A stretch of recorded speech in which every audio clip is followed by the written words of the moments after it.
Hello everybody. So, how is everyone doing? We're gonna kick off a wee bit early today. I got everything set up a little bit quicker than I normally do, so let's get going. How's it going, everyone? Welcome. So today we're gonna have a bit of a fun one. I don't know why. Last night I just got a random hankering where I wanted to play a bunch of synchro decks and thought, you know what? For our next stream, why not just make it a little 5D special? We're just going to be focusing on 3 of the biggest SIGNER dragons from the original 5D series, considering all 3 decks received pretty big buffs. Well, Red Dragon Orange Fiend less so, but we're going to play it anyway. So let's get in, we'll have a bit of fun. It is a little zoomed in, is it? You know why? YouTube doesn't like me playing in... That's better. Yeah, YouTube doesn't like me playing in 1440p, which is what I normally play in. They only support 1080, so it's all good. The beard is growing, it is. Alright, leave me alone.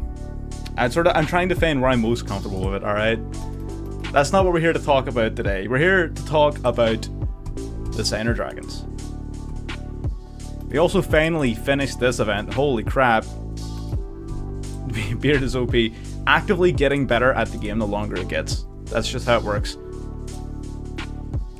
So we're going to start with Resonators. So the way this deck is basically going to work is this deck hasn't really received an awful lot of changes in the new support. It received the XL Synchro Stardust Dragon, which is kind of cool, but the way this deck works is essentially, let's bring the music down, I just realized the music is super loud, is if you have Crimson Resonator in hand, plus any way of getting into either a level 6 or a level 8 Synchro, full combo, right?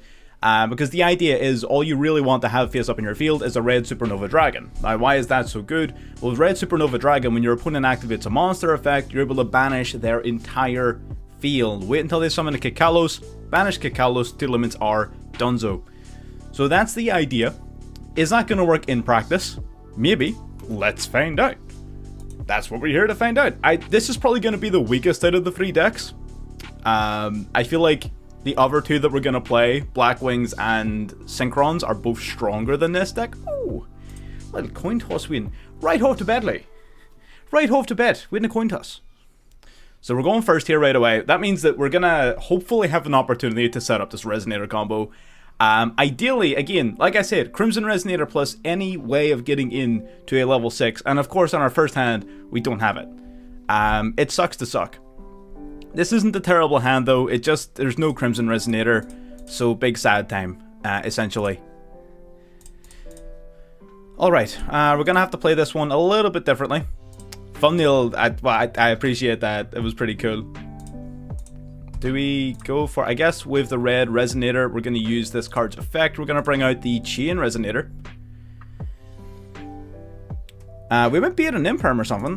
Beating an Imperm would have been nice, because we really don't care about this guy being on the field, but I would rather him be here than not be here, right? So I don't... Unfortunately, we don't get to show the combo off.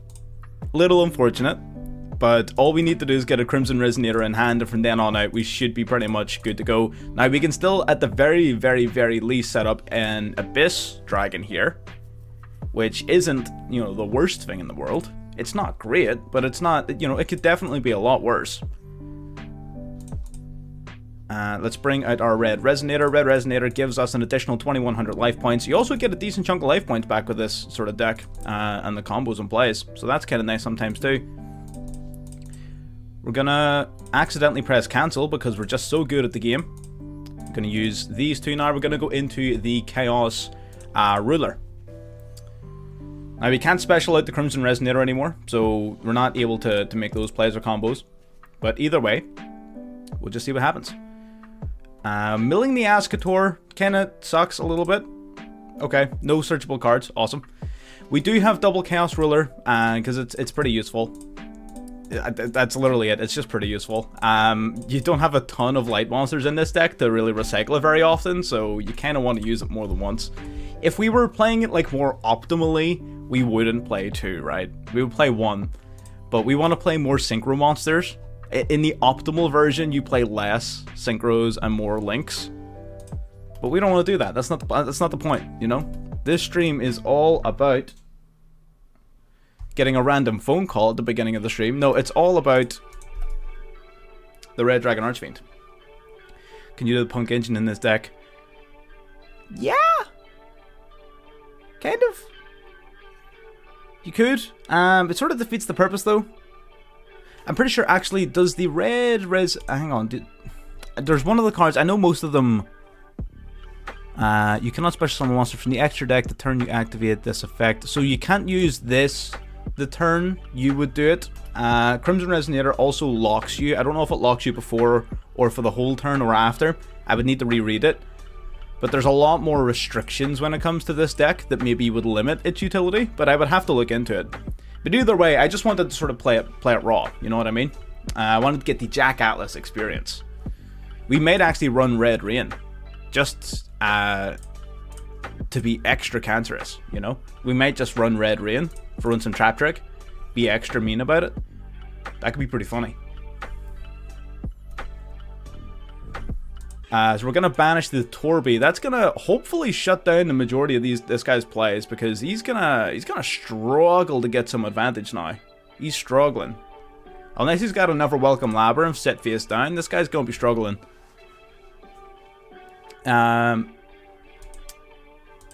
I probably didn't notice, but it doesn't matter. We've got Ash and an Omni Negate. Again, the Hot Red Dragon Archfiend Abyss is an Omni Negate, so it doesn't even matter. Literally doesn't even matter. And now we can go for our Wild Wind into our Crimson Resonator. So now we can get gaming. Gonna banish this. What are you gonna do about it? Go flip something up. I dare you. I dare you. Do it. I dare you. Come on. Pussy. Alright. Let's go for the Crimson Resonator then. Probably, yeah. Let's go Crimson. Ash was a phenomenal top deck. We still could negate the Welcome Labyrinth, but it does allow us to do a little bit extra. Like, we still could have negated it off of Abyss, but now we can save that negate for something else, essentially, which is pretty solid. Bringing out Crimson. So Crimson, basically, so long as if you have Crimson in the field, so long as your only other monster is a Dark Dragon Synchro, you get to special summon any 2 Resonators directly from the deck, which is pretty incredible. We're gonna just negate that right away. Absolutely not. Yeah, we're doing great. We're just kicking off. It's gonna be fun. Ooh, he's got the punishment. He has the punishment of Dogmatica. Absolutely not, my friend. Get your ass negated. Get out of here. Ooh, he's got an Imperm. Man had the triple threat. God damn. Man's had the triple threat. Holy crap. Alright, he was ready. He was packing. God damn. Sending the Borderland Dragon. So Borderland means no Entis pop, which at the very least means he does get to reset his Welcome Labyrinth from the graveyard, but he can't use it this turn. And I'm pretty sure we're just going to set up our Abyss again, right? So I don't think it's even going to be a problem. Yes, Torby's still negated. What we're going to do literally is just re-summon the Chaos Ruler, bring out Red Dragon Archfiend Bane, and then Bane contribute another monster to re-summon the Abyss from the graveyard. So literally nothing, he accomplished nothing doing any of those plays. The resilience of the oh, in fact, we could do one better, right? We could do one better. Let's go Crimson Resonator. We could summon out a level 1 and a level 3, so we could...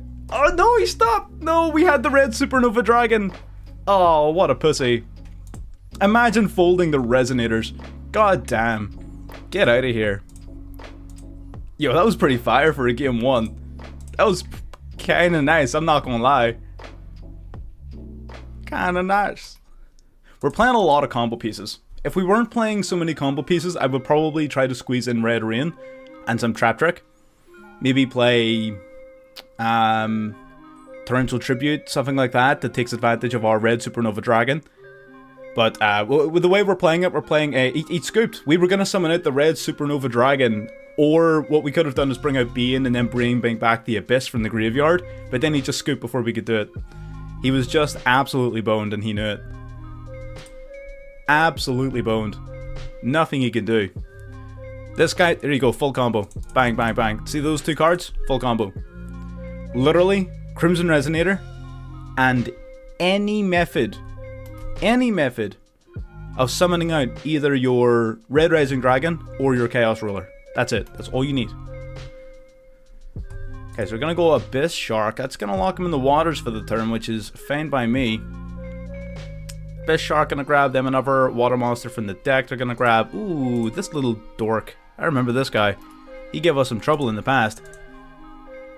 Target a fish, level equal to or lower than the number of cards your opponent's hand. Man, that's too much text. Get out of here. You think I'm reading all that? I'm the master of faster. I'm not reading all this nonsense. What is going on here? PSE's Banish gets summoning from the hand.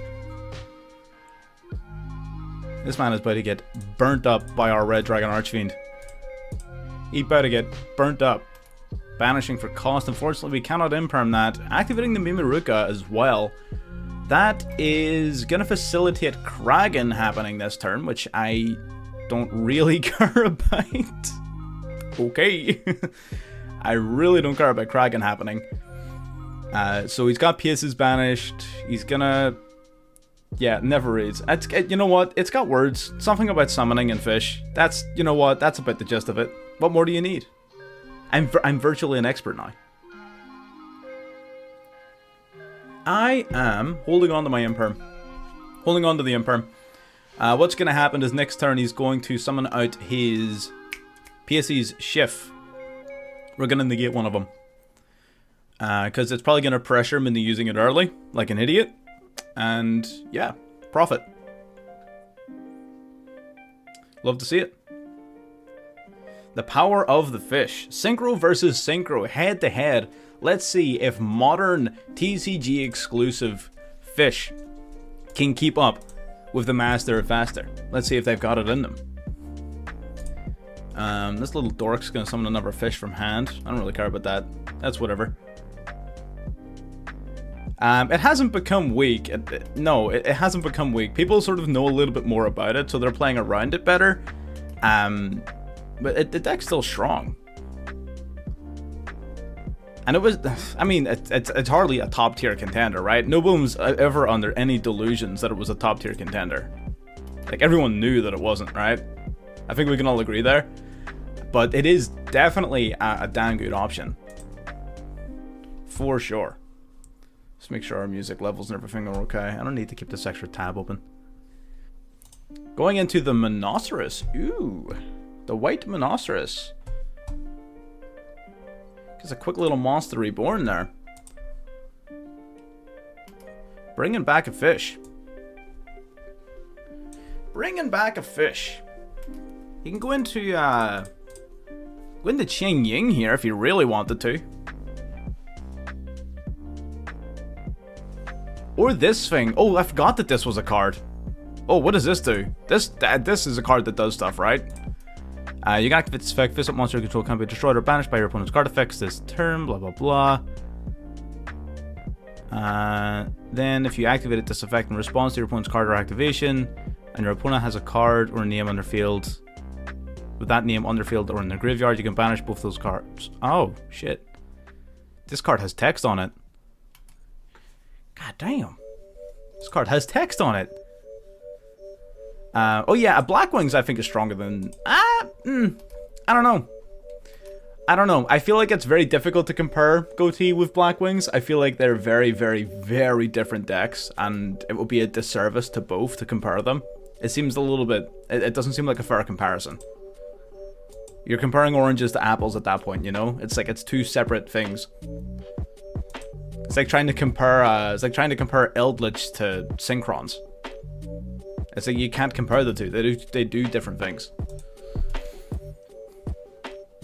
In terms of now, what you can compare is their win rate, right? And I have no doubt that Blackwing probably has a higher win rate because they have a more consistent matchup into tier limits. So I have no doubt that Blackwing has a higher win rate, but I wouldn't say they're better per se.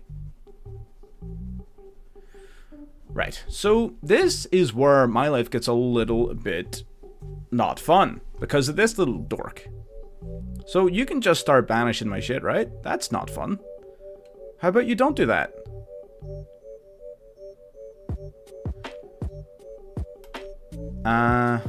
Right. Imperming either the PSEs or the shift doesn't really do anything, right? How can I make plays without relying on my normal summon? We're gonna start with Resonator Call. Let's start with Resonator Call. Grabbing our Crimson Resonator. Okay, so if I summon this, it's gonna get banished, right? Yo, this card's kinda nice. Why have I never read this card before? This card's kinda nice. God damn.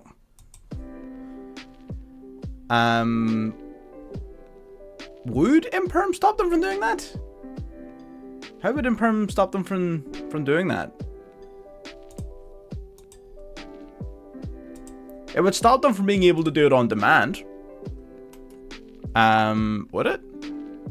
No, it wouldn't, because I target one, then they simply activate that one, summon it to level 6, 6 banishes Zep, Zep comes out, they summon a level 8, and then they still have the other one on the field to tomb with it whenever they want. So Imperm actually doesn't stop anything, actually. Which is pretty unfortunate. I guess we just Imperm this little doofus here. I don't know how to pronounce that. Arginine? Urnine? Sometimes EGI is a weird sound in English. Okay, so either way, we're going to Imperm this. He's going to make his cards indestructible and unbanishable. He's going to banish my Imperm, that's whatever. So right now, he do be kind of tough to deal with, but it means that we're not worrying about a banish from this at the very least. We are going to activate our Crimson Resonator. We're going to try to do a little something, just to see if it happens. Is it going to work? Possibly not. But we're going to try. We're going to use our Dawnwalker. We're going to drop Small World, because realistically, if this play fails, there's no single card that Small World can grab that's going to save us. So we're going to summon out the Duskwalker and Supe to the field. That's fine.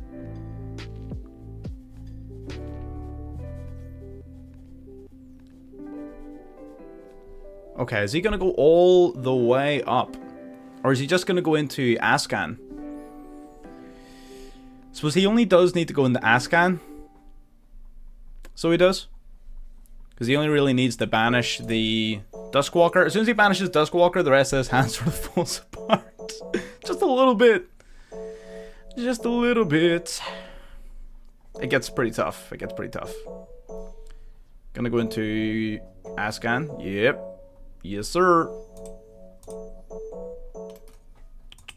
Triggers you. Yeah, this isn't a good matchup.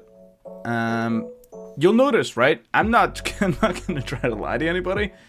Resonators is rough right now. There's probably there's different ways of building it. You could build it like assault mode. You could build it a more sort of link heavy version as well. It kind of works with some more follow up. You can do adventure. You could do adventure resonators. Those are pretty good as well. So there's quite a few things you can do. This is more of just like a pure 5Ds combo version, which is probably going to be one of the less powerful ways of playing it, let's be real. But nonetheless, I think we just got cooked. I'm not going to lie to you. Yeah, I think we just got cooked. Alright.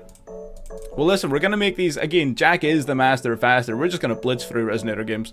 We're going to know right and quick if we're going to take an L or not, right? Because with this deck's not that great. So you're going to know real quick whether or not you're winning that game or not. And in that case, that was a no. That was a solid no. Winning another coin toss, though. That puts us in a position... Fire Attribute, don't get that support. Yeah, the Fire Attribute is kind of meh. The Red Resonator, it's only really here for its level. Oh, this is a hand. This is nice.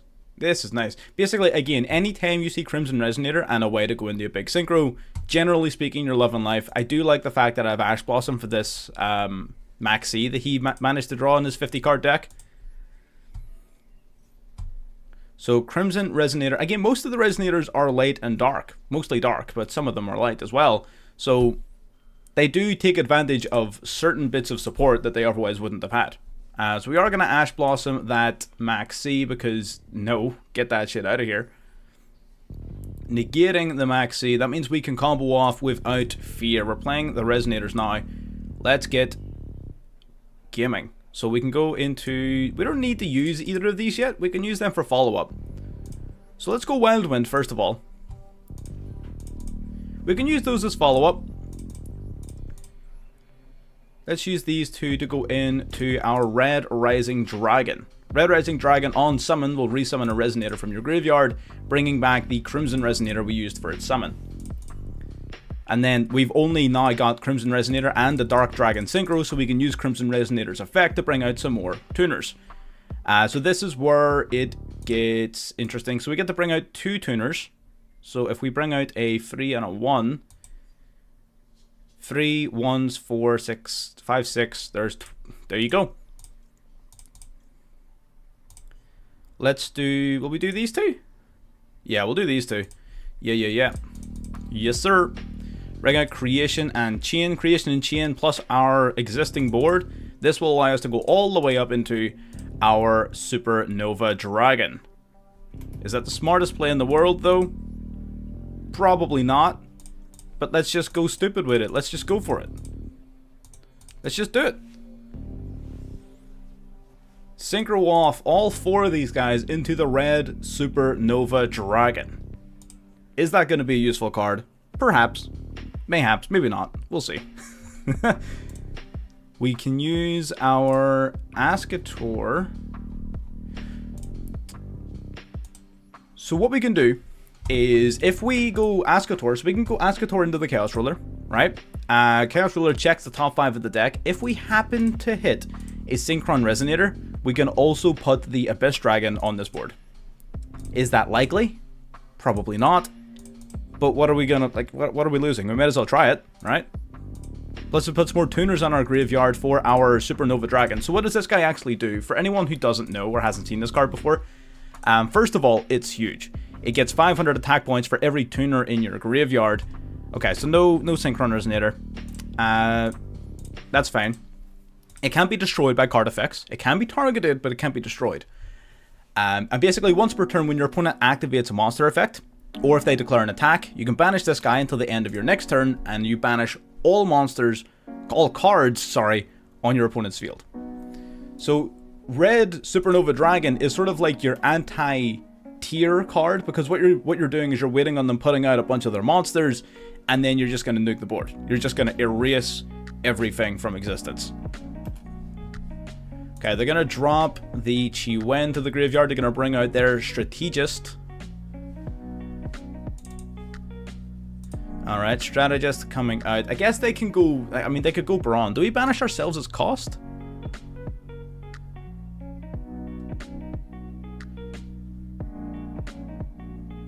No, he doesn't banish himself as cost. It's all effect. So if he... You could play Assault Synchron in this deck, yeah. You could. It just doesn't... It doesn't add a ton, but you could. Definitely could. They're gonna go Cheng Ying here. We could Supernova now, but we definitely get negated, right? That's fine. We'll just leave it as it is for now. We take some damage. That's whatever. That's fine. That's whatever. Brings out Ecclesia.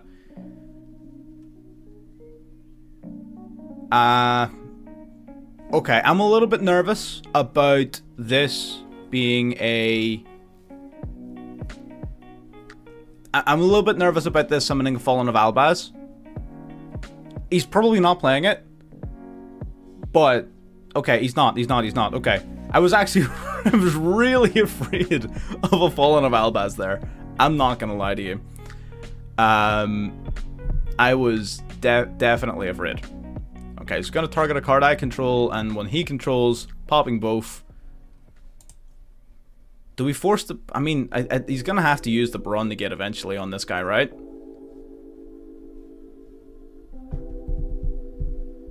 Oh, I know what he's doing. He's gonna pop these two. He's gonna bring out the friggin'... he's gonna bring out Mo Yi. or Taya. Taya's going to banish someone out the Grandmaster. Grandmaster negates this guy's effect, and then Baron can pop him. God damn it. So they have the out. They have the out. Yeah. Unfortunate, but, you know. Yeah. Shizer. We'll just have to see what happens. So we do get negated. That's fine. Hang on.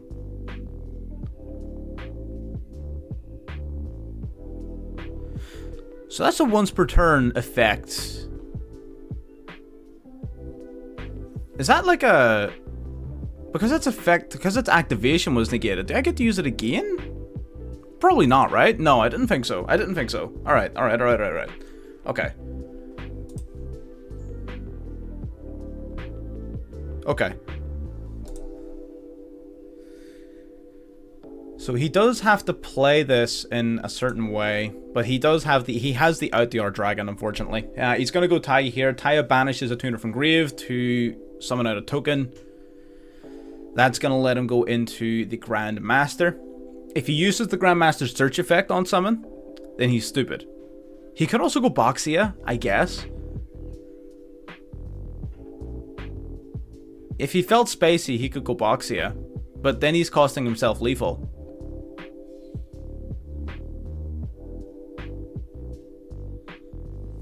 He did, he went Boxia, okay. I guess Boxia popped the Chi Wen resummon Taya is still technically lethal.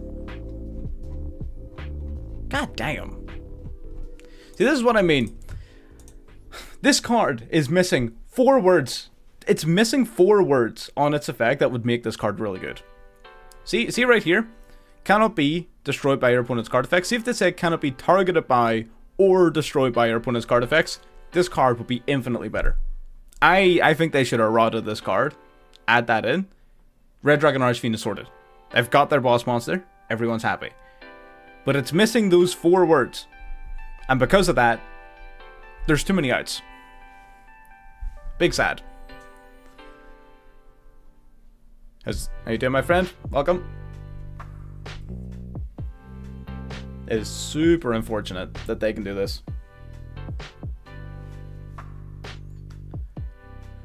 God damn.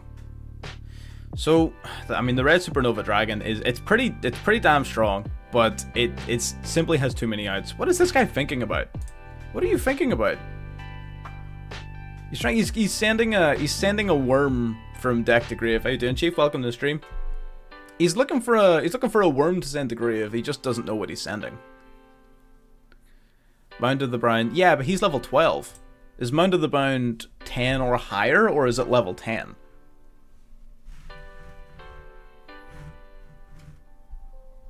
I haven't read it, if I'm being honest. I mean, I'll look it up. Mound of the Bound creator. Level 10 or higher monsters. Yeah, okay. I mean, that's an option. God, you'd be eating into your consistency then. You'd be eating into your consistency quite a bit.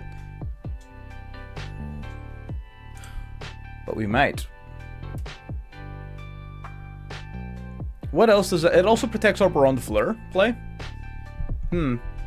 We might drop the Duskwalker package and play some Mound of the Bound. Could be worth it. Could be worth a shot. Could be worth a little giggle, you know. Maybe a little something. Wait, hang on. He doesn't have lethal. Why? How did you fuck this up? This was... You had game. How did you mess it up? There's no card we can top deck to win, unfortunately. Resonators functions into... Actually...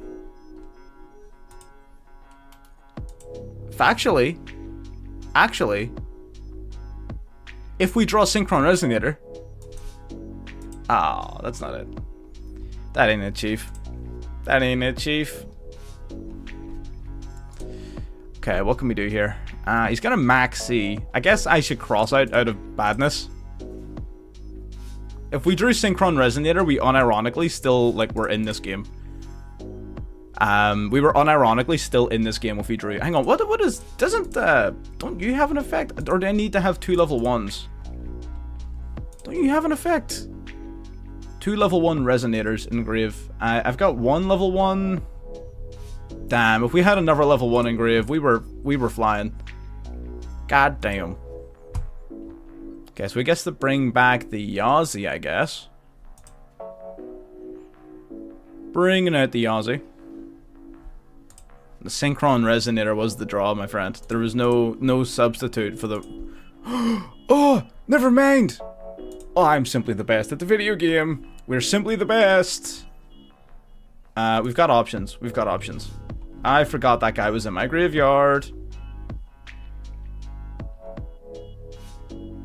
I forgot he was in my graveyard. I entirely, completely forgot he was there. What can we do? What can we do?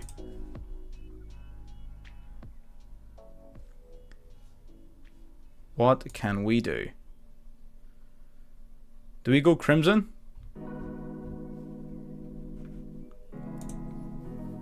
I think we go Crimson. Yeah. Then I can banish Chain, and if I got a Dark Engrave, yep, I do. Okay. Crossout was actually, unironically, the good draw. You know what? That's what I get for doubting the deck. The deck had my back. It had my back the whole time. And you know what? I didn't believe, but now I do. Now I believe. Let's go. There's no shower still in this. That's so stupid. God, I love it. We can bring out 2 copies of... Actually, I think we need to go Red Resonator because we're really low on life points. No, we have to go 2 of these. We have to. We don't have a choice. We have to. We have to do this. It doesn't go in the Brawn, unfortunately, because we're locked in the darks. But what we can do is we're going to use this. Synchron Resonator grabs us back a Resonator from grave, doesn't it? Grabs us back Creation Resonator. That's not useful, but it's cool, so I'll take it. Alright, we're going to activate the Hot Red Dragon Archfiend Abyss. We're going to negate this, because why not? Then we can go into the... we can go Calamity? We could go Calamity. Calamity doesn't give us lethal, does it? Yeah, Being was my initial plan. Being was for sure the initial plan, but like, does Calamity do you do anything? No.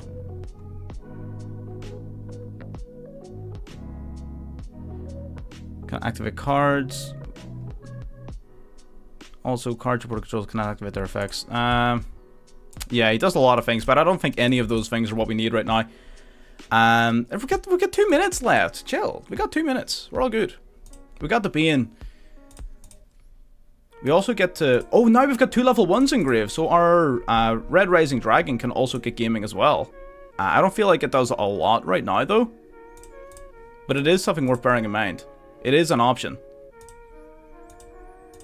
Okay, we're going to tribute off the little guy then. We're going to go Abyss.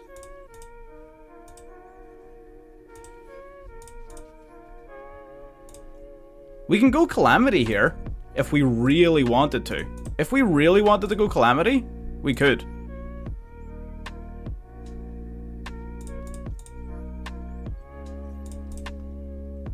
We could do these 2 here.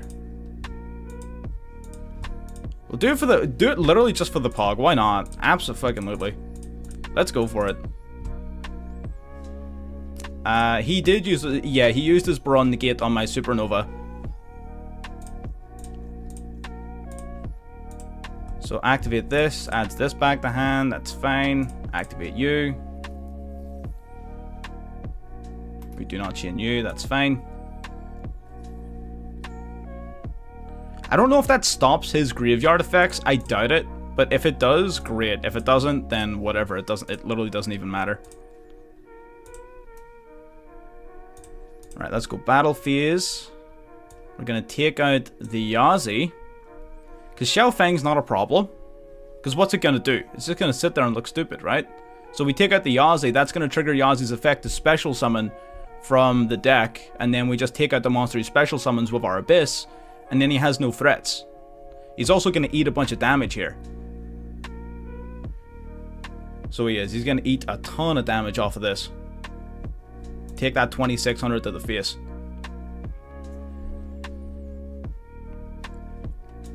I really would have liked to go into my Scarlet Red Dragon Archfiend this turn, but there was just no line for it. Maybe next turn though. Maybe next turn. Oh, it has a Wingman Infect indeed, my friend. Absolutely. If it destroys a monster by battle, inflict damage to your opponent equal to its original attack. Nice. Okay. Yo, we're still in this game. If he gets rid of my Abyss, my King Calamity somehow, it replaces itself with another Dark Synchro. We don't have any, unfortunately, though. So I guess it doesn't replace itself. We have a negate with our Archfiend. He's only stopping us from using light effects. So I don't really see a card he can play here that wins him this game. Because whatever he summons or plays or whatever, we have the Archfiend Abyss to negate, right? This doesn't have like another effect, right? No. There's no way we come back from this. There's no way. Into the battlefield, swinging into the... Okay. He's gonna get himself a tuner. We get to use Archfiend Abyss. We get to resurrect a tuner from the grave. What do we want to bring back? I want to bring back this guy. I don't think it's evenly matched, no. Even if it is, we negate it. I hope it's evenly matched. He's doing this so he grabs his Xiaofeng. Xiaofeng's gonna grab him a tuner from the deck. He's gonna go Ecclesia. So main phase 2, he goes Ecclesia, special summons, tribute to Ecclesia, tries to summon a Sword Soul from deck. Whatever Sword Soul he summons gets negated, and then he cries himself to sleep at night. That sounds like the play. So he's got the Ecclesia on board now. It doesn't do anything, but he has it. Good for him. Whatever monster he summons just gets negated. Unless it... Well, actually, even if it is the Fallen of Albaz, it doesn't matter. What a game. There's no way we turn that around. Or what? Are we 2 for 2 at this point? That's why I was tempted to go Red Resonator last turn. But, I just decided we couldn't risk it. We had to go for it. Yep, there's the Mo Yi. He doesn't even have a worm in hand.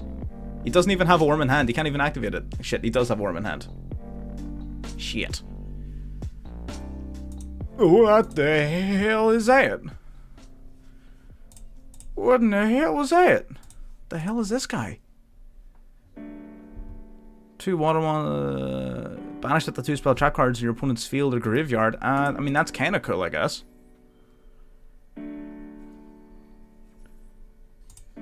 Well, fuck it. It doesn't matter. It's not doing anything, so I don't know. It's just gonna sit there and look stupid. Look, man, looks like a whole idiot. Get that shit out of here. Look at that. Resonator's absolutely crushing Sword Soul. God damn. What was that? Oh, the the Scarlet Red Dragon Archfiend you're talking about? This here? He's alright. He's got the... He destroys... He basically nukes anything on the field that's smaller than him. And inflicts damage for each one that he destroys. So, it's kind of nice. Nice. That's a hell of a nice royal. Scarlet Red Dragon Archfiend is a hella nice royal. Because his name also changes to Red Dragon Archfiend on the field and in the graveyard. So he actually substitutes for the OG Red Dragon Archfiend. He's also a pretty decent generic Synchro monster. Like, if you're playing an aggressive deck that can summon Synchro level 8s, he's a decent generic option. There's no restrictions on him. It's generic materials. There's no, like... what he has different compared to a lot of the other ones is that a lot of the other ones restrict what monsters you can attack with after you use their effects to nuke, whereas he doesn't. You can still just attack with anything you want. He's pretty decent. I like him. I don't use him very often, but I like him. He has his moments. Oh my god, the sheesh. He's got the sheesh. Free XC Rose.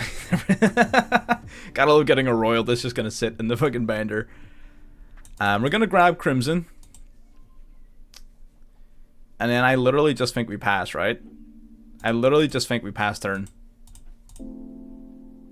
Yeah, we just pass. Unfortunate, but Maxi go burr, you know? Like, what do you want me to do about it? We could have gone into the Supernova Dragon this turn, but it wouldn't have been worth it. Literally just cry about it.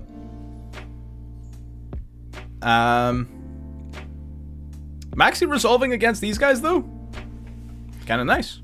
It'd probably be best at just counter scooping, like, and just sort of like passing back to us. There's no way, right, that he saw me activate Resonator Call. There's no shot. There's no shot. You're just gonna pot a greed on me like that? What the hell? I thought he was gonna steal a card out of my hand. Like, that would have been infinitely more scary. No, I don't die. I've got Veeler. I've got Veeler. I don't die. It's fine. Y'all worry too much. Let's do it. Let's do this. I can't imagine this being a problem. Wait, hang on. Whoa, whoa, whoa, whoa, whoa, whoa, whoa. Ah, shit.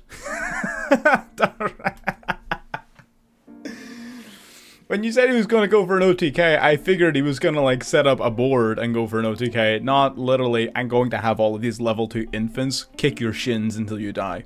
He literally just took a bunch of infants, gave them swords, and said, get to work. What a whole dork. What a little nerd. Alright. I think we gotta do it. We gotta bump up the Ash Blossom. The Blossom of Ash. We gotta do it. Also, strictly for the memes. Strictly for the memes. Is this. Yes, sir. Yeah, no. Yeah, just, maybe like this? Yeah. Let's do that. Let's do that. No. Fuck it. We ball. Okay. This is, again, strictly memes. But it's gonna be funny. Trust me. If we get it to resolve, it'll be funny. Ah, shit. We're gonna lose.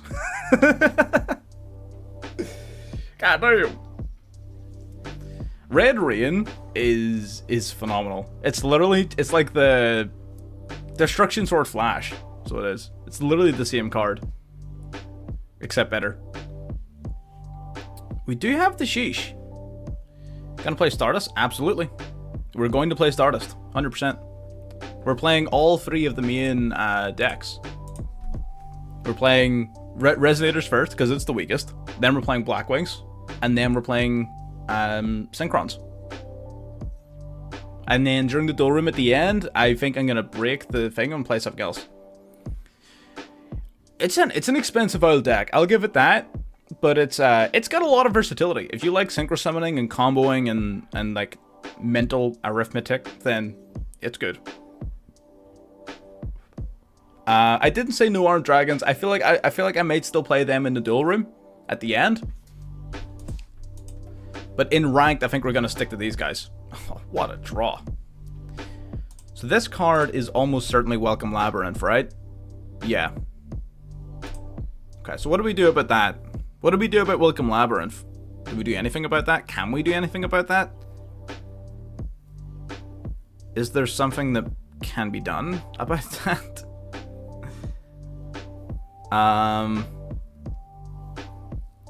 Shit. I'm trying to think about what our options are. We're gonna go Resonator Call off the bat, right? Off the rip. We're gonna call it. He's gonna go Maxi. No Maxi. Alright, fair enough. Fair enough. So we got the Crimson. We activate the Crimson Resonator. There's the Sheesh. I knew he had it. Let's cross it out. Let's keep the call by for something else. He might still have something that we can hit with call by that might be useful still. So let's cross out the sheesh. Then we shall make some big plays. Let's make some big plays. Assuming, again, I don't really know what he's gonna... He has the ability to fuck us up here, right? He does. He has the ability to absolutely ruin our day. We're gonna go Ascator. Having this guy in hand is so painful. Having him in hand is the worst.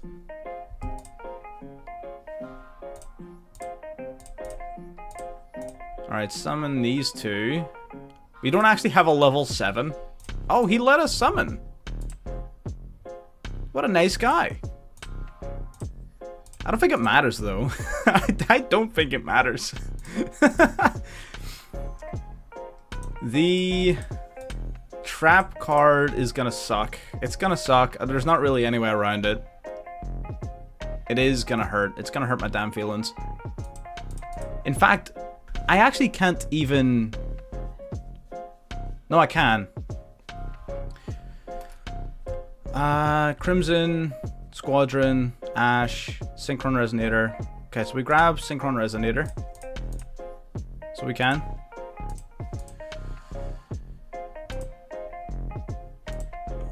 Okay, now he's gonna go for it. Alright. Crap. Not good. Not good, not good, not good. I was really hoping we would hit a light off of that. I'm not gonna lie. Really wanted to hit a light. We should definitely play more lights. We should definitely play more lights. That is unfortunate. Man gets Pot of Greed as well. He gets an entire Pot of Greed and resetting his trap card. Yep, you know what? GG's. GG's. Yep. Again, with Resonators, you know very, very quickly whether or not you're going to stand a chance. And we don't. Generally speaking, the formula is if your opponent has card, then you lose. Right? If opponent has card, then lose. That seems to be the magic formula so far. Let's go for another revealer. I want more lights. I'm tempted to play Nib just to put more lights. Very tempted to play Nib just for more lights. Chaos Hunter would be pretty funny. But let's not go too crazy. Let's not go too crazy. Let's see what happens. Let's just go for it. Let's see what happens. We're not doing too bad, right? You know, that was a loss, yes, but you know what? We've had some pretty nice wins too. I actually thought the entire Resonator section was just going to be L after L, right? Because the deck isn't that strong. It hasn't got any new tools. So it do be struggling. But it's actually doing kind of nice. This is an interesting... We get to use Red Rain. That is like almost enough to just make me happy with this hand. Because there's some decent hand traps here. We get to go into... Hang on. We'll do Chaos Ruler. Or we could even do... No, there's no point in doing Axel Stardust. There's no level 2 tuner. If we had a level 2 tuner, we could have done the Axel Synchro play, but there's no point without having a level 2 engrave. Black Wings does a better job. I would disagree. I don't know if that's true. I feel like this deck does do it easily enough. Ooh, that's a hell of a draw. Ooh, that's a hit. That'd be a hit right there. That is a damn hit. Now we go Crimson Resonator. Does it have to be too different? It doesn't. Let's go. Bringing out these Synchron Resonators. Let's just go for it. Fuck this, man. Fuck this guy. He does not. He doesn't have an out for the Supernova Dragon. He simply doesn't. He simply does not. It's going to trigger these two engrave. We're going to get to grab back some cards. Let's grab Crimson, I guess. We can grab Chien as well. I don't really want to summon the Chaos Ruler this turn. So I don't. I'm not too big on it this turn. Actually, it may be best to summon. It is. It's best to summon it just in case he does actually have an out for Supernova. Just to make sure I have the ability to resolve Red Rain. Right? So this gives us a backup level 8 or higher dragon for our Red Rain. Then we set to pass. Look at this. It's like we're playing Goatee. We get to banish his field twice.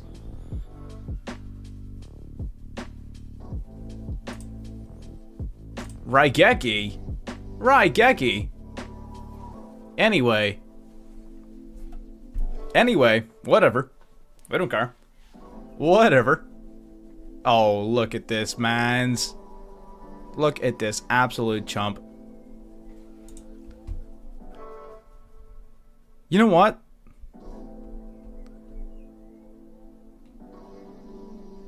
You know what? We actually have the out.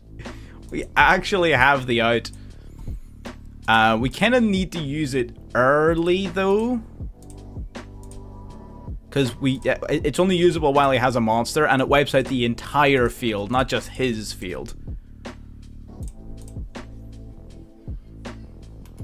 Wait, hang on. Okay.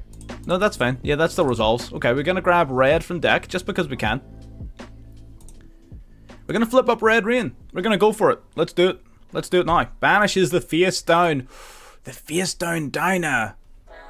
The face down Dyna plus our red Supernova Dragon is unaffected by any card effect for the rest of this turn. We're gonna banish the Wandering King Wildwind from the graveyard just to grab us another Crimson Resonator, because why not? The more the merrier. Gonna summon his little dumbass. Go Torrential. Torrential. Do it. I dare you. I double dare you. Go for it. You might as well. You might as well. Activate the Resonator. We get to special summon the red red Resonator from the hand. Red Resonator in hand is going to gain 5,500 life points. Up to 13,500 life points.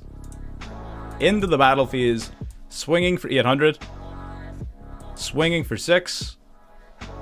Swinging for 55. Our opponent's getting awful low. He's got to be careful. This guy has to be careful.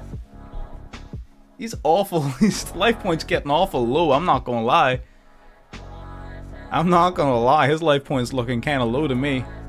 Looking kind of low to me, dog. Grabbing a Veeler from the deck. Alright, that's fine. Not the greatest in this situation, of course, but we'll make it work. It kind of annoys me that he's not activating any monster effects, but at the same time... Oh no! Oh, that kind of hurts. Macrocosmos, interesting. Okay, I mean that kind of hurt a little bit. Kind of hurt my feelings. But he needs to have a monster. Otherwise, he's just gonna catch an L, right? There's not really any other way around it. We're gonna go red Resonator. Gonna summon out Crimson Resonator from the hand. Gonna use these two. We're gonna go into Gloomy. They need to draw into a monster, otherwise they're struggling. And that was a cool though. He actually hit us with the Storming Mirror Force. God damn. What a guy. What? There's no way. There's no way. There's actually no way that this is happening right now.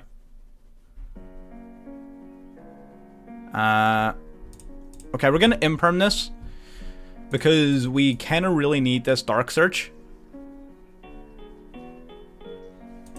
So we're gonna, yeah, our Dark gets destroyed. He's gonna grab us Wandering King Wildwind.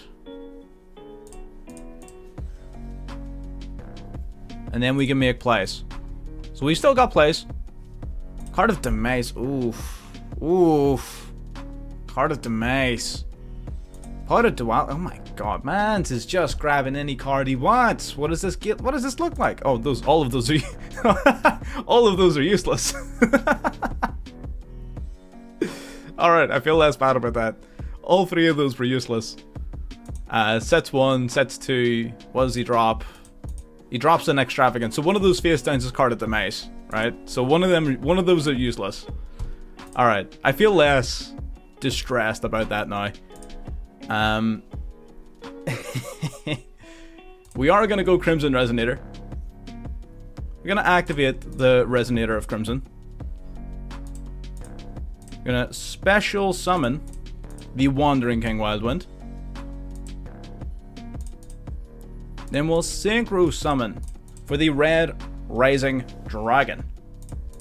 Red Rising Dragon, of course, on summon, of course, gives us the ability to grab a little Resonator from our graveyard, as well as the effect of our Red Rain in the graveyard resetting itself to the field. So we get to bring back... neither of these are, like, actually useful. Neither of those are useful, but you know what? It's all good.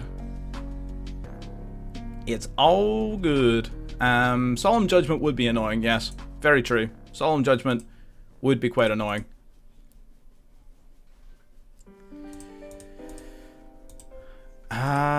What are... Oh, we can go into... Oh, we can go Abyss. This is Resonators. Hot Red Dragon Archfiend. Solemn Judgment will be a pain in the ass, but Solemn Judgment is basically the only thing he can play that's detrimental to me. Everything else I can negate. As long as it's not Judgment, we're fine. Son of a bitch. God damn it.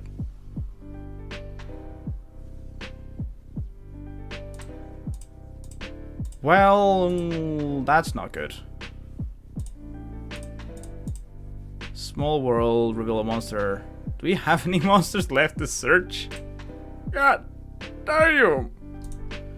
I don't think we got anything left to search. Shizer. Alright. Oh, he's got card at the May set as well. He's got a draw 3 for next turn. God damn it, man. Do we have any win con?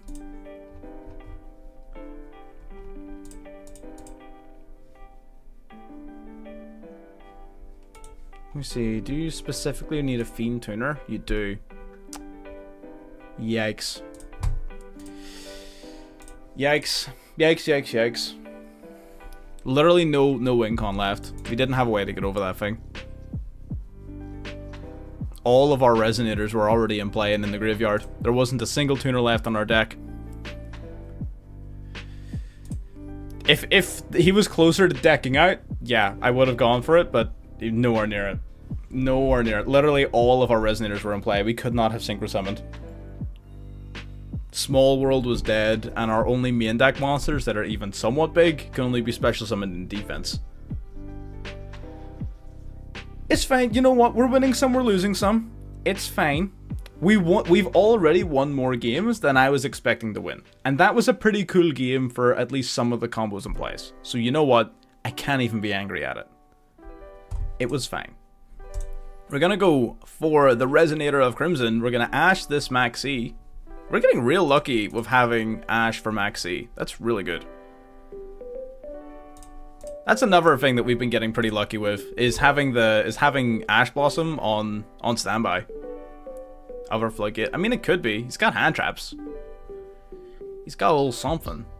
He's got something. Shifter. Shifter. That's not good.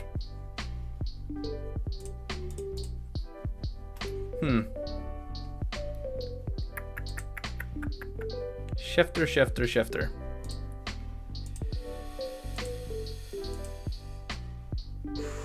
So we've got options. We've got a couple of options. I think... Oh, we gotta do it. We gotta do it, unfortunately. We just gotta do it. So if I banish a Ash Blossom, we will then go from Blossom into Veiler, then Veiler into Ascator. Yeah.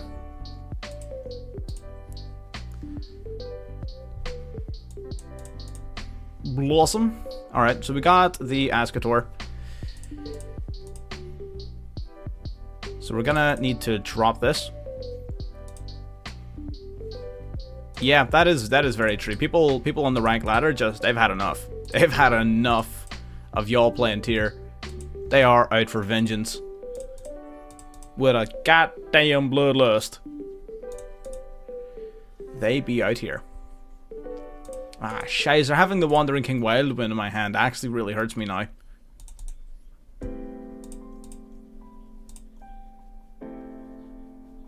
Having this thing on my field really hurts me now. God damn it. God damn it. Man.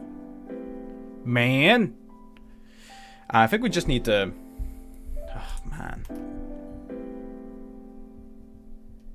Unfortunate.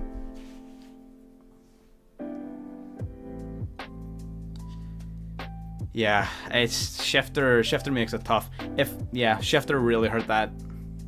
It stops your Red Rising Dragon play. We would, like, unironically, we would have been fine if we didn't summon the Wandering King Wildwind. See, if he had, if he frame 1 went for Shifter, we would have been fine. But he didn't. He waited until we had 2 monsters on board, and then he went for Shifter. So, sucks to suck, you know? It is what it is.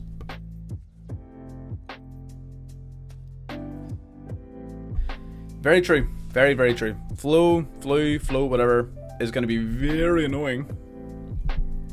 But we're going to have to just, try our best. We're simply going to have to win. We're simply going to have to do it.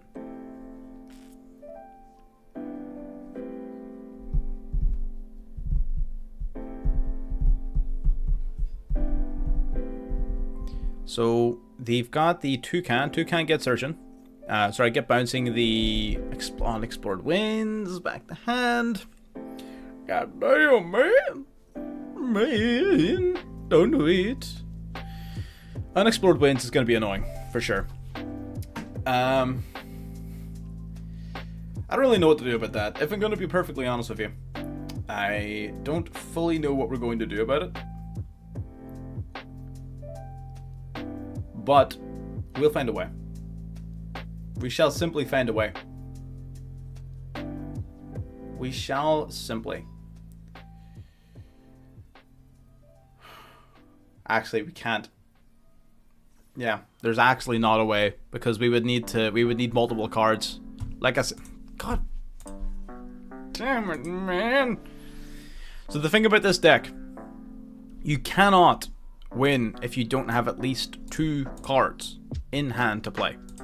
You can't do it. You need at least 2 cards. Otherwise, you can't do anything. So that is a bit of a downside of the Resonators. They definitely need the new support that's coming. I don't even know what their new Resonator cards do, but I can't wait until they come out. Hopefully they can give this deck some semblance. Because there's a really solid foundation here with this deck. Resonator Call is awesome. Crimson Resonator is awesome. Synchron Resonator's pretty decent. Creation Resonator, pretty decent. There's a really solid foundation here. It just needs something to tie it together. It just needs that little bit to tie it together, and it needs a slightly better end board, like end product. The Red Supernova Dragon, so long as that card can be targeted, it is not that good. It simply is not. I got that Call by the Grave on deck. I'm gonna imperm this Rhinoheart then. We got another one in hand. We can chill on it. Keep this one for the kit. We don't fear tier. The whole point of me putting this deck together is that it has an advantage against tier limits. It's just we haven't been drawing the greatest. Siren, of course he has. Of course he has fucking Siren. Of course he has Siren. Why wouldn't he? And a Guido. Right. Unfortunate. Okay. They always do. That's why I don't imperm Rhinoheart, because they always have the freaking Siren without fail. He put Red Rain in our graveyard. That's good for us. That's a good start. Red Rain is decent for us. Gonna go into the Redoer. Redoer is fine. Gonna try detaching. There's no point in me trying to stop this, because he simply does it again next turn anyway on my turn, so it's not as if me negating it does anything. Siren gets shuffling back to summon. And then we simply imperm the Kikalos, and then he doesn't have any plays. The only thing is, we also kind of don't have any plays. Until we top deck the Ascator, of course, which is what we're gonna do. Right? Just so everyone's aware that that's like, we're simply going to top deck the Ascator. Just so we're all on the same page, right? You know? That is simply what's going to happen.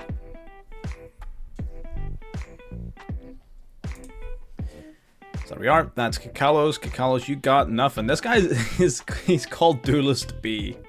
Love it. He's got that Duelist B energy. Alrighty. So give me Ascator. Thank you very much. As I said, all part of the plan. Reader's gonna grab Crimson Resonator. That's unfortunate, but it's fine. Okay, so now we've got options. We're gonna go Ascator. I don't call myself Duelist A, B, X, Z, or Y. I'm just that guy.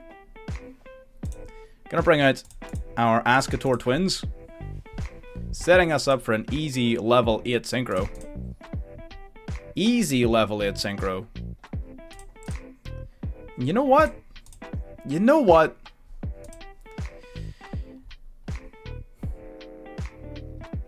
What are our options? I'm trying to think what our options are.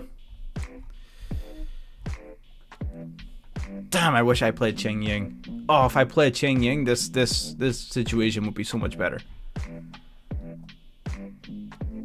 Okay. Oh, if we played Qing Ying, this situation would be so much better than what it currently is.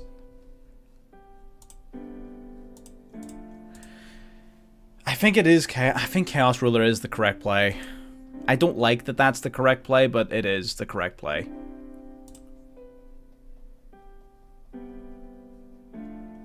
Yeah, it is.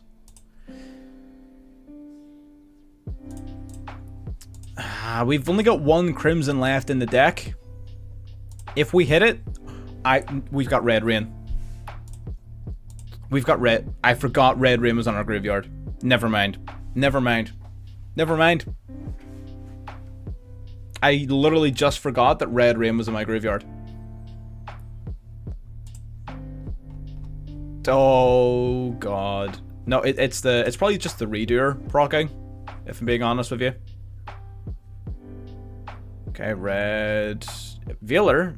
Wild Wind. Veeler's the correct play. Red Rain, honestly, might single-handedly have saved this. Saved this hand. I'm not gonna lie to you. It might have. It might have.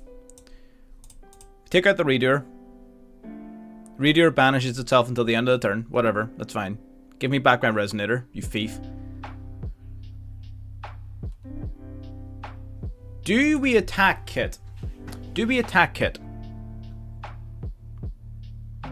Yeah, let's attack Kit. That's fine. Let's just wipe it out. Let's wipe it out. Okay. Okay. All part of the plan. We got this. We got this. Okay, so what is...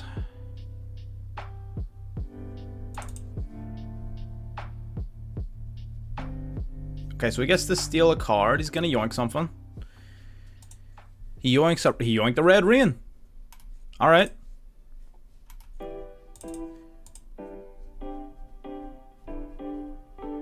He's It's gonna detach the Red Rain, that's fine. I'm gonna go Hoppier Squadron. The reason being, Rulkalos and Kaleido Heart, I think, are levels 8 and 9 respectively. So if he summons either of those, then they'll be unaffected by Red Rain. So I want to have my level 10 Baron de Fleur on the field. That way, not only do I have a negate, I also now control the highest level monster. Because Red Rain, I don't believe, has to be a dragon. It's just any synchro. Level 8 or higher synchro. Wait. Does anybody else know what the trap effect of Redoer is? Does anybody else know what the trap effect of Redoer is? Because I do. Because I do. Fuck, man. That's disheartening. That is disheartening as hell. No, it does not target. It doesn't target. That's the problem. Unfort.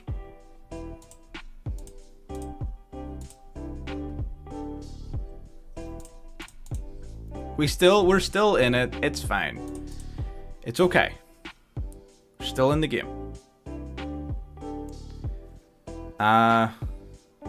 It's fine. We negate the dark. Dark does nothing. Next turn we can bring back Chaos. Can we? He has Mudora. Mudora's kind of annoying, actually, so I guess we don't get to bring back Chaos.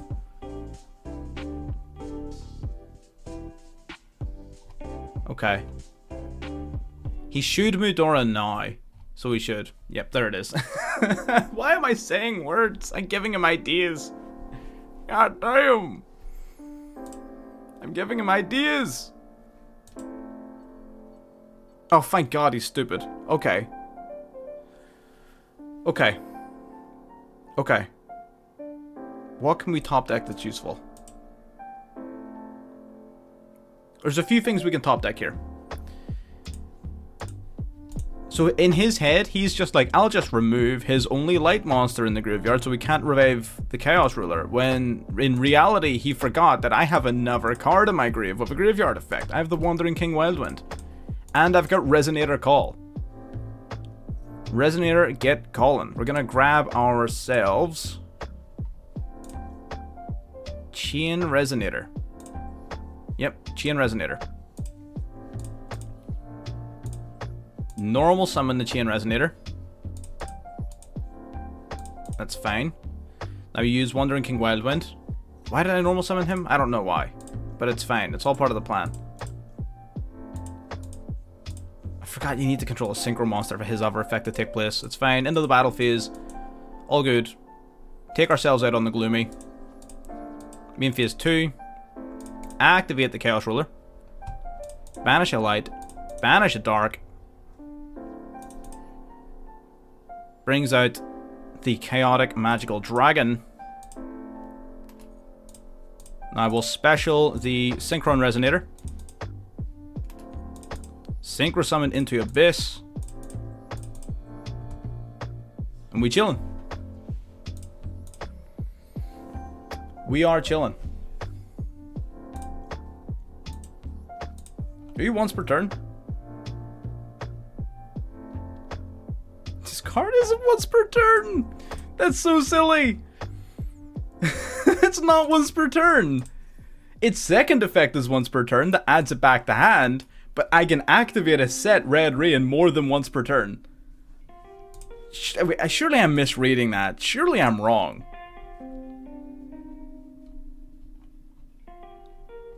I'm not wrong. We can use Red Rain more than once per turn. That is incredible. I think he was planning on going for game, if I'm being honest with you. He was going to take a monster from our graveyard, probably go into Selene back a monster, and then go into access code maybe for game. I don't really know fully what his idea was, but I think he wanted to end the game there and then.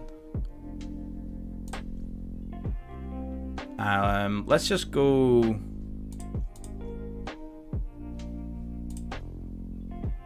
Let's just go Red Rain. Yeah. Let's just do this.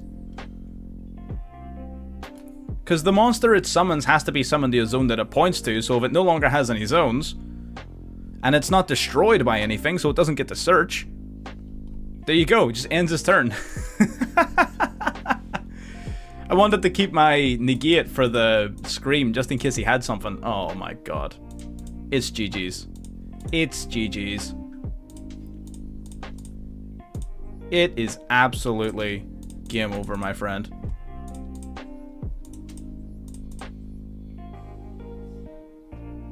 There you go.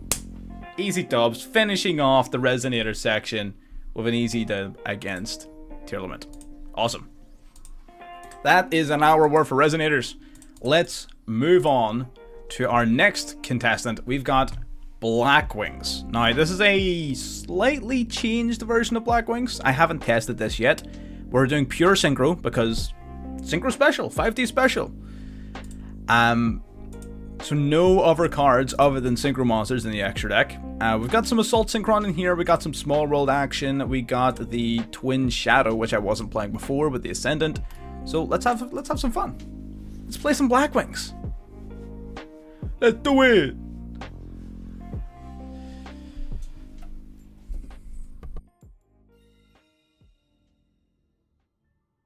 Spring or autumn? That is a very odd question, my friend. Autumn, I guess? I don't know. I'm always a fan of colder weather. There's no need for Assault, yeah. Winter. I would say winter. I like colder weather. I like a bit of snow. We get snow here in winter, which I know not everywhere does. But we get snow in winter, and I like snow. So, sign me up. So, Assault, there is no need for Assault in this deck. You're absolutely correct. But it is not only is it a good tuner that you can special summon, which makes it automatically good. Number two, it is also a good target for Small World. So it's a very good bridge for Small World to let your Max E go into things, or even to get your Max E into your hand. So it serves multiple purposes, as long as you're playing Small World. So we get to grab one of these guys from deck to hand. We could do Chinook or Vata. We could do Chinook or Vata. Because this guy's going to search, but I kind of want him to search for Shamal, so we're probably going to go Vata off of this. And then Sudri will search for Shamal. Yes, sir. Yes, sir. Yes, sir. Activate Shamal's effect. Dropping this Shamal. You can't do Simoon. There's too much attack points. Otherwise, Simoon would be the obvious target, yeah. Lives in prairies. I mean, yeah, that makes sense. We sort of live like right off the Atlantic Ocean, so we don't get snow like year round or anything like that. So it's kind of nice when it happens. So we get to send to the graveyard for Vata's effect. We're gonna send Zephyros, of course, and Harmattan. Good, good, good. We'll get summon the Blackwing Dragon. I haven't played this deck nearly enough, so anytime I do play it, I always freak out that I might be making like the wrong plays. So I think I Chainlink 1, banish you. You get to add a Blackwing from grave back to hand. So add the Harmattan. And I believe you will get the special summon back the Shamal that I just banished. Yeah. Yeah. I mean, yeah, we sort of get it, what, twice a year maybe? So it's not like all the time, but it does happen. Alright. So now we're going to use Zephyros here. Zephyros going to bounce the Black Feather Whirlwind back to hand so we can use its effect again, summoning itself out. There we go. Activating our Whirlwind once more. So we have a couple of options for what we can summon here. I think we're going to go Sudri. We could do Sudri Tribute itself. Or we could just do Harmattan, to be honest.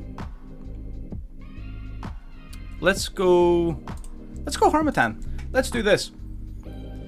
Shamal back hand. Would you do it like that? I would probably have done it like this instead. So we can use Shamal and Harmattan for Boreas Storm. And that's going to trigger off Black River Whirlwind again because we bounced it back to our hand. So this guy's going to send a Sharinga to grave, becoming a level 2. This guy gets to resummon one of these guys from grave. We'll bring back our... we'll bring back... What do we bring back? Shamal again, I guess? I don't know. What do? Because you can tribute yourself off for... let's bring back Vata. I don't know. I'm sort of not overly well versed when it comes to Black Wings. I'm going to be the first to tell you that. I'll be the first to tell you. I don't really know what I'm doing. I'm just sort of making it up as I'm going along. If I'm being real with you, Chief. Sending that to the graveyard. That's fine. So that means we can go and activate Sudri. Wait, that probably wasn't the play. That was probably not smart of me. Even I know that that wasn't smart. But it's fine. It's all good. It's all good. Because I can Bora here. Even I can tell you that that was a bad play. But it's fine. We can go with the Assault Blackwing using these two. Yep. No Fung. That's the card. I never use that card. You're right. I should use that card more often. Yeah. It does give you an extra summon. I always forget about that. I always forget about that. Every single time. Without feel, I forget about that. Okay. But we still get... Don't we still set up, like, triple Burn Dragon, though? Like, isn't this still, like, triple Burn Dragon?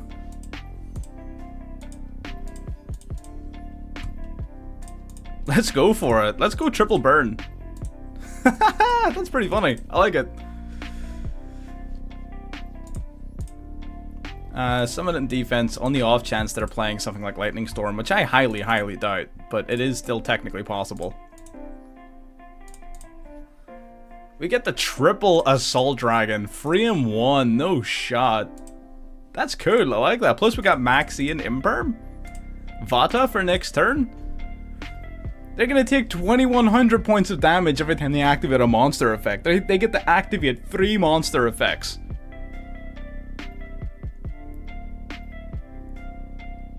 Come on, do it. You know you want to. Activate a monster effect. I want to see those life points tick away. Wait, 714, 21. That is 21. Yeah, I'm not stupid. I can count. I can do math. That's not good. Please don't have Trifu Vertum. Please don't have Trifu Vertum. Okay, he doesn't. Starving Venom is still painful, but at least it's not Trif. I would have been triggered if it was Trif. Holy crap. I'm gonna go Max C. I'm also actually gonna imperm this.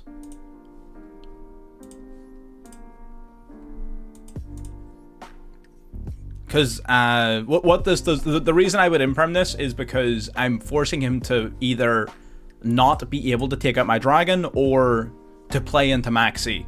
Whereas if I didn't imperm that, he would have just boosted his attack points.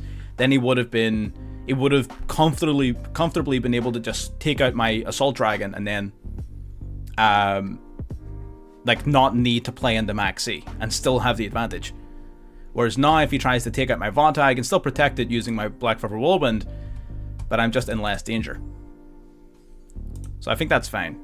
Maybe there was an argument definitely to be made about not using Imperm there. I could definitely see an argument for not using Imperm.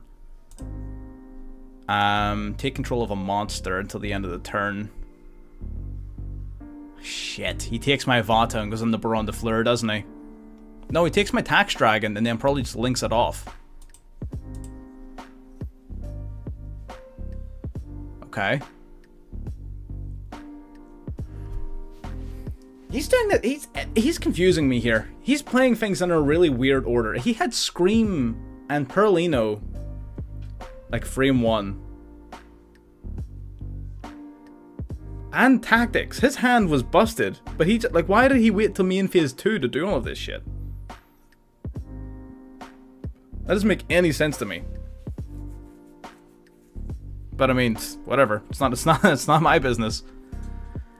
This is gonna suck. This is gonna hurt. Mudora.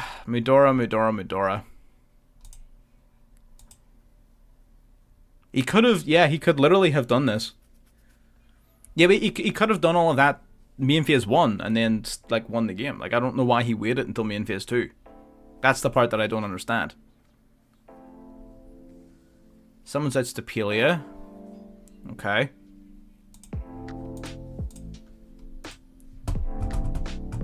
Okay. So he's got a negate. He's got the Scream. He's got Mudora and Keldo. Jesus Christ. This is going to be rough. This is going to be 7 different shades of rough. Alright, we're going to go for Shamal then.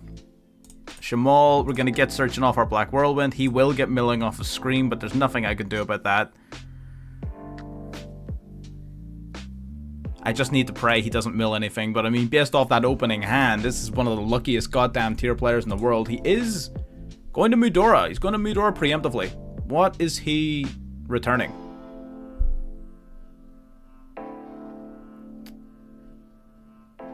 We're playing a little bit of Blackwing. So we played Resonators there for the first hour. And now we're playing some Blackwings. We're basically just playing through the main SIGNER dragons of the 5D series. I can't believe he got rid of a triple tax dragon. What a lucky bastard. I guess Super Poly is at 3. Shuffling 5 back. I mean, not... Those guys weren't particularly useful in the graveyard, so I'm not sure I fully follow. He milled Kelbeck and Havness. God damn it. Alright.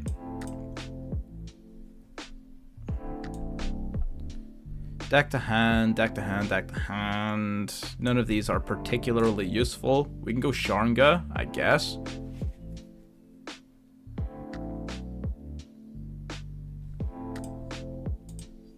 Sharnga, I think, is going to be one of our stronger options. So I do. Yeah. Yeah, I think Sharnga is one of our stronger options here. Reason being, what might happen here is he's going to fusion summon off of Havness, right? He's also going to mill 5 off of Kelbeck. He's going to mill 10 off of... No, he mills 5 and then grabs a trap card. So he gets to recycle a trap card from his graveyard. He's probably going to grab back that either a Gravekeeper's Trap or Infinite Impermanence. Or Crime, of course. Crime is also a good one. He gets the fusion summon now off of Havness. He milled a Merle, unfortunately. He did mill a Merle. So what he could do here is he's probably going to go into... Shit, he's got a few things he can do. I don't like any of them. He is going to go into Collider Heart first. Okay, that's good. We're not holding up too great. We summoned out Triple Tax Dragon, frame 1, and he outed it somehow. So, that's the thing. Collider Heart seemed like the best option, but it is actually playing directly into my hands. Like, I wanted him to do that. Like, that's perfect for me. Because it gives me some more options. They're not amazing options, but they're options nonetheless. This Dragstapelia is going to be a real pain in the ass. He also does get the pop off the field spell, doesn't he? He gets to destroy a card off the... He's going to destroy Collider Heart off the field spell. Okay. Interesting. I guess he gets a mill. He gets to mill something. Probably going to mill the Siren, the fusion summon again. But he shuffled back King of the Swamp. So the only thing he can summon is Kit Kalos, which isn't terrible, obviously, but it's just weird to time it like that. Maybe he's just trying to set himself up for next turn. I mean, it's still a good play. It was just weird at that time. I guess maybe he wants Havness in his hand, but he doesn't really have anything. No, he's gonna mill a Merle, and And then Merly fucking fusions him. I forgot he didn't fuse with him earlier the first time. Never mind. I forgot he didn't fuse with him earlier the first time he sent it. Okay. Shit. Well, my life just got a lot harder. I doubt it. hey, I doubt it. Hey, I doubt it. I don't think so. Between Stapelia and Rolkalos, no. What a lucky bastard.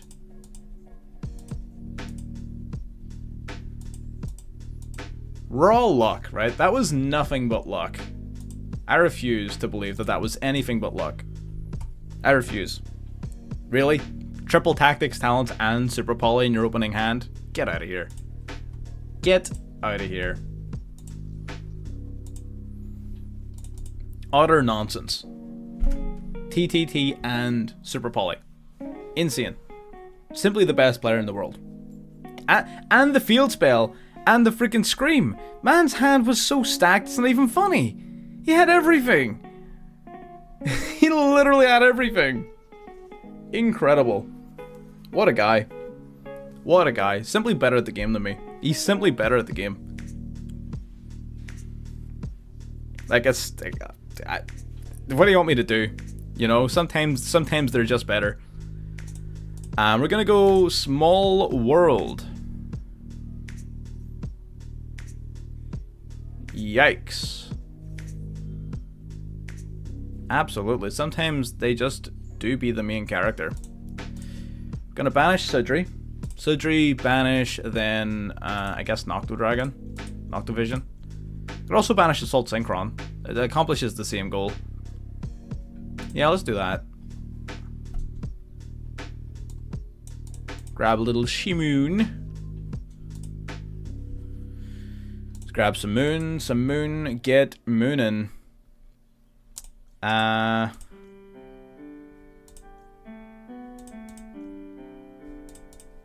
Okay, I guess we banish the Sidri. We'll banish Sharingan. Nah. God damn it! I don't know what to do.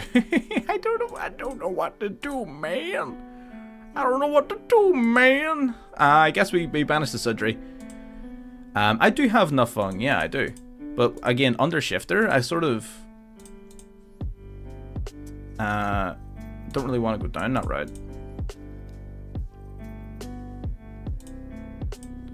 Yeah, I banished the Sidri because we have another Sidri, right? So it sort of made sense. Shifter being in play is really gonna hurt. Does Vata resolve under Shifter?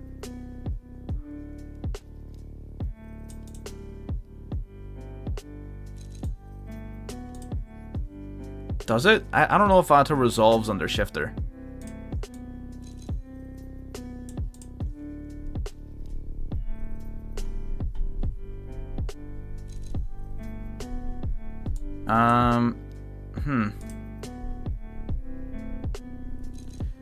So you're banished face up. Wait, is that Sidri banished face up? Yeah, so Sidri is banished face up. So one tuner and one non-tuner.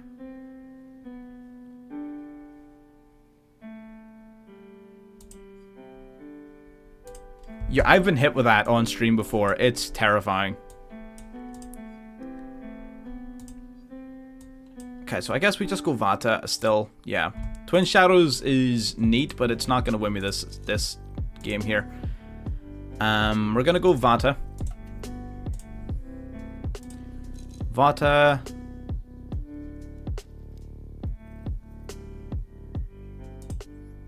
Yeah. So Black Wings, yeah, it's a structure deck that just kind of came out, basically, out of nowhere. So because they're going to get banished, I'm just going to send a Simoon. There's no point me sending anything else, because they're just getting banished. I knew it didn't resolve. God damn it, why did I for some reason, I just trusted that it wouldn't fuck me over, and it did. Alright, I guess we're just gonna have to sit on one negate. You have not missed Synchrons, no. Synchrons, we're saving the best for last. We're saving the best for last. At the minute, I'm just pulling my hair out over freaking random floodgate decks. Sharnga.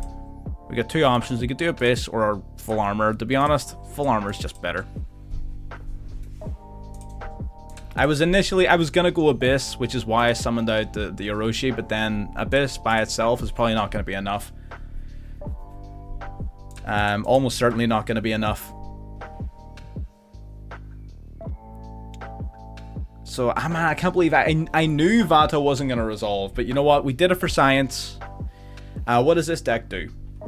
So basically, it's a turbo synchro deck that you want to basically end on.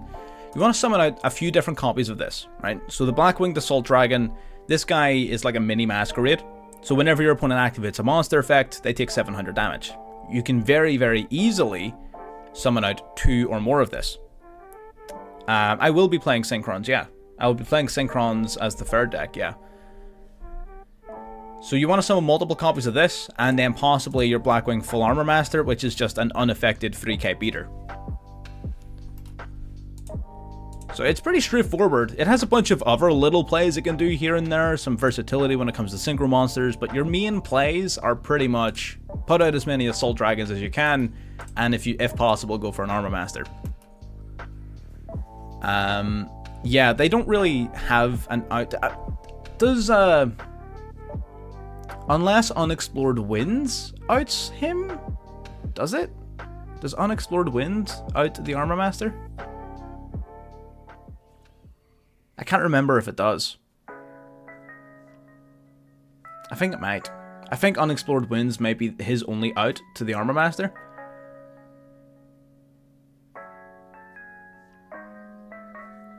Is it not cost, though? I thought that it allows you to tribute his cost. I don't know.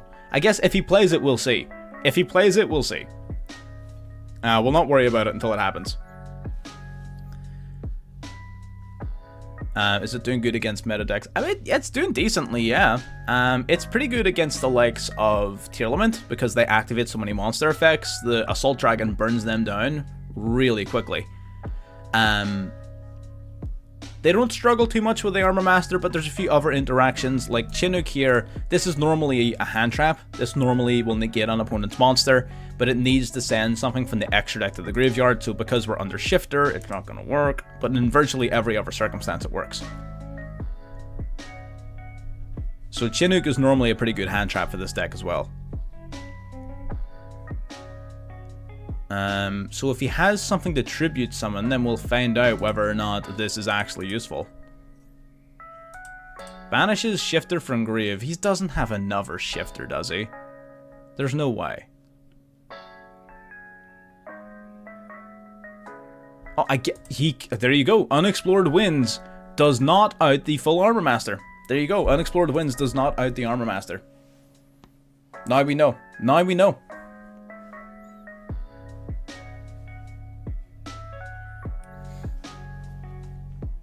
Good stuff. So what is there out? Like what is there what is there out? I don't get it. Do they just lose to this card? Does he just lose?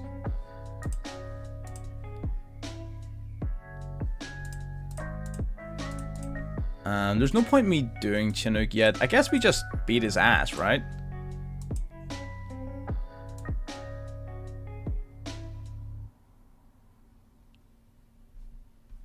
Yeah, never mind. There you go. Easy dubs. Easy dubs, skis. Flu has no out to the Full Armor Master. There you have it. And there you go. And we all learned something. Simply no out. They cannot beat it. Their out is got. I don't think they can. I don't think they can do that. Can they do that? I'm pretty sure I'm pretty sure one of their cards, I don't know which one, is their field spell locks them out of special summoning? I might be wrong. I would need to read it. There's something in there that locks them out of special summoning. I'm pretty sure. I could be talking out my ass though, so don't trust me. Blackwing's best deck.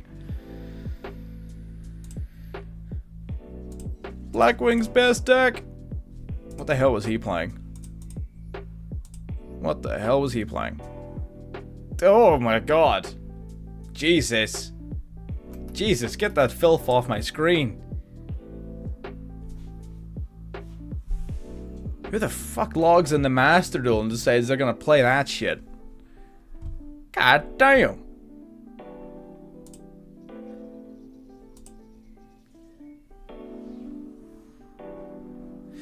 Right, some nice, honest, clean game. Yeah, but a bot doesn't auto scoop, right? A bot doesn't auto scoop like that. That was a whole dude. That was an entire guy on the other end of a keyboard. And I know it was a keyboard because no one on a PlayStation or an Xbox would do that either. Like that 100% is a guy. I don't even remember. I think he was going first. He probably just didn't have a hand and just decided, fuck it, on to the next. Ooh. This one's gonna be tough. This one is gonna be tough. We've got an entire level 1 in our hand.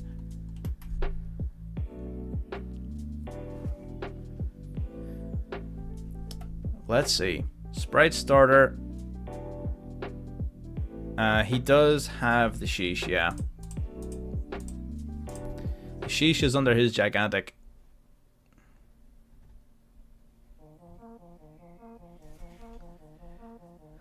Grabbing the carrot. Carrot's annoying. He can recycle it, yeah, using that Exceed monster. I don't know if he's gonna do that. He might. He detached Jet. So if he is planning on recycling it, he's doing it the hard way.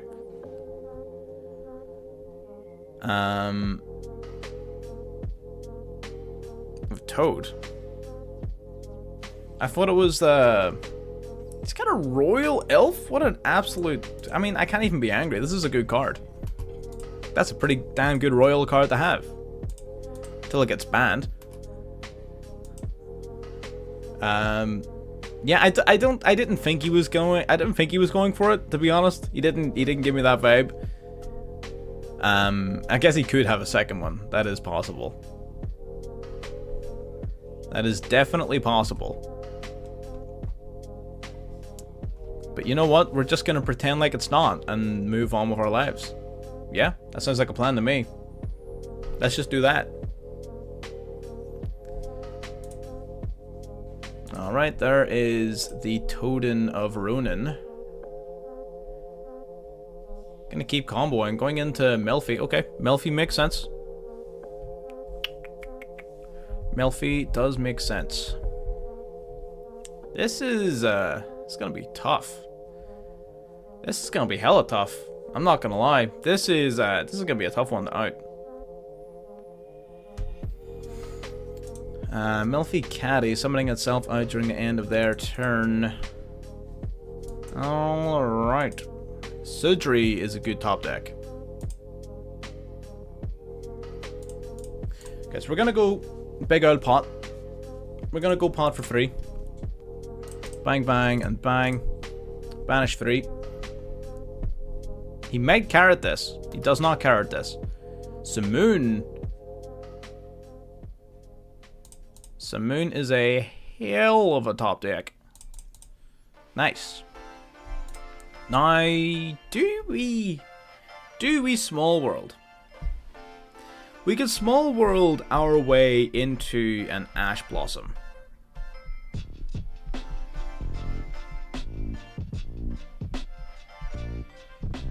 Yeah, Carrot can try to negate it. I don't think he'll want to carrot until he gets to use his other cards though. Until he gets to use his Melfi cards. Because this gives him an extra negate, I'm pretty sure.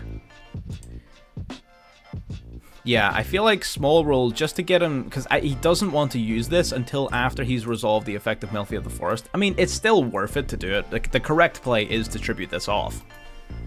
But it does, at the very least, remove this as a problem. Because he's not going to tribute Caddy, obviously. So I think Small World do be the play. Especially considering I don't have to banish his cost. All of the banishing happens on resolution. So, if he's gonna negate it, he's gonna negate it now, and I don't lose anything. And I'm pretty sure it negates the activation, doesn't it?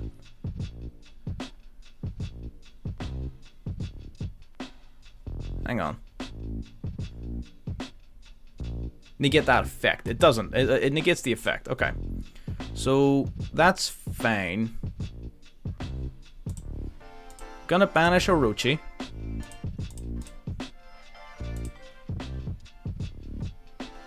Then we banish Noctovision. And that grabs us an Ash Blossom. And then that just keeps us safe from the possibility of a secondary Sheesh. Because he might have a second Maxi. If he doesn't, whatever. If he does, then that's going to keep us safe from it. Because we don't really need any more monsters. Like, we have combo here. Okay, we go Samoon. We're going to banish the Sidri. That is fine.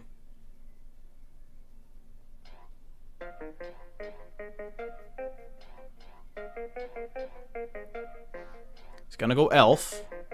Elf trying to revive the Jet. I think this is going to be as good an opportunity to call by as any. Because he's going to have to give up a Melfi here, or he's going to give up his Jet, which either way is going to harm his ability to continue to use Carrot later in the turn. So he's either going to have to Carrot Tribute off Melfi of the Forest to negate this to summon the Jet, in which case he's giving up the entire value of the Jet, which is being Tribute fodder for Carrot, or he's going to do this, basically. So there you go. So that's one of his negates gone in exchange for literally nothing. We just got, in fact, that's two negates gone. Carrot's negate and Melfi of the Forest negate, both gone for literally no cost. We get to summon out our Samoon. That's fine.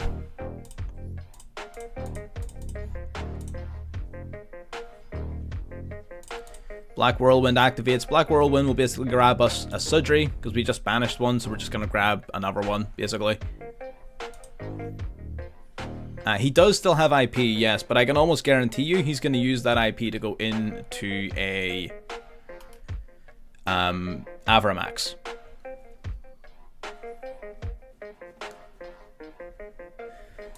And Avramax, while annoying, does not actively disrupt us.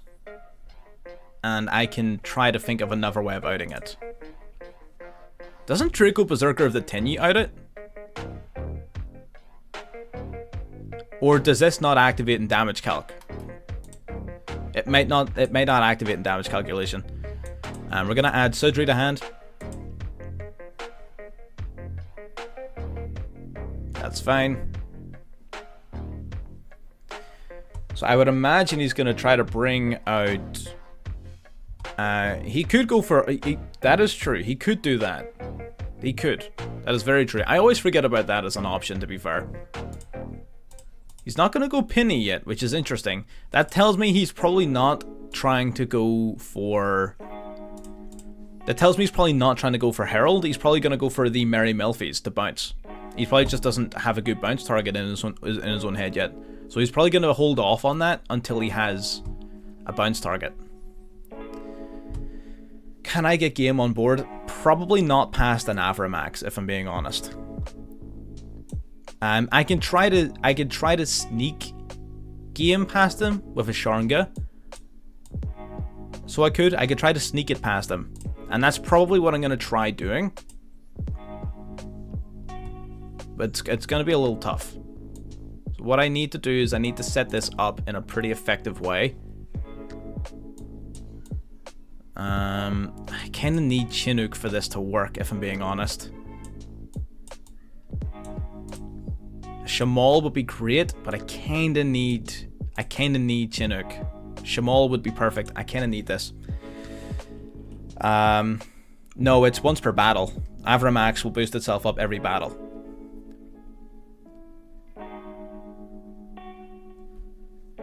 There's the penny.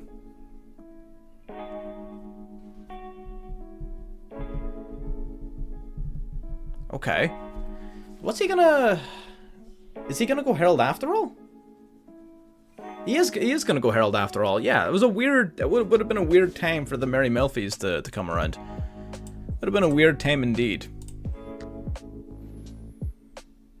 Summon Vata. We can activate Vata.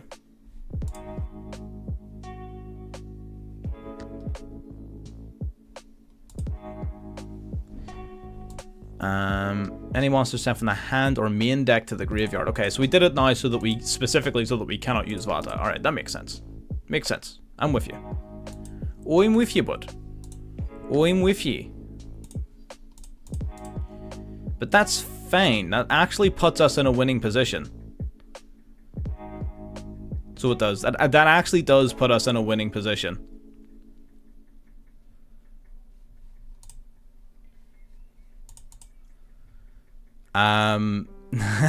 This is gonna be pretty funny. Alright. So what we're gonna do is we're gonna go Boreas Storm. This unironically puts us in a pretty nice spot, I think.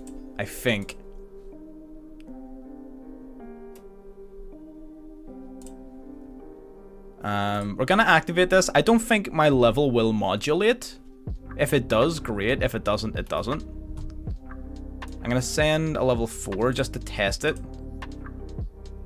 It doesn't. Yeah, I didn't think so.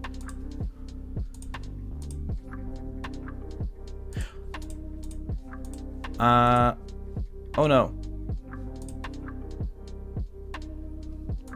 I just realized my mistake. Chinook can't activate because of the Herald. Ah, Scheißer. I just realized my mistake. I'm stupid. Ah, that's not ideal. That's not ideal.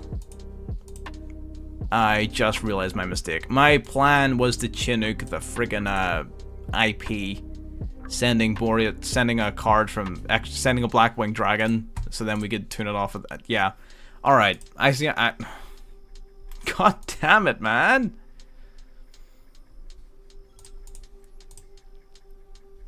Cannot catch a break. I'm just so fucking stupid, man. I need to practice these decks more before I come on. But it's fine. We're learning. We're learning. Goddess. I mean, Goddess is still pretty damn good right now. Let's be real. Goddess is phenomenal.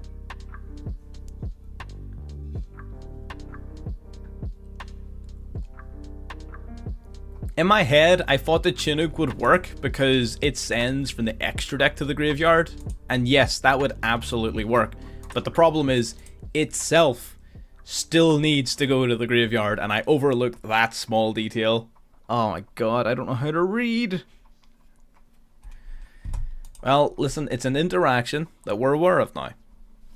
We're learning. It's all part of the process. It is all part of the process.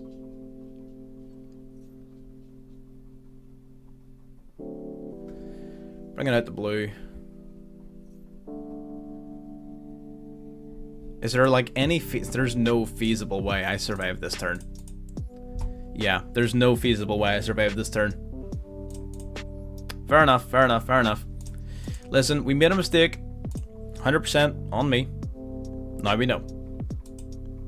Now we know. Simple as that. Now we know. All right. We're going first. I don't like that. I don't like that. I don't like the way he made us go first. I don't like that. Okay. So we're gonna small world. So this is part of why we play. This is part of why we play Assault Synchron, because now we can small world max E into Assault Synchron and then Assault Synchron into Simoon. So that's part of why we play Assault Synchron. It's a really good bridge for small world. Now we're going to activate Simoon, the Poison Wind. We're going to banish Harmattan from the hand. Gonna set Black Whirlwind onto the field, then additionally normal summon our Simoon. It could be Numeron, that's what I'm concerned about. I am getting Numeron vibes. But that could also just be me. It could be any number of going second decks, let's be real. There's a whole bunch of them out there. Do you get to grab a Sudri? Literally, Simoon equals full combo. Simoon is crazy. We've already got a Vata in hand as well, so we get to use our search on something else, which is awesome.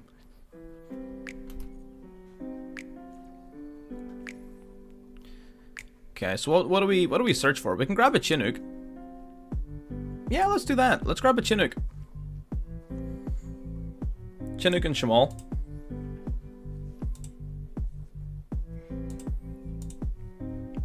Okay, so we'll activate Shamal first of all. Ditching it to the graveyard. We're going to grab ourselves the continuous spell, Black Feather Whirlwind. Now we can special out the Vata. Special summon out the Vata. Activate its effect. We're going to send from deck to graveyard a couple of our Black Wings to get Synchro Summoning. The first card to Synchro Summon using the deck. Sending all 3 cards to the graveyard to Synchro Summon out the Black Winged Dragon. That's going to trigger off Chainlink 1, our Shamal, banishing it to revive back, sorry, to grab back to hand, or Harmattan. In Chainlink 2, we've got our Whirlwind. Whirlwind is going to resummon the banished Shamal. We got plays 4 days, my friend. Let's get it on. So I got Shamal, bringing back the Harmattan. So you said we Zephyros back the Shamal. Well, yeah, because we've played 2 games. Chill out, it's fine. Or 3 games or whatever. So we Zephyros back the Shamal, summon out this guy. Then we activate Sudri.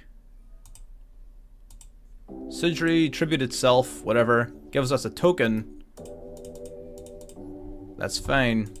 Then token and the level 4 goes into Nafung. No Fung or whatever. Nothing.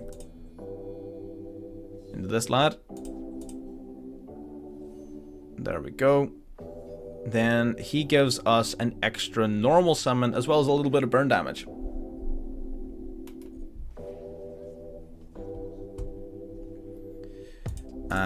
Yeah, we get an extra normal summon. Yeah.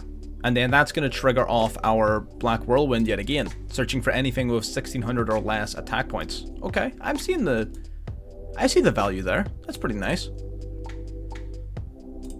We're going to go Sharnga. Special out the Sharnga. Bringing it out. Bringing it out.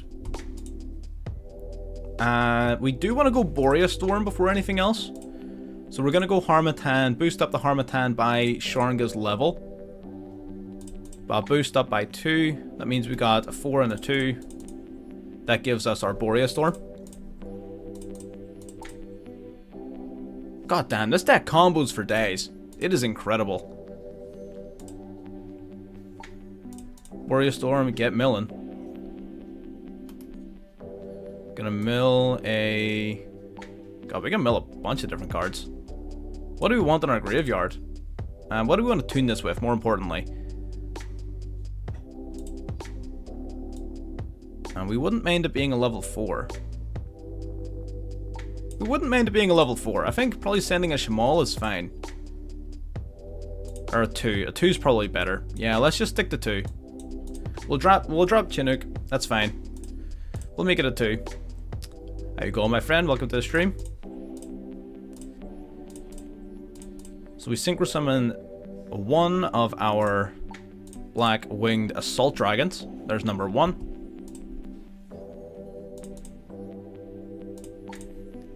We're able to use these 2 now.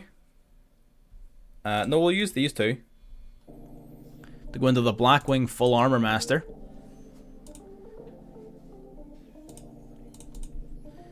Then we can banish from the graveyard our Boreas Storm and our Black-Winged Assault Dragon to bring out the Black-Winged Assault Dragon. Okay, then we've got Maxi and Chinook. Nice. Okay, so every time he activates a monster effect, he's going to take 1400 points of damage. He's already down by 800. Then we've got a negate here with Chinook, as well as a Maxi. And an unaffected beater, basically. Damn, this deck combos for days. God damn.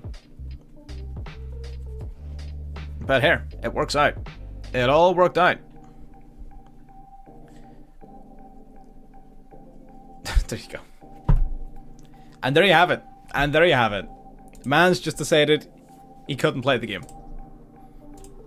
And there you have it. It's as easy as that. It is as easy as that. We'll do a couple more, and then we'll shift into Synchrons. We'll do a couple more games. These games take longer than the Resonator games, of course, so I do want to give the deck a little bit of extra time. But yeah, we'll do a couple more. Let us see. Now this is a... It combos way more. Now this hand isn't very nice. This is not a very good hand. Right. Plays can still be made, it's just not going to be very tidy.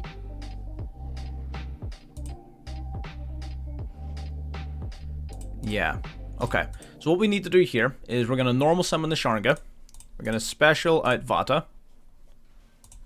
Activate Vata's effect. We're going to trigger a Havness.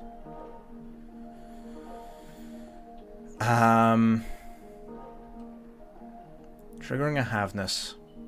That's fine. We're not gonna maxi. What's he gonna mill here? He milled nothing. Okay, he milled nothing. Perfect. Okay, so we send Zephyros and we'll send Harmattan just to have them in the graveyard for later. We'll just have them there. That's fine. We go into the Blackwing Dragon. We have a Chinook in hand. Okay.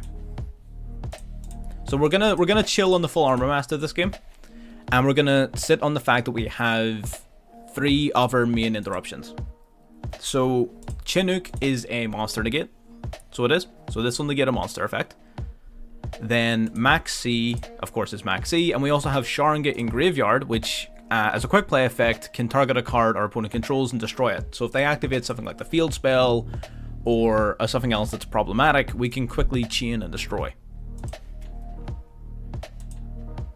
It's not the greatest card in a matchup against tier elements, but it is definitely at least an option that we can play with. Or Scream, something like tier element Scream would definitely, I think, be worth the pop. Let's not do it just yet. Normal summoning out the Reinhardt. Yeah, I think we're gonna pop it now. I was kind of just hoping he wouldn't have something, but you know. It's fine. Pop the Scream. It banishes itself as cost as well, which is handy. That means it can't be negated by anything. Well, not by much anyway. Scream gets popped, so no mill 3 for you. Reinhardt will get milling though. Reinhardt mills a Merle.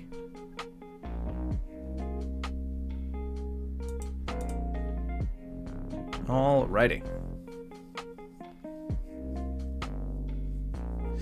Merle get fusion summoning. Okay, so this is it's a precarious position we're in. Very, very precarious. We do have outs though.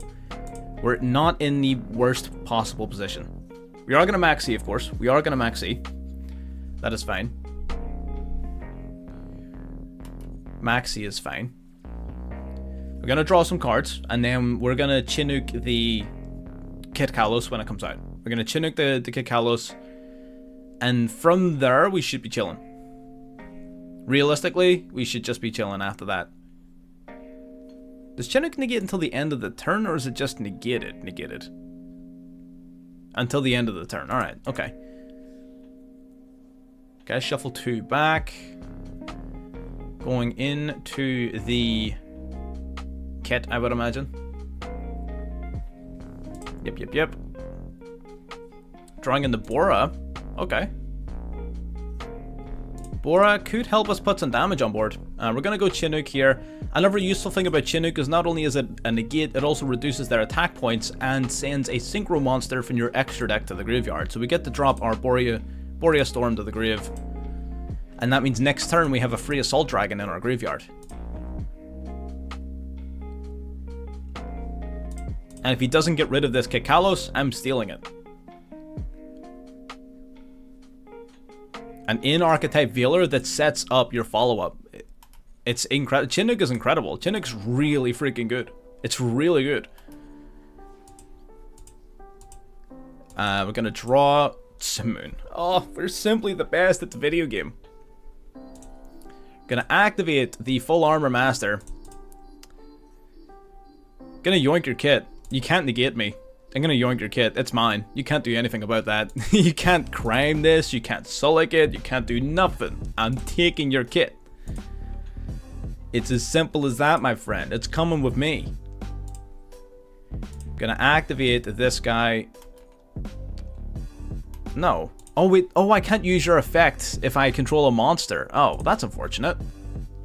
Alright, well, I guess we're gonna normal steam the cloak. Normal summon the cloak. He's got crime. Like, we know he has crime in here somewhere. Oh wait, I can synchro summon with his kit, can't I? I can. I can do it with his kit. We might just do that. Do we have a level 7? We have our Raikiri. Raikiri's not super great in this situation. Yeah. I'm thinking we just go into the Druko Berserker here, if I'm being real. I'm just thinking we just go a little bit berserk.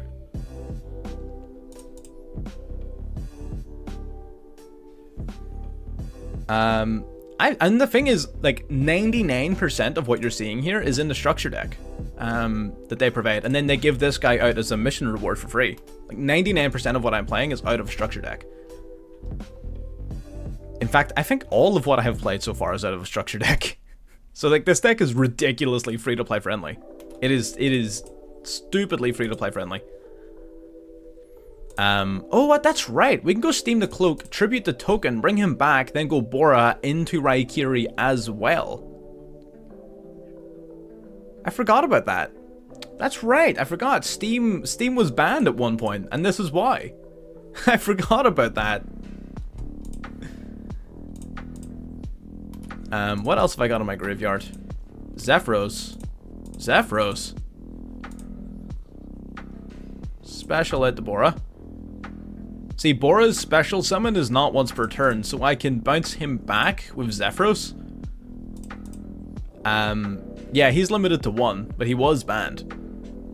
So I can bounce Bora back with Zephyros, and then I can just summon Bora again. Because his special summon isn't once per turn or anything like that, it's not limited.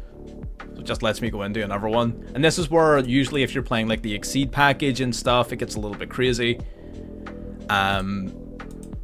But, you know, we're not playing the Exceed package, so we're not going to talk about it. Can I personally explain why? No, I don't know enough about the history of the card. I know it was part of some pretty schnasty FTKs, and like pretty insane turn 1s. Primarily when Hulk was legal, Hulk completely busted Steam the Cloak. Without Hulk, it's not that bad. That's why they were able to unban it, essentially. But it summons a token every single time it goes to the graveyard. So they would basically just loop it over and over and over and over. So we could go Raikiri here. We could try to force the crime, but I don't really want to. I don't really want to force the crime, if I'm being honest. I don't see a lot of point in it.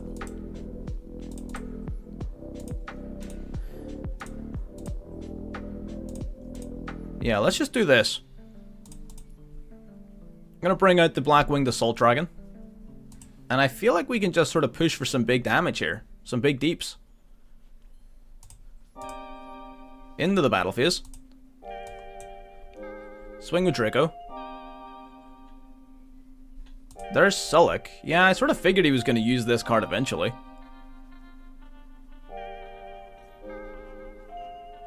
Alright, negating Berserker, sending our Havness to the grave. Havness, I would imagine it gets fusion summoning.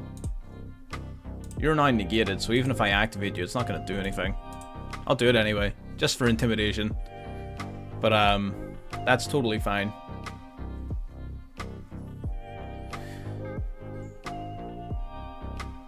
No, because he negated me, that's the whole point.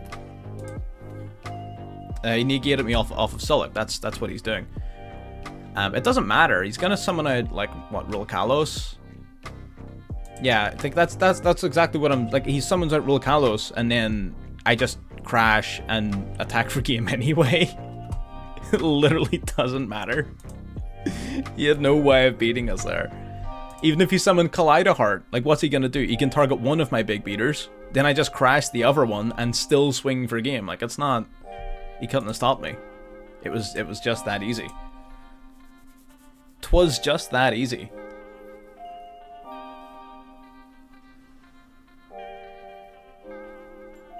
Let's see here. We actually win a coin toss. We actually win a coin toss. Wait, didn't he make us go first? Or was that the game before? I can't remember. Okay. We got some stuff in this hand. I really don't want to banish Zephyros. Oh, I really don't want to banish Zephyros, but I don't have a choice. Ah, big sad. Big sad, big sad, but it's fine. Alrighty. This is going to be an insane amount of advantage, though. This is going to be incredible. Bringing out the Simoon and double searches. It is worth it. It has to be done, but like it's just sad because I don't play two of it. I only play one of it because I'm stupid. Most people play two for this reason. Most of the time you don't need two, but like, yeah. Oh, it's multiple pot of greed as well. Like this card is honestly incredible. I could do a structure deck, like a budget only structure deck. I probably would, to be honest. Yeah, I've been thinking about it. But I've put up deck profiles of this deck, and it's solid as hell. I love it. I haven't messed around too much with the Kali Yuga version. I really want to play with that. People are saying that that's probably the way to go. But I think the Synchro version is just baller as hell. The Synchro version's sick. Deck to hand. We literally were running out of good cards to add. We're literally running out of good cards to add. That's how good this situation is. We have added literally every good card to our hand. Insane. Activating Shamal.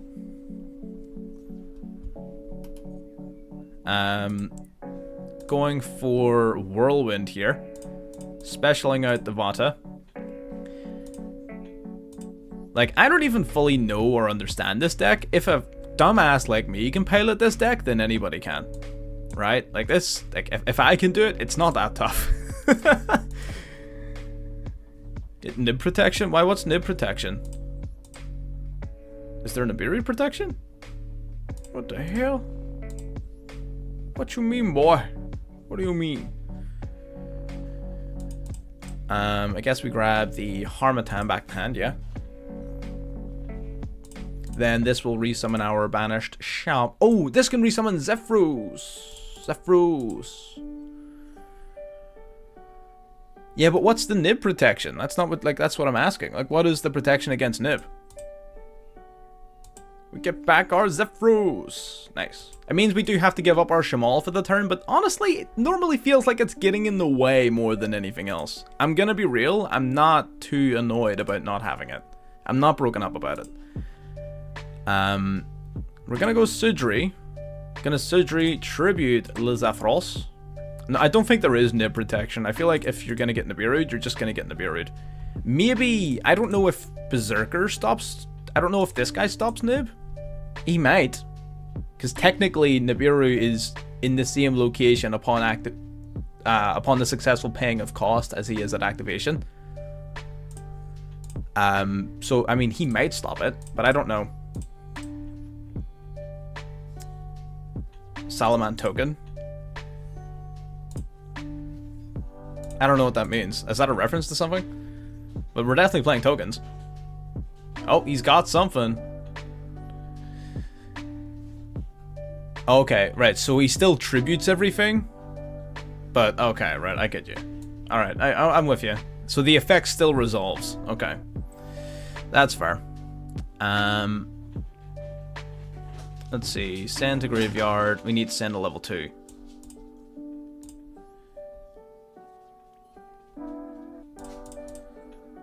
And there's so many plays happening with this deck that I'm always wondering, like, if I'm getting everything right or if I'm missing stuff. Abyss cannot. No, it needs to, Abyss can get a face-up card. So it can. Man, there's always so many goddamn cards happening at once, and I never know which ones are the right ones. Zephyros here. Yeah, we go Zephyros for sure. Zephyros bounce back the Whirlwind, and then we can reuse it. Yeah. Summon this out. For sure. Activate this. Then we use Boreas Storm and the Blackwing Dragon to go into the Blackwing Assault Dragon. Yep. Yeah, we're going to Synchro summon it. Uno and dos. Into the man of the hour, the Blackwing Assault Dragon. This card is so goddamn cool. I didn't activate this card. That was a mistake, but it's fine because we can still play through it. Alrighty, bringing out the Sharnga. We're going to special out Harmattan. We're going to summon out 3 of the... We're summoning out 3 Blackwinged Assault Dragons, is what we're doing. Here, because we go in the another Boreas Storm. Using a 2 and a 4. Boreas Storm, there he is. That triggers Blackfeather Whirlwind. This time we do get to summon something back. Get to summon back the Shamal. Boreas Storm is once per turn, yeah, but the... I don't need to use its effect twice. It's a level 6, so I combine it with my level 4, and there's my level 10 Synchro. This deck goes hard. It really does. So we do these 2 here. Into our full armor master. And then we summon out our final copy of the Blackwing Assault Dragon.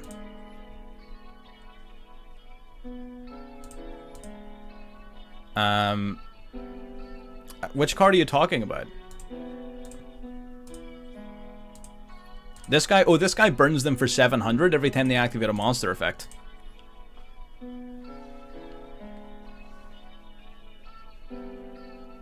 So every time he activates a monster, he's taking 2100 points of damage.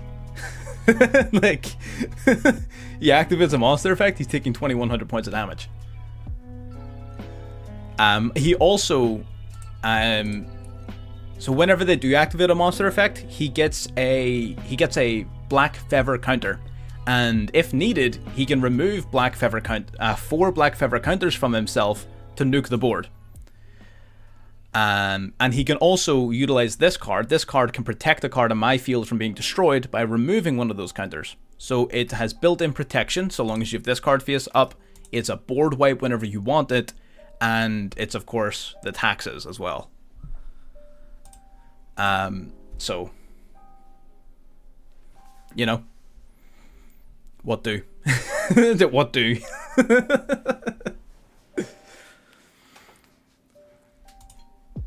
Literally, yeah, like this guy's tough. It's really cool how easy it, like, the reason I don't like Masquerade, and I feel like the Masquerade tax strategy is so cheesy, is because it's so inconsistent.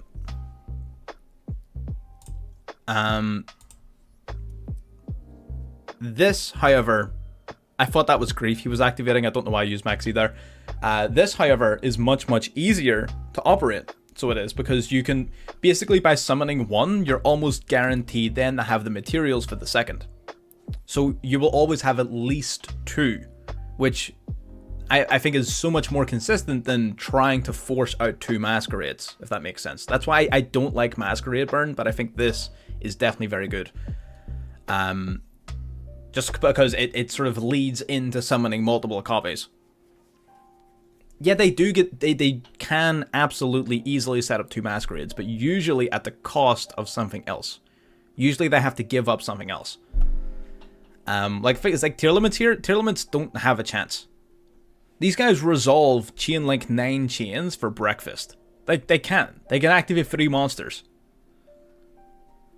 They just can't do it. They just can't. They just simply cannot. It is illegal. they cannot play the game. Like, it activates Siren. That's Siren. That's going to cost them 2100 life points. There you go. 700, 700, 700. Bang, bang, bang. Plus we can pop and negate whenever we want. Activate Scream. Okay. Probably should have activated that first. I'm not going to lie to you. Alright, so there's the Rhino Heart.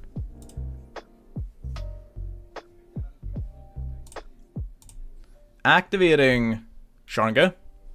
Plus we have Sharnga in the graveyard. I don't know if anyone noticed while we were setting up. We have Sharnga in the graveyard, which is a quick play pop whenever we want. And we still have Chinook, which is a built-in Veeler, whenever we want. Like, you know what I mean? Like, this deck's incredible.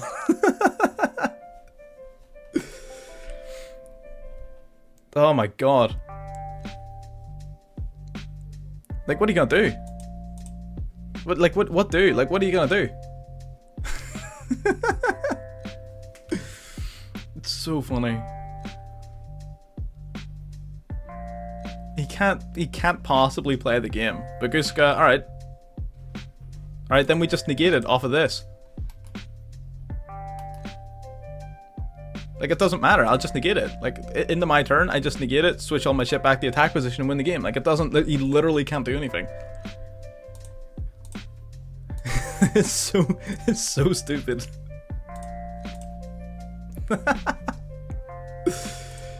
Plus my Armor Master's in attack position. I didn't even have to do this because my Armor Master could just punch it in the face. Because it's unaffected. It's not like the baby unaffected, like Psychic End Punisher and stuff is. This guy is like proper unaffected. Nothing affects him.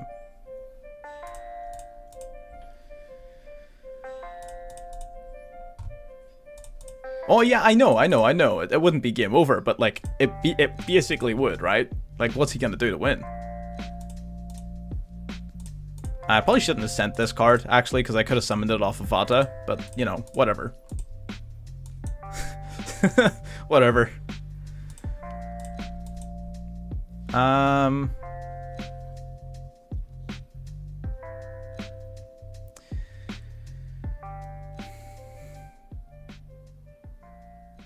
Okay, I'm not gonna be mean. I'm not gonna BM.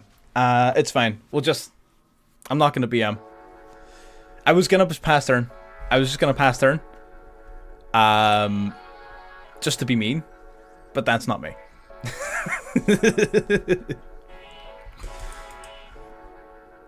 Right, we'll do one more and then we'll switch to Synchrons. Y'all are gonna see some combos today. I should have done. I was so tempted. I was so tempted. Your question? What was your question? If they reach below 2,100, then will they die? Yes, they will die. So the difference between Masquerade and this guy is Masquerade, you have to pay the cost to activate the card. So if you don't have enough life points, you can't activate the card. Whereas the Black Winged Dragon inflicts damage upon resolution, so they can activate the card, and then they just take the damage. So, yeah. That's a very good question to ask. That's a very key difference between this and Masquerade. Masquerade can't actually beat them. It can't actually kill them, whereas this guy can. Sudri, no Simoon this time, but we should be fine. But that's why if you open Simoon and Black Whirlwind, honestly, just GG's. They should just leave. He's kind of, I wouldn't necessarily say he's better, because Masquerade also costs for the activation of spells and traps, whereas the Blackwing, the Assault Dragon, only burns on monster effect. So that's a big difference. So I wouldn't directly compare the two and call one better than the other. I definitely prefer the Blackwing Dragon, but they serve different purposes. There you go. GG's. That doesn't count. We're doing another one. That doesn't count.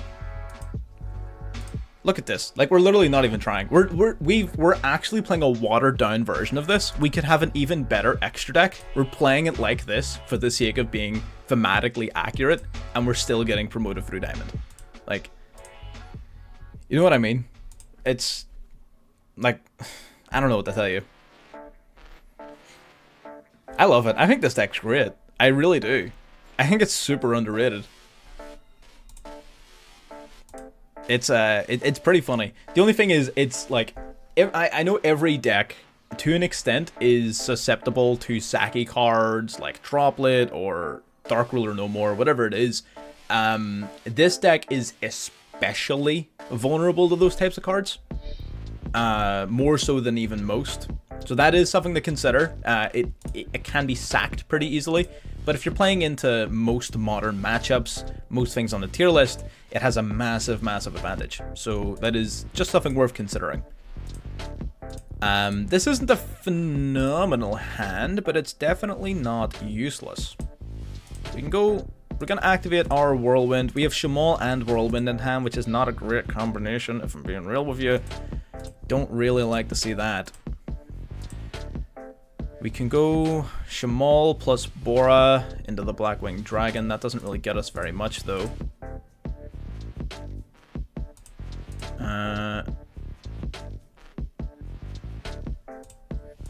Hang on. Right. There's not a ton here in terms of what we can do. We're just going to have to do what little we can and hope for the best, basically.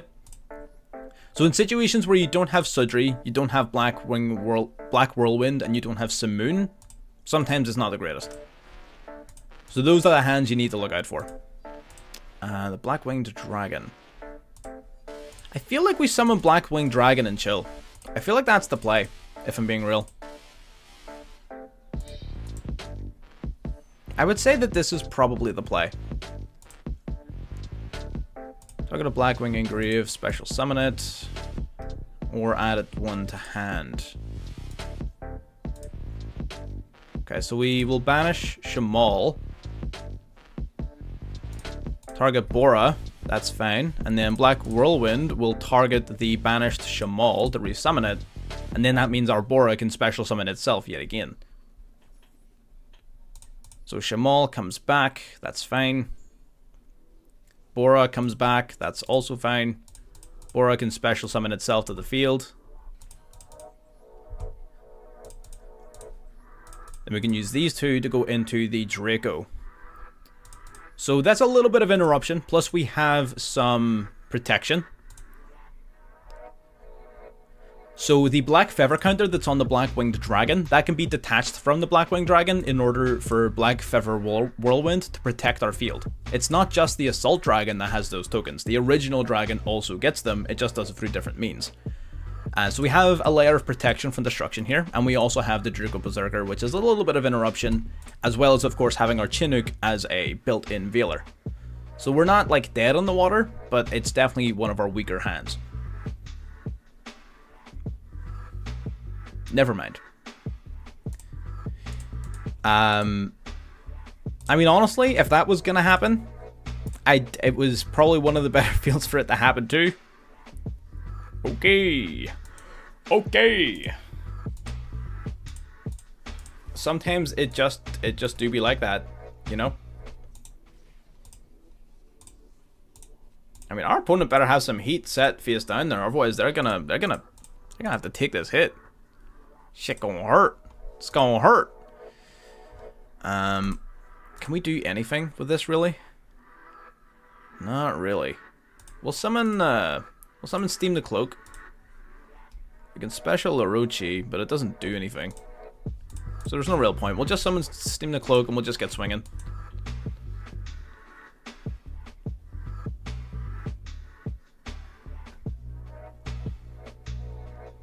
This is not the matchup that I had in mind. Getting lava golemed frame 1. It happens. Quaking Mirror Force. Is that even, like, really the worst thing in the world for me? Because that means I'm no longer taking burn damage from Lava Golem, unless he swings into it and flips it back face up again. But if he does, that gives our Chinook a target, so I can go into my Tax Dragon. Yeah, I mean, this isn't the worst thing in the world. I might actually I'm super tempted to put the Psychic End Punisher into it. The only reason he's not is because I wanted this to be, like, thematically, like, Crow Hogan type thing, just for the sake of the stream, you know? But this is fine. Like, he gave me a target for Chinook. So it's literally fine.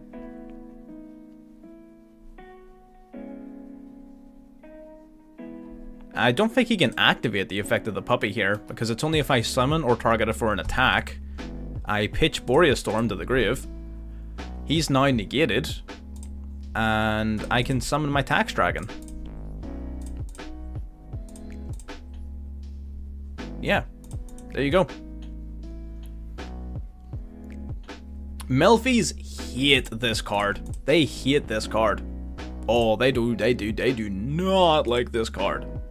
Oh, we even get to go into the Red Eyes Hot Red Dragon Archfiend Abyss. We even get to go into the Hot Red Dragon Archfiend Abyss here, which is pretty nice.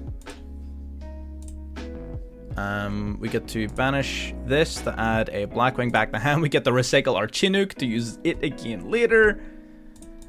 I'm gonna take that back to my hand. Thank you very much. Grabbing our Chinook back as well to be reused later. God, that's so good. Go into the Orochi. You can activate the puppy. It's not going to do anything. You're just going to burn yourself for no reason. Alrighty, now we're going to go Abyss. Here he is. Oh, Orochi, when sent to the graveyard for Synchro material, changes his battle position. It switches into attack mode. He's got 0 attack. Oh, that's tragic. I forgot about that. He's gonna take so much damage. Oh my god. This is perfect. Oh god, I love this deck so much. Gonna take 32 to the face. Activates my Abyss. We get to resummon a tuner. We get to bring back the Orochi. Swing for 32, and now he can activate 2 more monster effects without blowing up. If he activates 3 monster effects, he blows up. And we have an Omni Negate for a face-up card. So if he activates 3 monster effects, he blows up. How is Melfi going to beat us with a 3 monster? He could, I mean, I guess, if he has like a Kaiju, whatever. He probably does have like Kaijus and Lava Golems. Yeah, I sort of figured. But like, it's not looking good for our man here. It's not looking good. Ooh, Obedient Schooled. What the hell? Don't people use this to like tribute summon the god cards?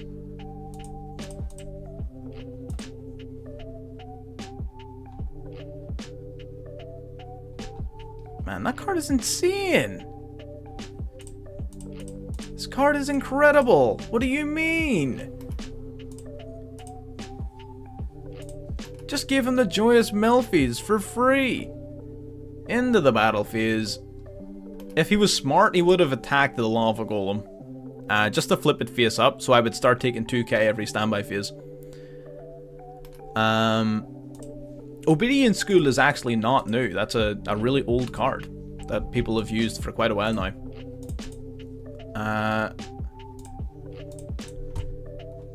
Already, I guess I'm just gonna have to do the same play I did last turn. Guess we're just doing the same play we did last turn. Because we recycled the Chinook. I don't, like, what do you want from me? You're gonna activate that. Target a beast, return that thing to the extra. Special summon 2 level 2 or lower beast. 2 level 2 or lower beasts? Absolutely not. I wonder if that stops Chinook. Does it? Because you're technically now already negated? No, it doesn't. Okay, that's fine. That's fine. Absolutely destroyed. And I get to summon back my Blackwing Dragon again, thanks to the continuous spell. I'm looping the same Blackwinged Dragon over and over. Incredible. Love to see it. Well, that's Blackwings. I thought that I feel like that's pretty impressive. Are you ready to see a deck that's not very impressive? Let's talk about Synchrons. Now, Synchrons. Right. Okay, hang on. I'm gonna need this. Synchrons are what you get when you take a Yu-Gi-Oh player and hand them 2 kilos of crack, and you just see what happens. This deck doesn't make any sense at all. You just activate cards and hope it works. So what we're going to do today is we're going to activate cards, and we're going to hope it works. This is a pretty good hand. Pretty good hand. Honestly, yeah. Are you ready? If you were to tell me, if you were to give me a suggestion, if you were to tell me, John, I want to know a deck that if someone activates Maxi against me, I can make them run out of cards. The first deck I would suggest to you is play Synchrons. It's bound to do it. Yeah, I don't think so, Chief. Yeah, I don't think so. Absolutely hashing that, just in case this face down is either Solic or Crime. It's Crossout. I'm not too worried about that. I think it being Crossout is fine. I think it being Crossout is fine. Havness resolves. He's gonna mill nothing. Watch this. Watch this mill. You can't watch this mill because it's behind the chat. He milled 2 copies of Simar and evenly matched. So, nothing. Simar doesn't do anything you send to the grave, right? No, it doesn't. Okay, great. So he got nothing. So now we're gonna go Speeder. Appropriately named. And we're going to try to pop off and see what happens.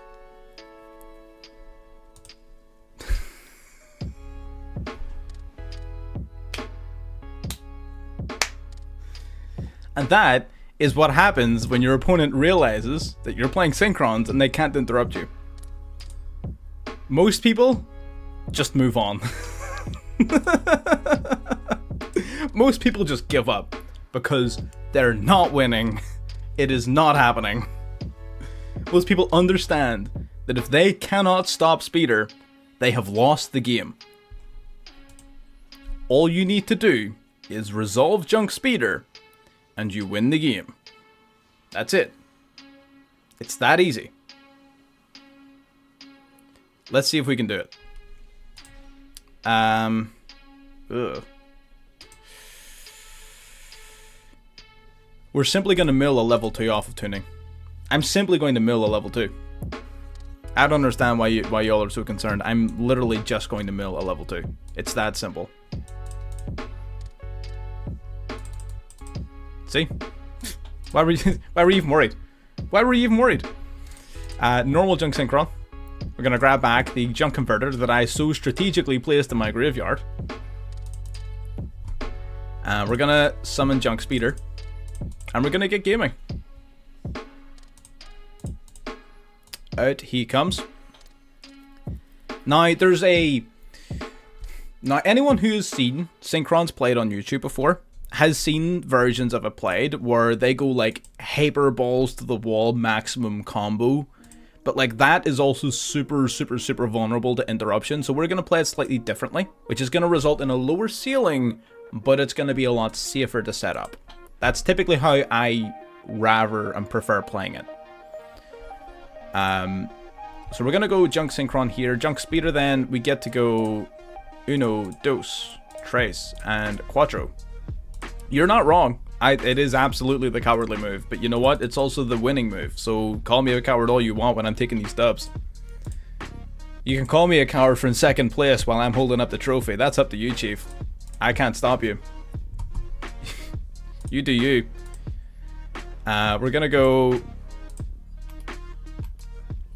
see, here's where it gets a little bit iffy. Okay, so we're gonna... Ideally, you want to go Crystal Wing here. That's why you usually don't summon Junk Synchron here, but I did because I'm stupid. We're gonna go here. That's why usually at this point you want to go for Crystal Wing to negate Nibiru. We can't really afford to do that though, can we? Let me see.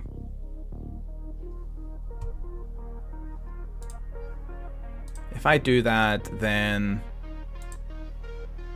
I won't have a non-tuner. Yeah, the only real way to guarantee I'm going to be able to combo is by going Charge Warrior, first of all.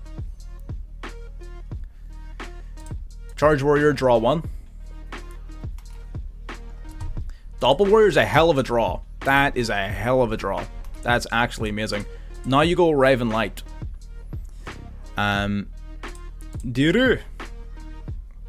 Every card has its value. So we're gonna go now Crystal Wing. Now we're safe from Nib. If he was playing it. So the reason we did it like this, we need 2 zones open. Because a Raven Light is going to draw. We're gonna draw 1. It's going to grab us Converged Will's Dragon. Converging Will's Dragon.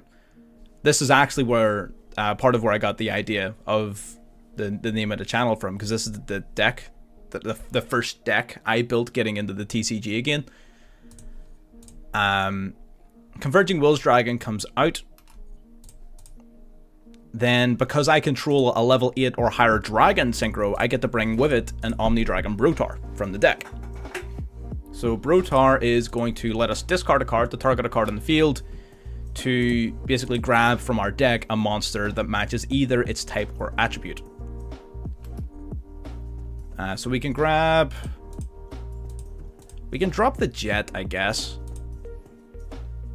We're gonna grab Doppel Warrior. Alrighty, so from here is where it gets a little bit dicey, because it's been a hot minute since I've had to play this deck. So there may be certain plays and combos that I do that aren't correct, but we're gonna make it up as we go along and see what happens. That's generally speaking the plan. Do I have another level 8 I'd like to summon? I do. So what we're going to do here, typically this is where I would tribute off to summon back Stardust from the graveyard, but instead, because we've got a Raven Light, we're going to go for a bit of a different play. We're going to go for the Chaos Ruler. Going to use these two. Going to go for the Chaos Ruler. Hyperion. What's Hyperion? I don't know what that card is. Is that a Synchro monster? I mean, I would imagine so, right? See, I don't have the Rose Dragons in here. Bringing out the Caligo Clawcrow. I guess we could do the Clawcrow now. So we could do the Clawcrow now. Yeah, we might as well. Okay, so we're gonna do the Clawcrow. Oh, no. This is where we do this. Yes. Hyperion, yes, TG. Hyper Librarian. That's where we want to do this card. And then this will summon a tuner from the hand, I believe. Yep. That'll summon the Assault Synchron from hand.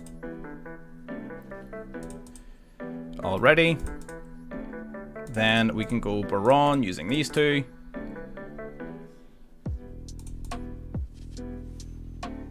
I'm playing against the timer here, my friend, but I absolutely will once I get a chance. Now, we've got a few options for what we can do. Typically, what you want to do is Stardust Dragon. But given the fact that we have so many options in our graveyard, what's our lights options looking like? Yeah. What are our lights looking like? Just Stardust Synchron? I don't really want to banish Stardust Synchron yet. I don't really want to banish the Stardust Synchron, so instead what we're going to do is we're going to go Jet Synchron. We're going to Jet Synchron, drop a Doppel. Going to summon Jet out to the field. That is going to trigger the Doppel on the field to summon itself out to the hand, from the hand to the field. Alrighty. We are playing against the timer here, so now we're going to go level 1, level 8, and level 2. This is how you go into your Majestic Shooting Star Dragon. Shooting Majestic Star Dragon, sorry. So the Shooting Majestic Star Dragon makes its way out. TJ Hyper Librarian lets us draw every time we Synchro Summon. So we're able to continually draw more cards, hopefully into more hand traps. That's the idea. Bringing these two out, draw Indian Imperm. There you go, case in point. Jet and Doppel token into the Celestial Double Star Shaman. Get drawing, get reviving.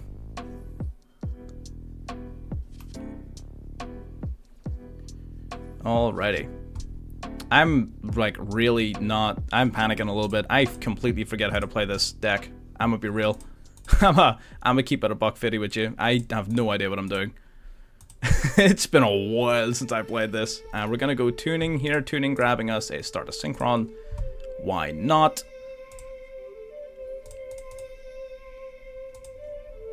We can go...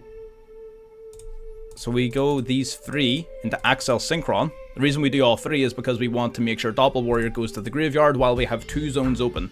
We want to have 2 zones open to summon out the Doppel tokens.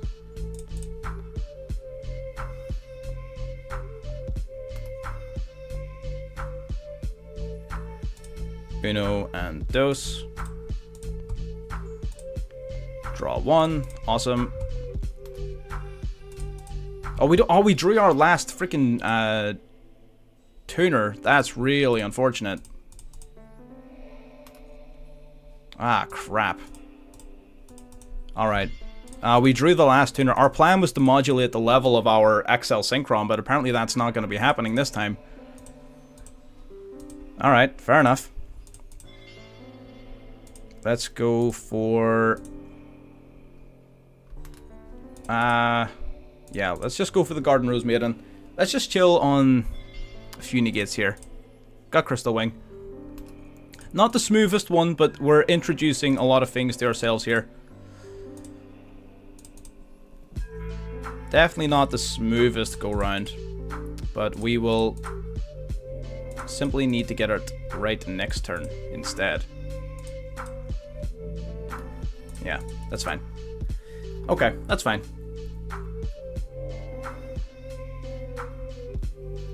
So this is again, this is, I mean, I say that we messed it up. Look at this board, right? Yes, there was plays we could have done better in there. There was things we could have done more efficiently and optimally. But look at this freaking board. Omni Negate, Monster Negate, 2 called by. Like that's like, you know, like what are you gonna target here? Attack position monsters. No thanks. No thanks. Don't really feel like it. Ideally, I want to hold on to this one until he has some stuff on his field, because this banishes itself as cost, which is going to trigger our Ching Ying to banish more shit, which is pretty funny. He's got the double Lightning Storm. Are you serious? He's got the double Lightning Storm. This man really wants to wipe my board. He really wants to wipe my board.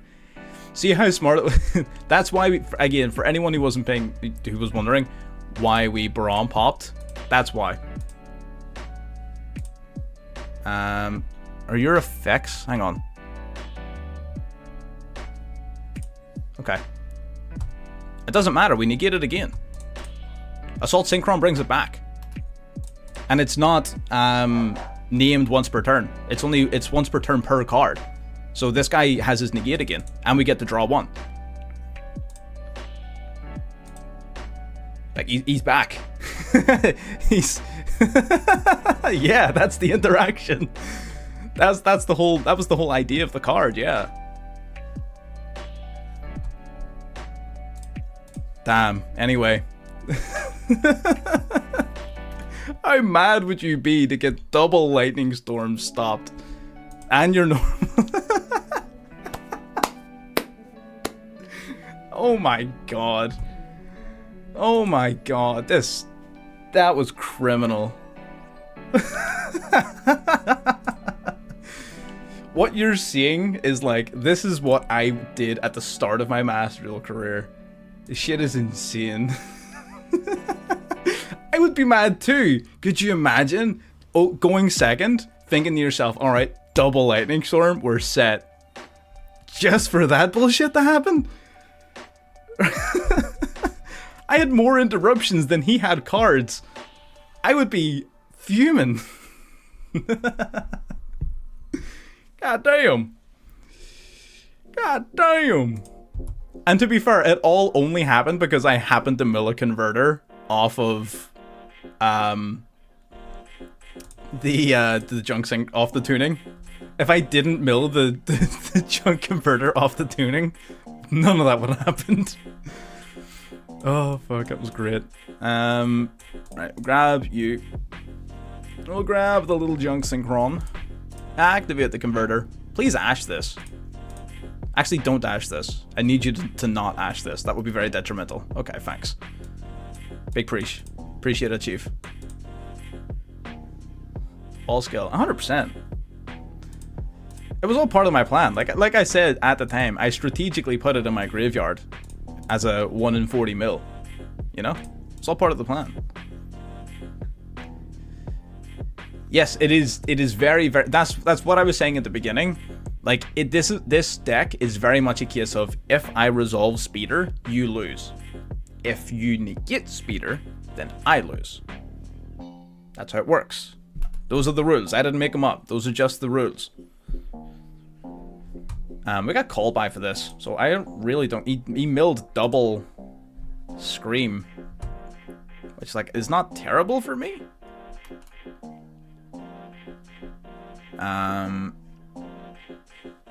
So I think that's fine. Honestly, it means he can't imperm me anymore. Junk Speeder. Oh, Junk Speeder. Junk Speeder. The only question you want to ask yourself is, do I want to use Converter in Chain to Speeder? Usually the answer is yes, just to stop yourself from getting Ash Blossomed, but if you're pretty sure the guy doesn't have Ash Blossom, then you can maybe hold off on your Converter until later in your combo. So yeah, let's do that. Let's hold off on the Converter. We don't need to use it yet. There's no point.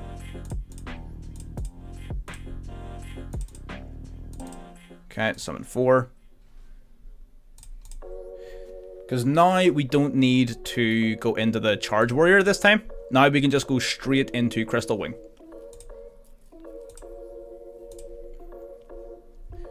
Okay, Arrive in Light. Places this guy on top of the deck. That's fine.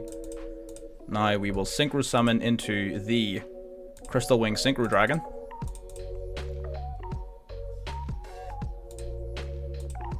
Also, I should mention, the Majestic Star Dragon, on top of being like a multiple use Omni Negate, can attack an extra number of times, equal to the number of Stardust cards in your graveyard. So if you do the Axel Stardust play, you'll have 2 Stardust in grave, meaning he gets 3 attacks every turn. So that's just an extra little bit that I should mention. So 4,000 attack, attacking 3 times, on top of an Omni Negate that recurs once per turn because of Assault Synchron. He's pretty good. Pretty solid card, I would have to say. Alrighty, bringing out the Brotar. Problem with this combo is you don't actually get the search Doppel Warrior, which is a little bit of a pain actually. Maybe I have done this wrong. Maybe this is not the correct way of doing it. Either way. Yeah, so maybe we should have done the junk Synchron at the start of the turn just to keep one on board. Yeah. That's what I'm thinking. We're gonna go Charge Warrior with these 2.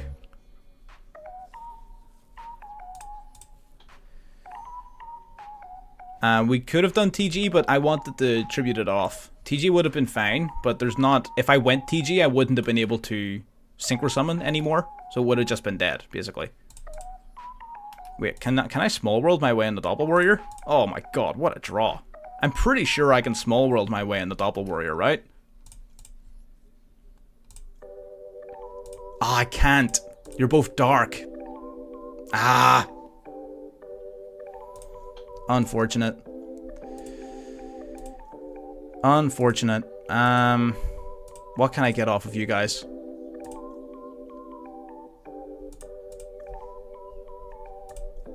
I'm gonna banish the crow. Man, I just literally ended up back where I started. God damn. God damn. I didn't mean to do that for real. It's all part of the plan. It's fine. Ah, damn. So, like, we still set up some pretty fucking nasty negates here, don't we? We still set up some pretty nasty stuff. Can we get another level 2 on board, please? Is that possible? I don't know if it is. I think I might have cucked myself just a little bit. 2 or lower. I might have screwed myself over a little bit. Okay, into the Axel Synchro Stardust Dragon. Stardust, gonna revive a card. Chaos Ruler probably would have done something, actually. Yeah, you're right. But I tunnel visioned. Bring back Assault. Yeah, I screwed myself over this time. Fair enough. Fair enough, fair enough, fair enough.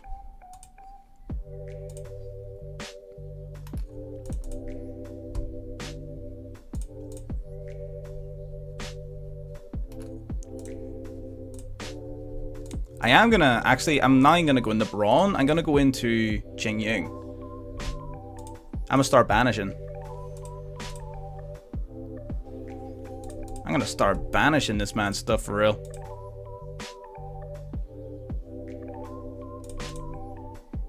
Bring out the Crystal Wing again. And then that triggers off my Jing Ying.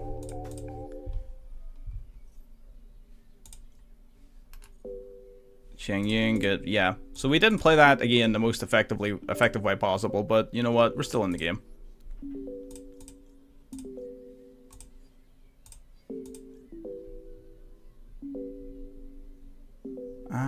Is there another way I can play this? Is there another thing I can do? No. I think it's fine. I think this is fine, honestly. Yeah. I'm comfortable enough with this.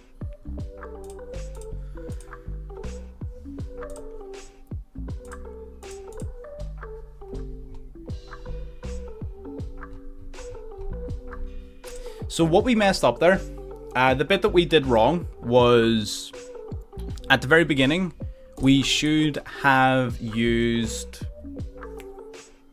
Junk Converter to summon out the Junk Synchron. That would have allowed us to keep a Junk Synchron on board for the Omni Dragon Broodtar to search our deck for Doppel Warrior. So the bit we messed up was at the very beginning with Converter, right? So now we know. Now we know. We're still under, like, again, we still have Max C. So this guy's still under Max C. He milled a Killback, he milled a Keldo, milled a Rhinoheart. He is going to try and summon the Rhinoheart. Activating Killback as well, which is interesting. So I'm going to use Call by the Grave on Killback. He's going to drop a card, summon the Rhinoheart, then the... I literally, like, he's bouncing back the Killback. I guess that stops us from negating it, which is a bit of a pain in the ass, a little bit. It still triggers our Sword Soul, Supreme Sovereign, so, like, we still get banishing. So it's not... See, oh wait, hang on, I can negate that with Crystal Wing, can't I? Yeah, I'm gonna just negate that. I'm gonna just negate that.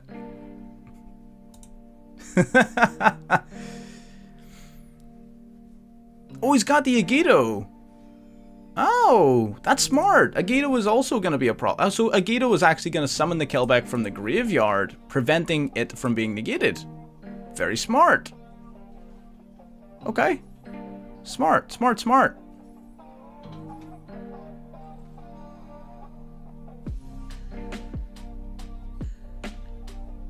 What did he mill? There's nothing really good for us that he can mill, to be honest.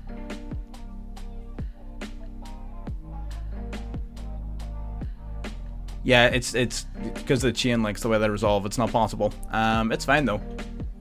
He activates crime, target a banished tier element, and add it to hand. Scream. Activating.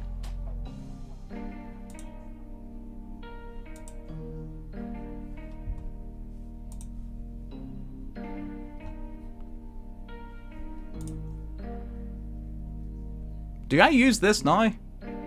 Yeah, I guess I kind of have to. I don't really have an active proc for banishing for the rest of the turn, so I guess I kind of have to use it now.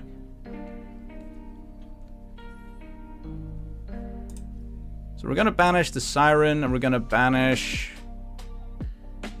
the Murley.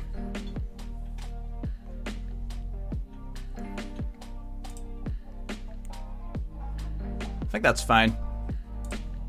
It doesn't leave him completely without plays, but it does definitely handicap him a lot, and he is still under max C.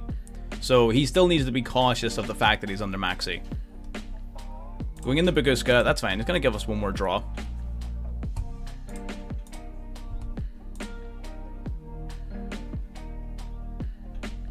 Okay. And phase. So what's our out to Baguska? Do we have one? Not really. Do we need one? Also not really.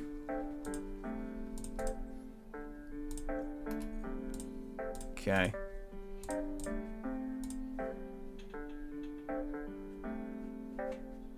So we can go if I normal summon Converter, we're just setting up another card. Where's our Chaos Ruler? Did he... Oh, we didn't summon it this game, that's right. Okay, we're gonna go tuning.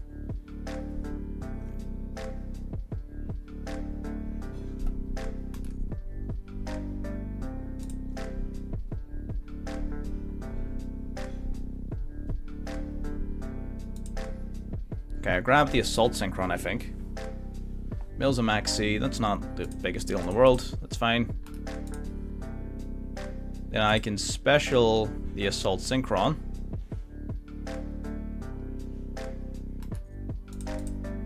Here.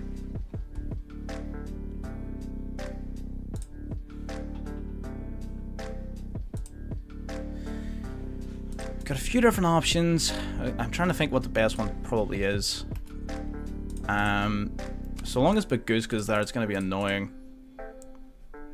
Let's use these two for Baron. That's fine. We're just setting ourselves up so that once he does switch back to attack mode, that we're going to have outs, basically. Plus we get the draw. Draw me an Imperm, please. If I draw an Imperm, I'm happy. Okay, we're going to summon Converter. That's fine. Converter switch to defense.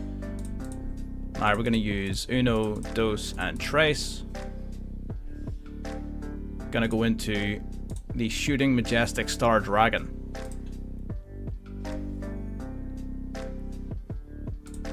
It's gonna trigger our Converter. Converter's gonna resummon a tuner from the grave.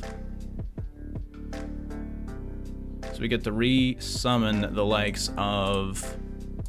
What have we got that we can play with? What's in our extra deck, actually?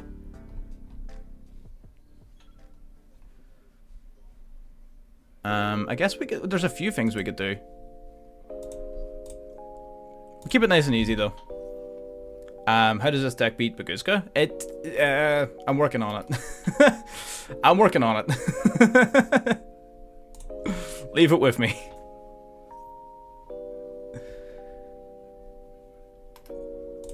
I'm working on it, trust me.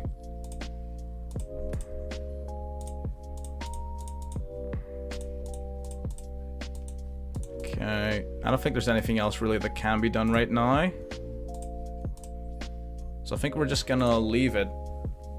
If he himself wants to start making plays, he does need to get that Baguska up and running though. Havness going to grave as cost to grab himself a Guido. Yeah, as soon as he... that's what I'm saying. We're trying to set ourselves up in a position where as soon as it's... Oh, right, okay. As soon as he sets himself in a position where he needs to go back to attack mode to actually get some momentum, that's when we're going to start cooking this man.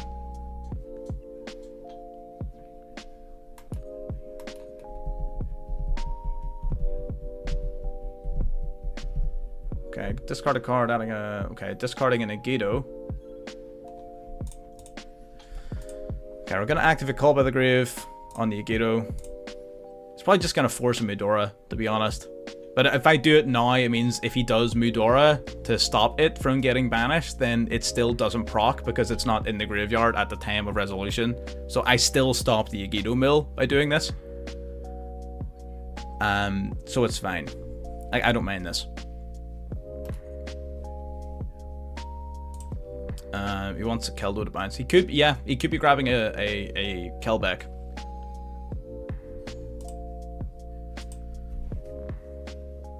Yep, grabbing a Kelbeck. I think it's when something is sent from my hand or deck to the graveyard, isn't it? Mudora's just going to drop the Kelbeck to the graveyard, actually. Just raw Mudora then, I guess. Fair enough. Kelbeck activating, going to mill the top 5 of both players' decks. Sent to Havness. Anything to... Oh, yeah, there is plenty to fuse with in his graveyard. Yeah, I don't see where he's going with this. It doesn't matter how much stuff he mills. It's all in defense. He can't activate any of their effects. It doesn't make any sense to me. I don't see where... Unless he's just planning on setting up a back row to try and deal with me. I kind of get that. If that's what he's trying to do, then that I understand. Especially Crime, because Crime obviously as a counter trap can't be responded to by anything other than another counter trap. So here's where he screws up, because if he wants to use Kit, he has to switch this to attack mode, or he can Sullic it. He can Sullic, he mills, but he still doesn't get to... It's annoying that that's a permanent negate. It's really annoying that that's a permanent negate. That's obnoxious as hell. He does get to send the Kit, but the search effect is still negated. He gets to mill 5, I guess. So, I mean, if he just wanted to mill cards, then fair enough, you're milling cards, but you're not really able to do very much as long as this Bagooska's here. And once he does switch this Bagooska to attack mode, he's got a Baron and a Shooting Majestic Star Dragon to contend with. Chakanine, right? Still in defense mode. Okay, Borbo.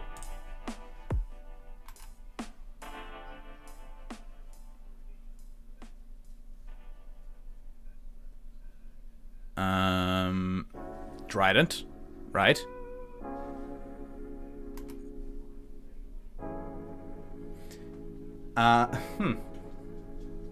So Sullic and Crime are no longer live because he doesn't have any tears.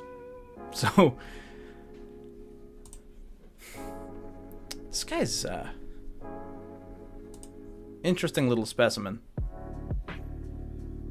Ash Blossom and Joyous Spring. If he calls that, that's gonna be... I mean, that's not a bad shout. Did anyone else notice that I've only got 3 cards left in my deck? Or was that just me?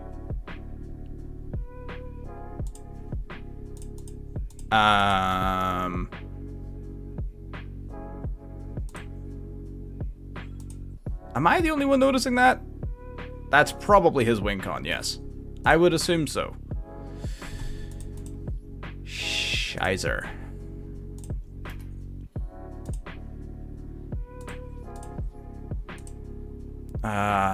Yep. Dropping Crime. Grabbing an Agido. Shit. Alrighty then. Well, GG's.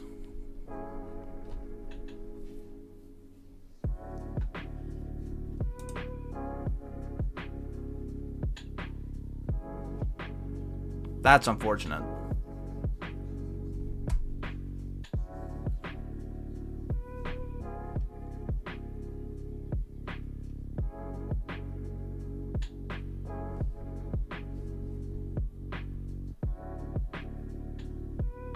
Yep.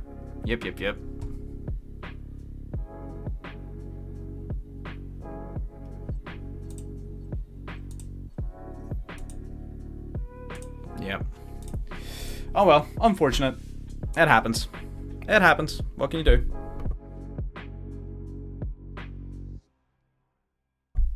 Just goes to show negates aren't everything.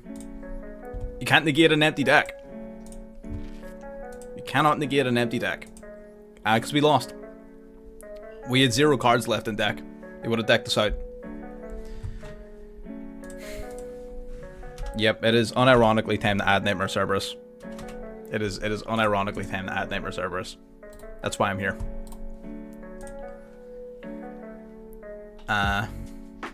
Any other changes anyone can spot?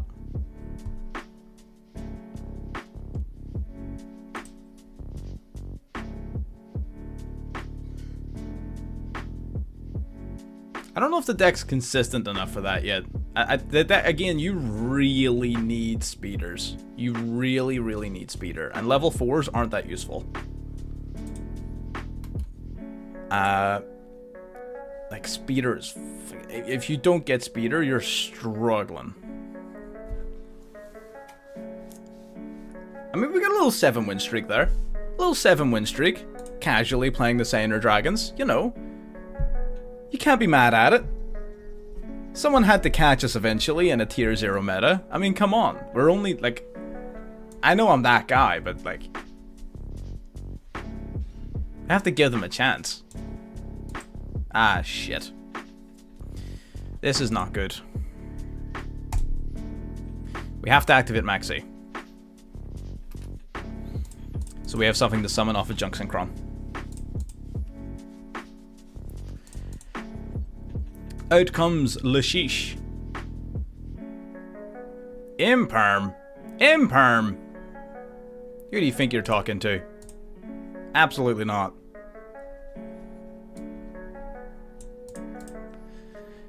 Yeah, it's pretty good. It's definitely a factor as to why you would max out on Maxi in this deck, for sure. You would always play maximum Maxi, because not only is it broken as a card, it's also useful as a level 2 in a pinch. It's not great, obviously, needing to do it like that, but it's something. Also, never, like, try to imperm the Synchron, because I could have a Caligo Clawcrow in hand. I could have, like, all sorts of stuff. So, always, always, always target the speeder. Always target the speeder. For sure, always target the speeder. Alrighty. Now this time we're going to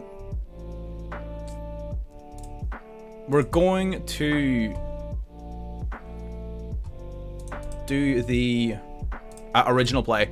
So we're going to do it like this. So we're going to do Jet Synchron plus Junk Speeder into Stardust Charge Warrior.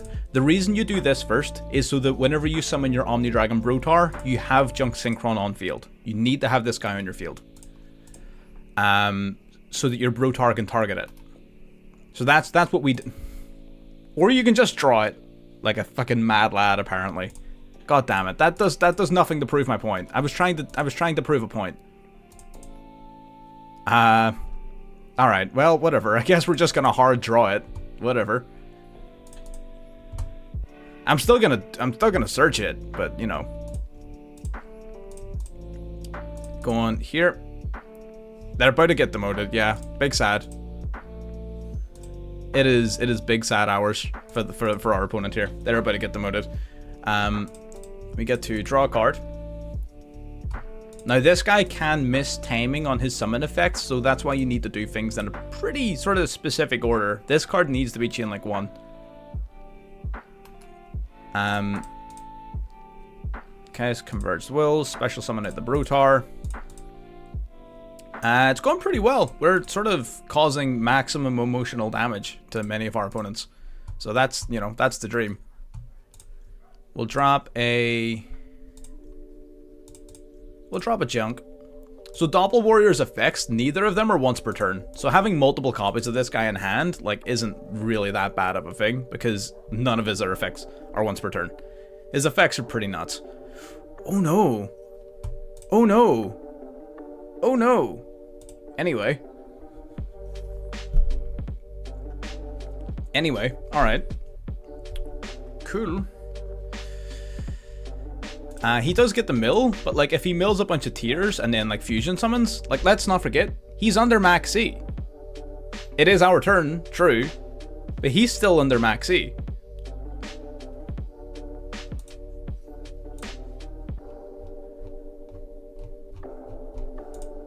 Okay, so he grabs a Sullick. He decided not to go for his Rhino Hearts. That's fine. So that's all good. That's all good. Fine by me, Chief. So we've got two options here. We could do Cupid Pitch, or we could do. Typically, the Garden Rose Maiden is just better. If I'm being honest, typically Garden Rose Maiden is just a better play. Let's be real, it just is. Garden Rose Maiden subbing itself to the field in defense. I'm assuming we have an Assault Synchron engrave. We do. Of course we do. We've milled half our deck.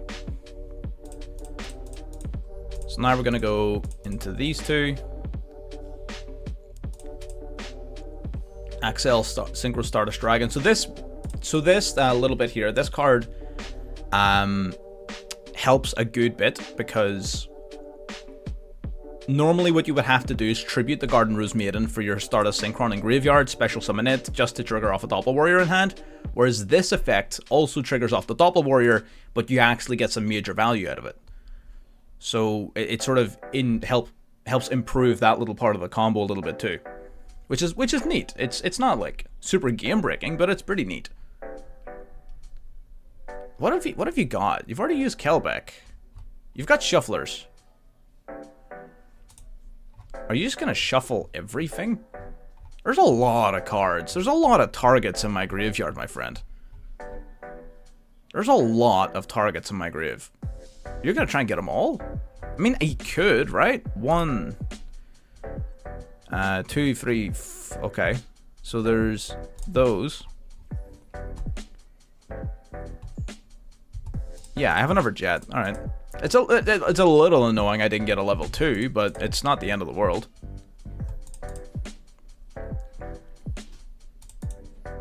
You know? For sure it's not the end of the world. Alright, banish these 3. Bring out the Majestic Shooting Star Dragon. Now if he attempts to use his other shuffler this turn, we just negate it. So I'm not worried about his upper shuffler.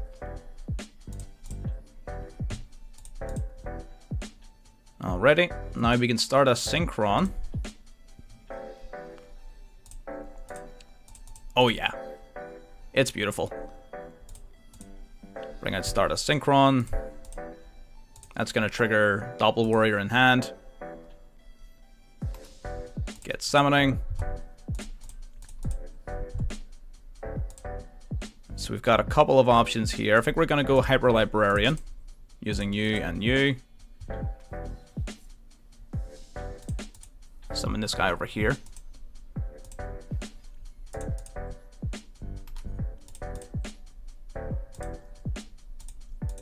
Hyper Librarian doesn't actually do a lot for us. I don't really want to go Chaos Ruler here. I kind of don't want to go Chaos Ruler here because it's going to mill a bunch of cards. That's fine. That's fine. Okay, Chaos Ruler. Bring him out. I'm actually not going to activate it. I'm not going to activate it. No. I don't want it. Don't want it. Don't want to get decked out again.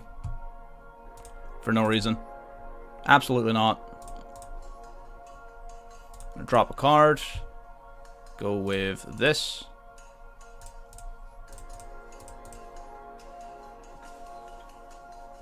Into the Double Star Shaman. Double Star Shaman then gets reviving another level 2 or lower, or another level 2 from the graveyard. So it'll revive, let's say, Converter? Doesn't really matter, to be honest.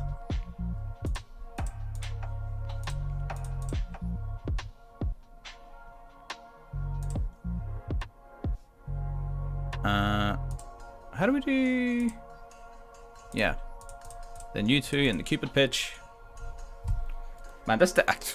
You fought Blackwings comboed for days. You fought Blackwings comboed for days.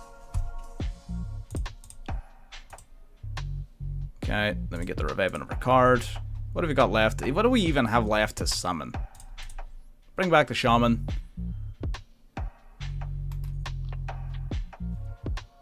Bringing it back.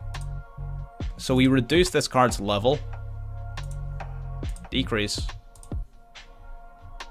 The only problem is we don't have any assaults left in Grave. I would have kind of liked to have an assault in Grave, but, you know, it's fine.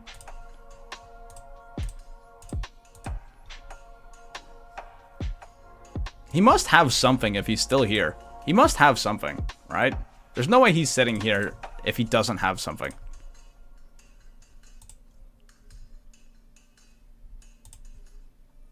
Okay. So we're going to do this. Banish 1, banish 2. Bring back the Chaos Dragon.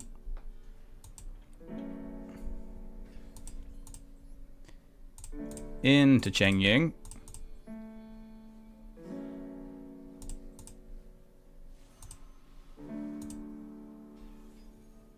Cupid Pitch will do some damage. We get to search our deck for a card. We get to grab the Claw Crow. We don't really need it, but it's fine.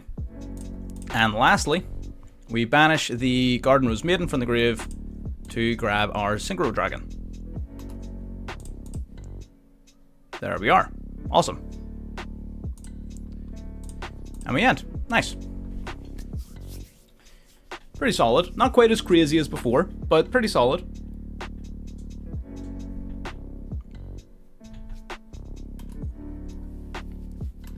We also know that 2 of his Rhino Hearts are in grave.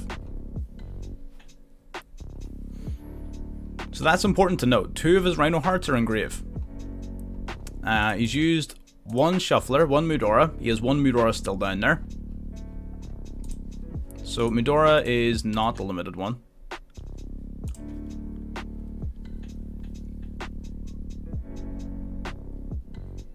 So what exactly is this guy's plan?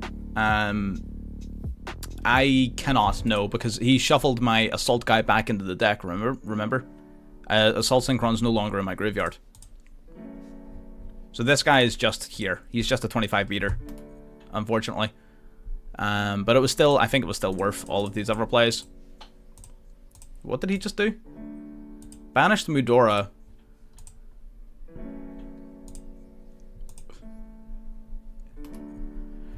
Banished Mudora. Interesting.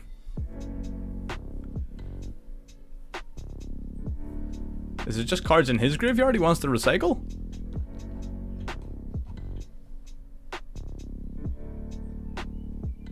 Yeah, it does. It takes a while, but that's sort of the point, right? Most people do just surrender. So normally you don't have to go all the way through the combos. I'm only giving like again, it's a 5D special. You can't have 5Ds without Yusei Fudo. Come on.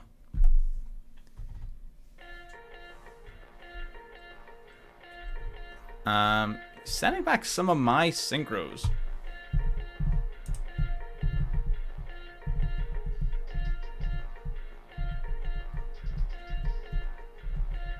Did I curb at that? Not really.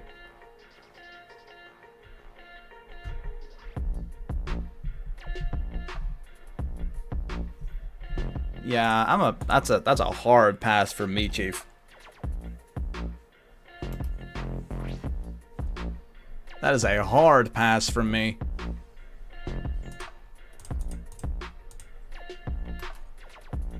Into the battle phase. Into the battle phase. Oh no! Anyway.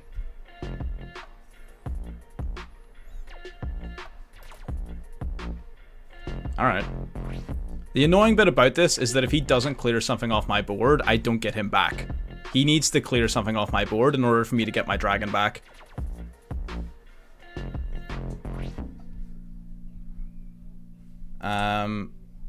No, why would I allow that?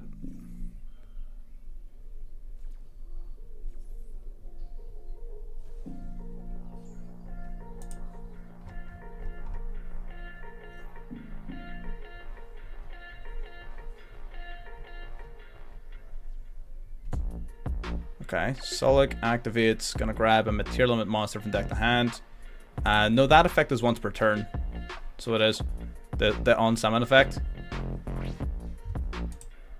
So he gets to use Siren now. I kind of hope he does clear something off my board. Because I do kind of want to get my Majestic Dragon back. So the Majestic Dragon, obviously when he's summoned back from the banish pile, he can't go into an extra monster zone. So if there's no zones available for him, he just goes to the graveyard. So I do kind of want him to get rid of something. Honestly. I'm not fussy which. Oh, not that. God damn it.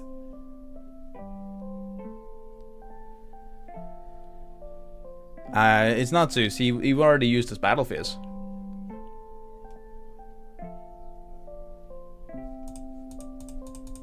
Why that? Why is that the thing that you choose to do? There's no way that these tier limit players have faced enough Synchron players where they've unanimously agreed that, yep, you need to deck it out. There's no way. I know I have the counter, but like, it's just, I wanted my dragon back. I wanted my dragon. My dragon. It's fine. So we go Uno and Dos, I guess. Nightmare Cerberus. We'll drop the tuning. There you go. Big sad. Alright. Well, we have the out. We'll do maybe one more. I feel like I've shown off the power of the deck pretty well. We'll do one more, and then we'll get in the Duel room. And now, yeah, we'll do that. And no, I will not be playing Synchrons in the Duel room. I will not. I have another strategy I want to play in the Duel room that may or may not be more or less degenerate. I shall let you decide. But for now, you're going to have to see the Yusei Fudo in action once more. Ooh, we got the Maxi special.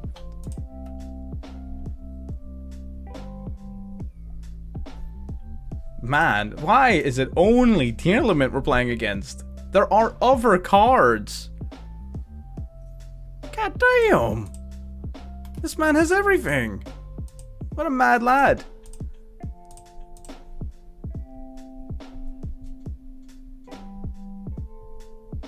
If he mills a shuffler, like, I lose.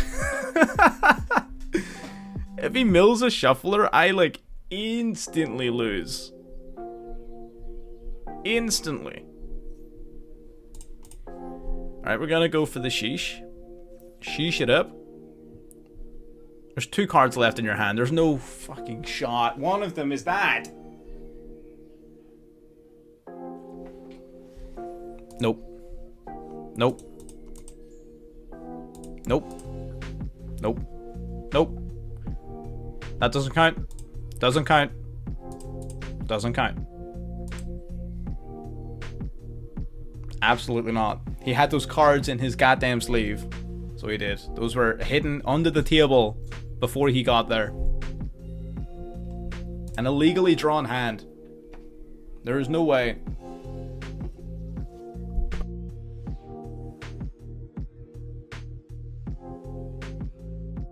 Alrighty.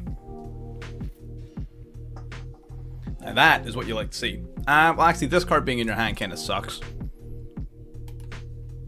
It's not the worst thing in the world, but it kind of sucks. We go tuning. We're gonna grab Junk Synchron. Gonna mill a Junk Synchron. That's not too great for us. But it's fine. Normal to Junk. Special to Crow. Yeah, it is. It is like drawing Rainbow Dragon, yeah. It's like, well, now I'm gonna have to go out of my way to like put you back in my deck.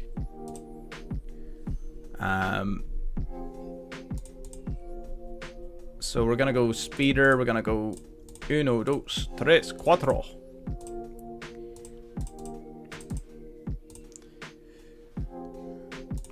Stardust Synchron, then on summon grabs us this. This can put it back on top, right? Hander deck, yeah. So it's like a negative one. So it is just whenever you're playing it. So it's a bit unfortunate. It's a little annoying, but it's not like end of the world annoying.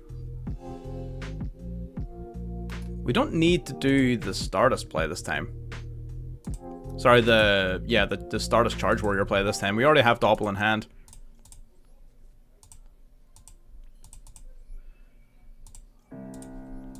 This way, it's just keeping us safe from Nibiru and stuff.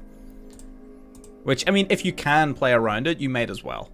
If it's not going to interrupt your combos or not going to cause you hassle, you might as well play around it. There's no harm. Okay, so we get to summon out our Converged Will's Dragon. Then our Omni Dragon Brotar. Yeah. Now we've got a few options. We've got a few really good options. If we go Librarian, we don't have a lot of plays to make, so...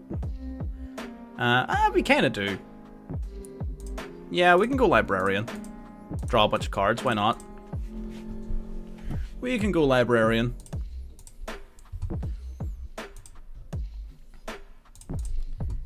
In this particular hand, because we don't need the Stardust Charge Warrior, we can just tribute off the Synchron to go into our Stardust Synchron. That's going to trigger Doppel in hand.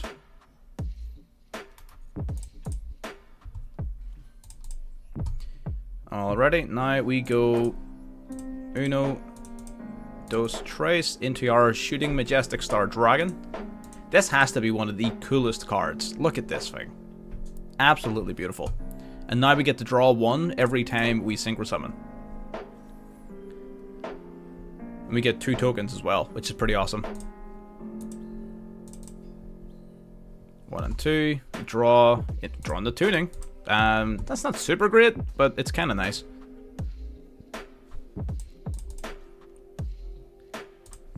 So we're going to use these 2. Literally, yeah.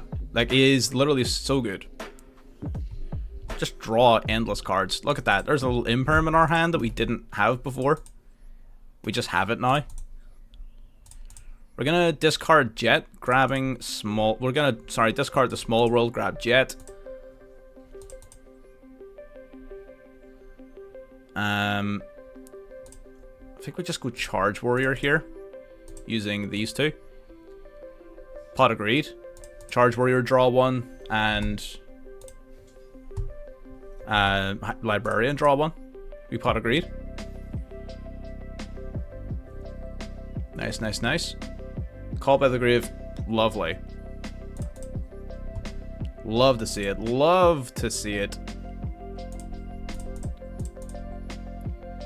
Alrighty, and then these 2 go into the Axel Synchro Stardust Dragon.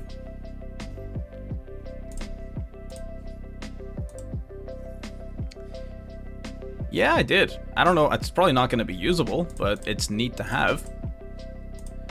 Grab back our Assault Synchron, draw 1. There's the sheesh.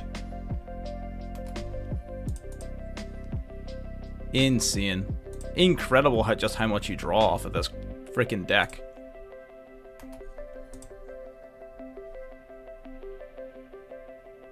So I'm gonna activate this. Tribute. Gonna summon the OG Stardust. And then we Synchro Summon off into Baron. What are the lanes for Small World? They're pretty wide, honestly. I couldn't tell you, but most of the tuners are very, very different in terms of most of their stats.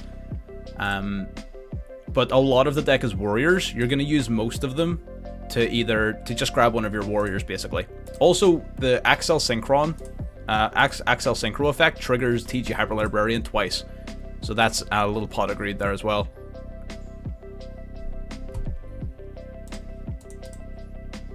Just a little pot of greed, you know? That's all. So what do we do from here? Let's go for tuning. I just want to see what we have left on our deck that we can play with.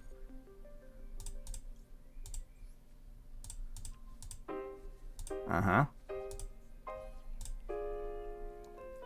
Okay. Yeah, I think that'll probably wrap us up for this turn. So we're gonna special out the XL Synchron. Or sorry, the Assault Synchron. Synchro away these three. Go Chaos Ruler. I don't want to use your effect. I don't have enough cards in my deck to use your effect. I'm just terrified of being decked out now. Now that I've been shown that it's so easy. Like, damn. I kind of don't really, I kind of can't afford that to happen again. That shit was scary. God damn. Okay, we activate this. Bring back Crystal Wing.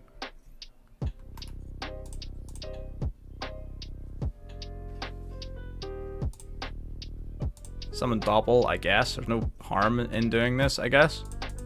It doesn't benefit me really at all, but and there's no harm.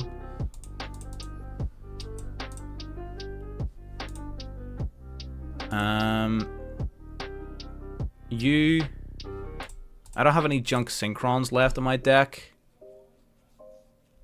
So what can you... I'm trying to think if Converter... You know what, we'll just activate Small World. I just want to see if Converter can land me a hand trap. I literally just want to see if Converter can land me a hand trap. That's it. No, it can't. Okay, that's fine. Now we know. Now we know. It's fine. That's fine. So the fact that, again, this is like, what, 6 interruptions?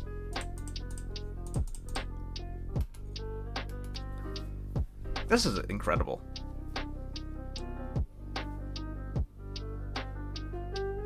Seven interruptions, sorry. Remember, this guy comes back.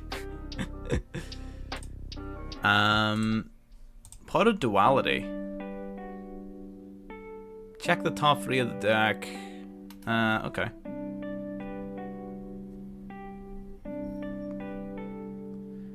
I'm not really nervous. What the hell kind of... Negro Valley Crackdown Book of Moon. He grabs Book of Moon.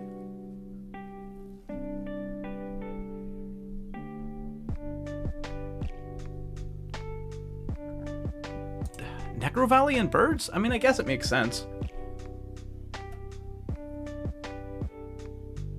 Targeting a monster, looking to flip it face down.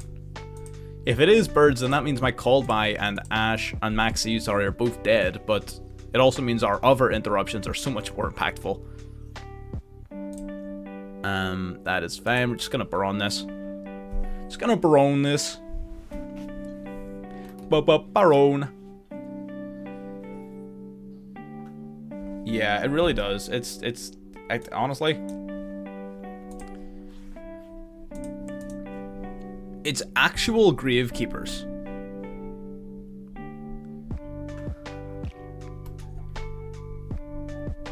Unironically, Gravekeepers. Okay. Grabbing Commandant. Commandant discarding itself. Gonna grab Necro Valley from the deck to the hand. Well, I guess I might as well use this if you're gonna be playing Necro Valley. I'll not get another chance to use it, so might as well. Against us, nothing. They're actually kind of decent against tier. They're actually pretty good against tier. And they're not as inconsistent as people would have you believe. They can get into things like Necro Valley pretty damn easily thanks to Mudora. The new Mudora card being able to give you instant access to it by activating Gravekeeper's Trap face up. Gravekeeper's Trap, then discard a card, grabs your Commandant, Commandant discard, grab Necro Valley. They can get Necro Valley super consistently now.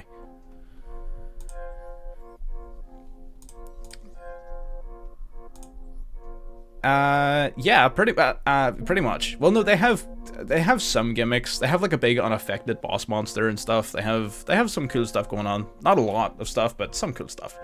But yeah, that is Synchrons.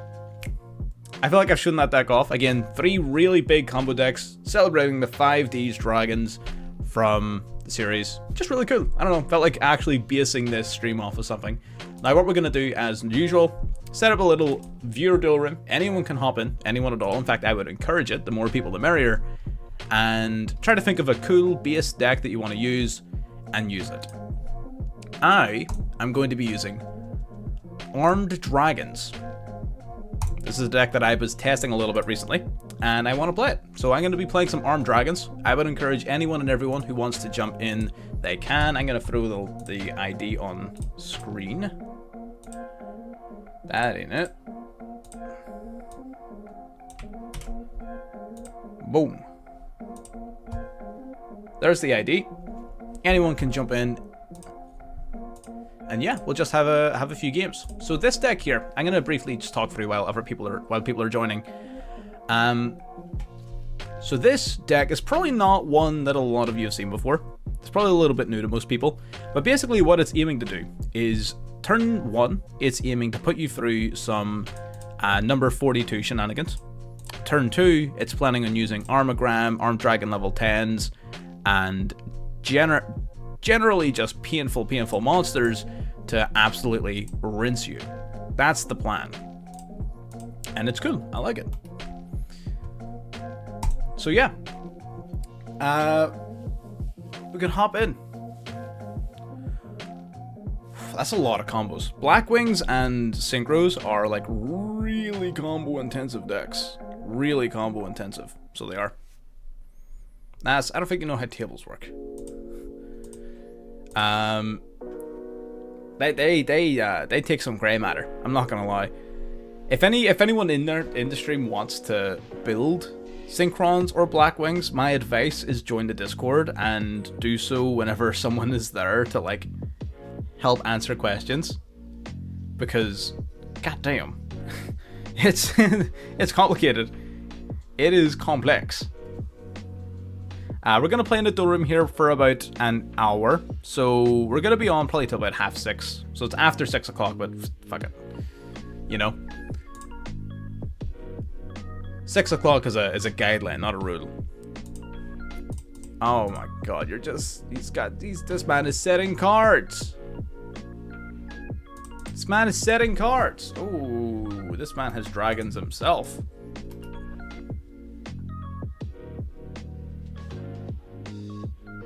Into the Striker of Dragons. Gonna grab Boot Sector Launch from the deck. Alright. Could be D-Link, or it could be Buster Blader. If I were to guess, I would guess Buster Blader. Based purely off the fact that there's 2 face down cards. Popping itself, grabbing the Rocket Synchron back to the hand. Interesting. Let's summon up the 2 rockets from different names. Out comes Tracer and out comes Rocket Synchron. Curious. Tracer is gonna pop the field spell, summon another rocket from the deck. Okay. You've got my attention. I'm curious. I'm curious. Summoning the metal rocket. Is this actually just rockets? Is this actually like actual Dragon Link rockets? Okay. Not what I was expecting, but sure.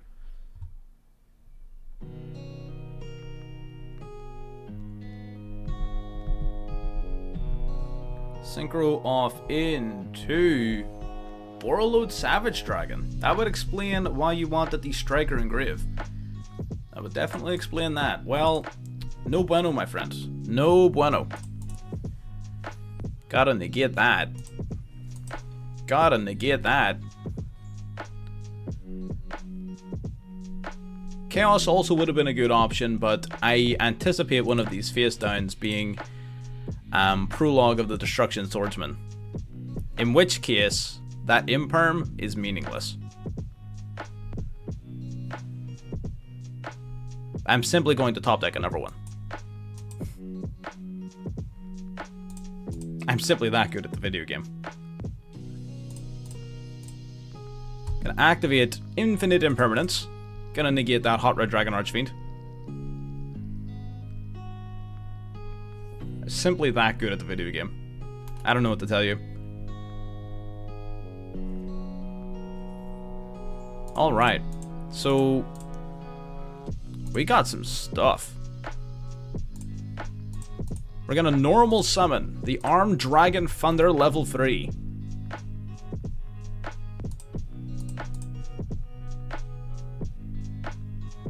You wouldn't. Now we're going to activate the effect of the Armed Dragon level 3. We're going to drop a monster from our hand. We're going to level up our dragon.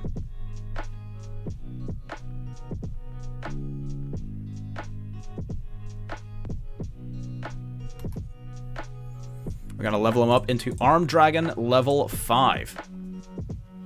The monster we discarded, of course, was another copy of Armed Dragon level 5, which will activate its effect in the graveyard once discarded to activate a dragon effect. That means that basically I get to search my deck for another card, essentially.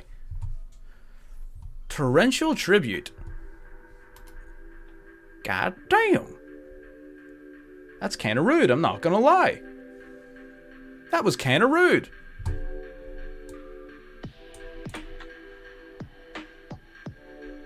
Damn, I sure wish that mattered. I'm gonna add Pale Armed Dragon from my deck to my hand. Now we're gonna activate the effect of the Pale Armed Dragon. We're gonna drop our Armed Dragon level 7 to the graveyard. And I'm simply going to special summon it. Yes. Then we're gonna activate the effect of the Armed Dragon level 7 that we sent to the grave. We're gonna get searching once again. We're gonna grab ourselves a little Armed Dragon Lightning. I'm gonna activate Armed Dragon Lightning.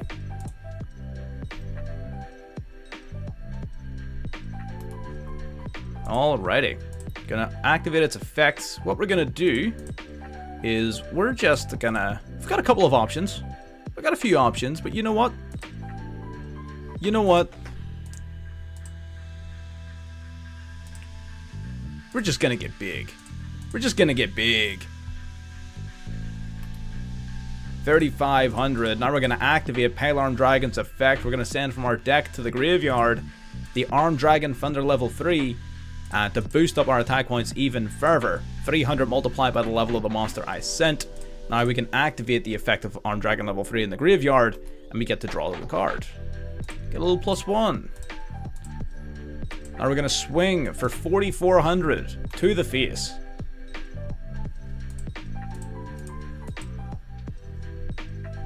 Alrighty. And I will end my turn, good sir.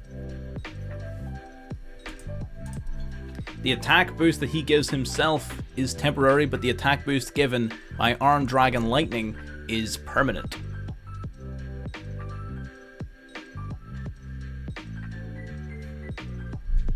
All right. Draw for turn. Ooh.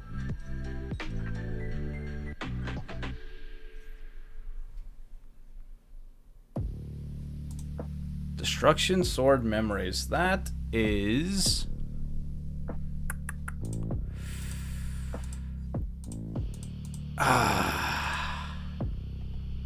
That's not good.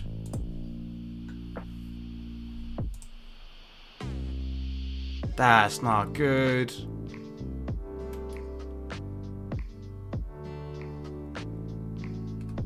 DNA surgery. I'm already dragons.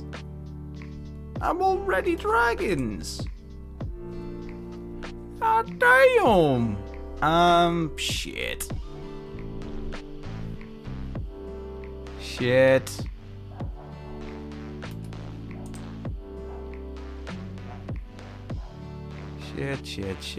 Shit. Okay. Well, this is rough. Okay. So, for anyone who doesn't know what this card does, it's going to basically allow him to fusion summon using monsters in his graveyard to bring out Buster Blader, the Dragon Destroyer Swordsman, who will force all of my dragons into defense position, and they cannot activate their effects. And he gains 1,000 attack and defense for every dragon monster that's on my field or in my graveyard. So, all in all, that makes me pretty sad. I'm not going to lie. I'm going to activate the effect of Armed Dragon Lightning. I'm going to target my Pale Armed Dragon, and I'm going to add from my deck to my hand another dragon, whose level is equal to or less than the one on the field. We're going to add Armed Dragon level 5. Oh, it's from the graveyard. Okay, it's not from the field. Okay.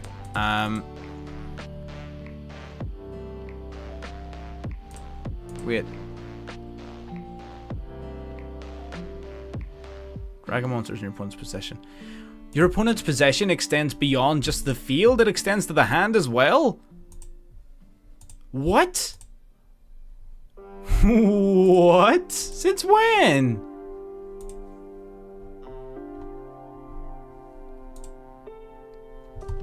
Since when was that a thing? There's actually no way you just beat me. There's no way you just beat me off of that. Alright, we'll summon an armed dragon level 3 from the deck. I actually can't activate the effects of dragons in my hand either. I didn't know that.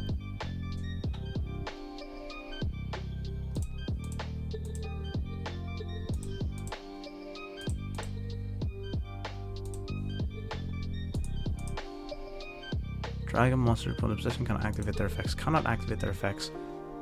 That's fucking wild.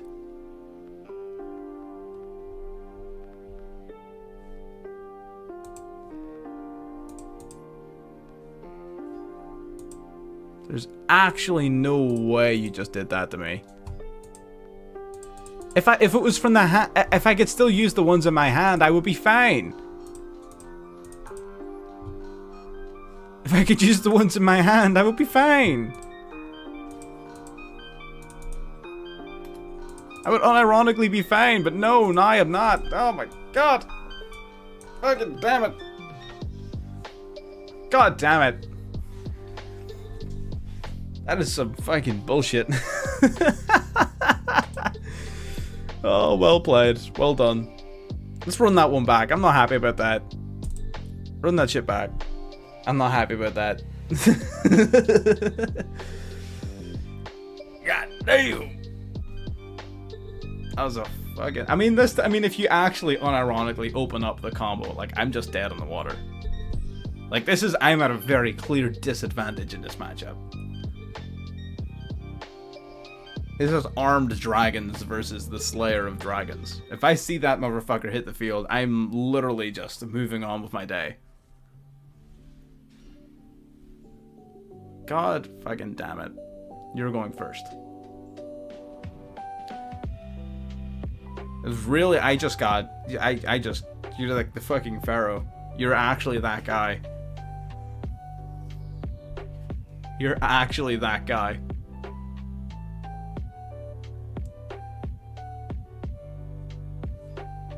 Rocket Synchron.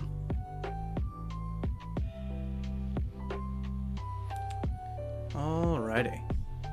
Rocket Synchron linking off, much like last time, into the Striker Dragon. Makes total sense. Striker Dragon, of course, being able to grab the Boot Sector Launch from the deck. Get launching. Grabbing the field spell, activating Foolish Burial. Foolish Burial, I can only imagine wanting to send something like an Absol Rider or Destrudo, potentially even a Buster Blader, to the graveyard. Sending an Absol Rider Dragon. Absol Rider then, when sent to the graveyard, is going to grab any rocket from his deck and add it to his hand. So, likely going to go for something like Recharger. Would not have been my first guess, but it is definitely a damn good card. Striker activating its effect, going to target a rocket and grave and add it back to hand at the cost of destroying itself. That should trigger the effect of the Recharger then in hand, but I don't think he has another Dark Engrave. He does have another Dark Engrave. He has the Absol Rider. Recharger then triggering its effect, discarding itself, summoning the Absol Rider from the graveyard. Nice. Nice, nice, nice.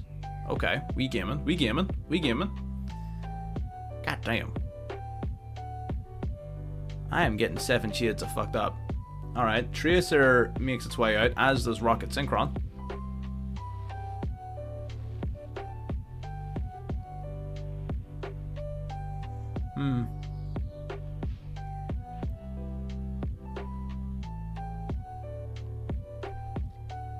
So what you're saying is, if that face down is prologue, then I lose, right? That's what we're saying. Like, we're all fully aware of that being fact. If that face down is prologue, then I instantly lose.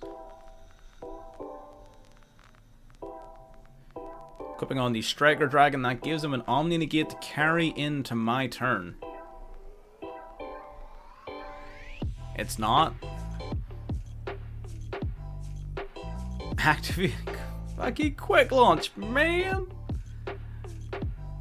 Look at these utter shenanigans. What do you mean? Bringing out the Metal Rocket Dragon. Metal Rocket Dragon being a level 4 non-tuner should make prime synchro material with the Tracer, or of course could also be link material.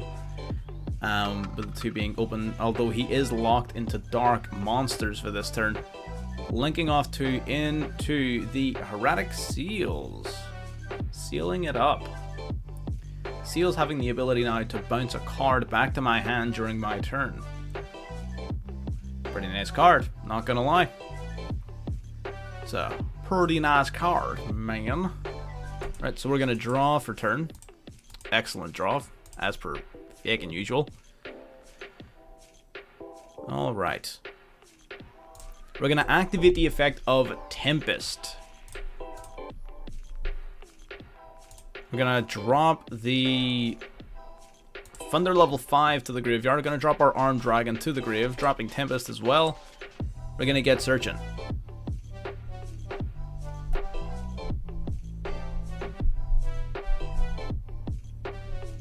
Alrighty, nice. We're gonna add from deck to hand. We're gonna grab ourselves a little Pale Armed Dragon. That's gonna trigger the effect of the Armed Dragon level 5 in our graveyard. We're gonna get searching our deck for another dragon. We're gonna grab ourselves... Let's grab a little Armagram. Let's do some Armagram action. Now we're gonna activate the Pale Armed Dragon's effect. We're gonna drop Armagram to the graveyard. We're going to special summon the Pale Armed Dragon out to the field.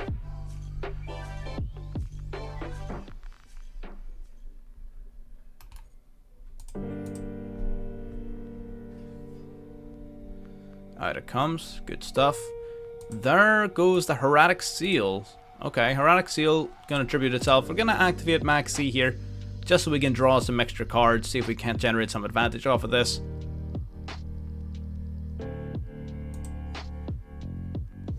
Alrighty. Right, now we're going to go for Max C. Or sorry, for Call by the Grave. We're going to target the Heretic Seal of the Heavenly Spheres. There is the Borrowload Savage Negate. Figured it was coming eventually.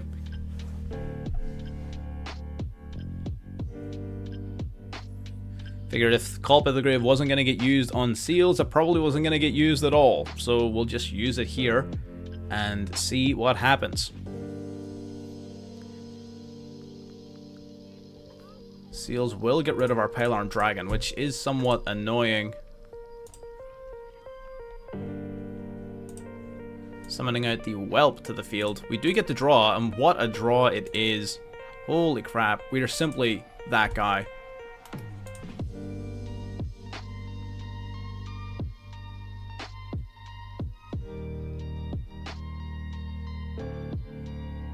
Let me see here. Okay, so we're gonna start with Armed Dragon level 3.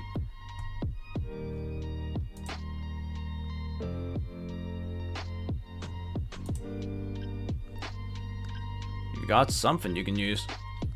We're gonna activate Armed Dragon level 3's effect. We're gonna drop Blaster, Dragon Rulers of Inferno to the grave. We're gonna rank up our level 3 into a level 5.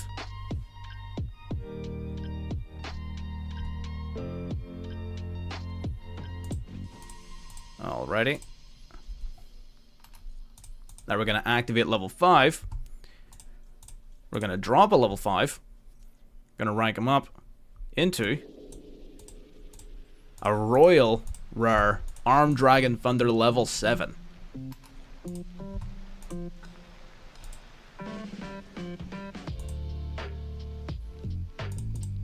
And you know what? We're going all the way, baby. We're going to use our Armed Dragon level 7. We're going to drop the Pale from the hand that you sent back to me. We're going to now summon out from the deck the Armed Dragon level 10. Probably not a card that very many of you have seen, but this guy does actually exist, and he is awesome.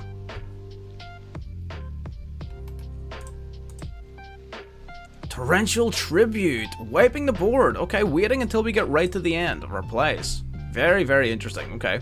Well, now we're going to go for Dragunity Armogram. We're going to banish 2 Thunder Dragons from our graveyard. Bringing out the Armogram. We're going to activate then Blaster as well. Blaster, we're going to banish another 2 from our grave. Banish these 2. I don't have another fire with me, unfortunately.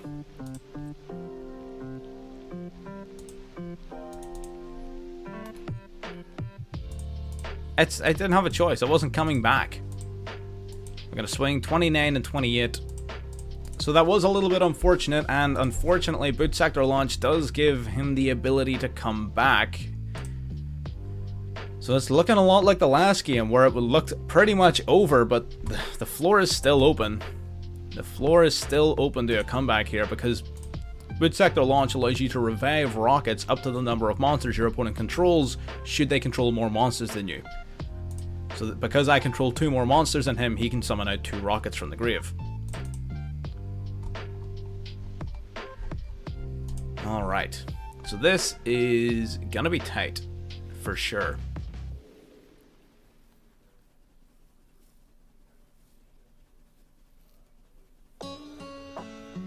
Alright. Nice. Let's see. Plethora of options we can go from here. Tracer activating, I'm assuming popping the field spell. Popping the field spell is an interesting play.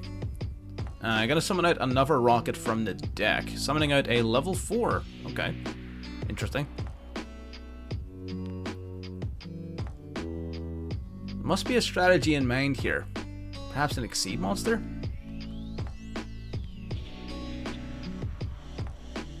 Maybe it's just link material we're looking for. A unicorn play would be brave, but it wouldn't be very effective considering while you may get rid of one of our threats, you would still be smaller than the other.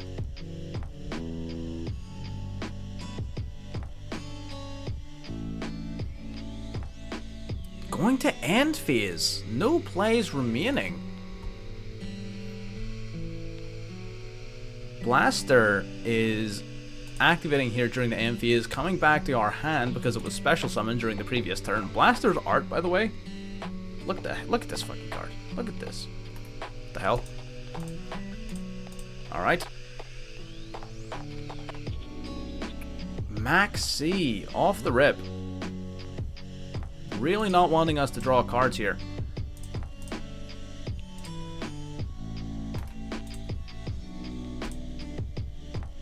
Really not wanting us to draw cards, huh?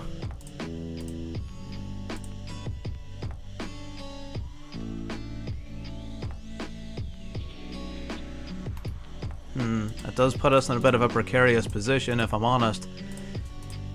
Not really a position I want to be in. We're going to activate Tempest and Grave. We are going to have to bite the bullet and give a little bit of advantage here. We're going to banish 2 of our dragons. We're going to bring out Tempest.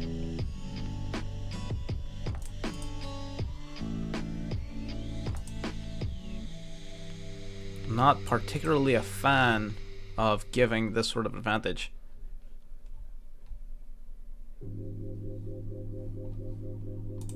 Okay, we're going to activate Armogram's effect. We're going to, I guess, to get this. There's no real point.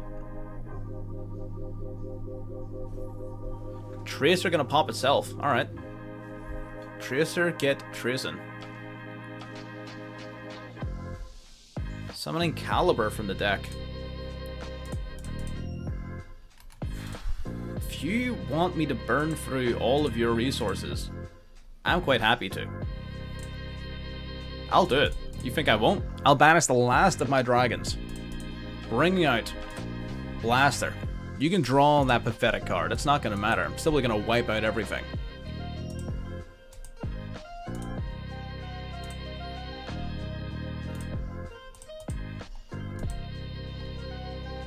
I'm going to steal this Metal Rocket Dragon. I'll wipe out the other 2.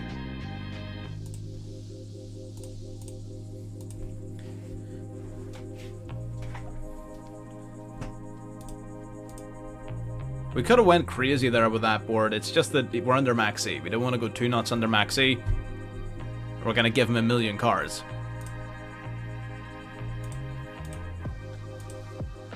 There is one particularly prominent out that our opponent could draw at any time that has me very nervous. Luckily this time, if he does manage to summon Buster Blader... No, it's Buster Blader. If he does manage to summon Buster Blader, he's not going to be very big, because all of our dragons are now banished. They're not in the graveyard anymore.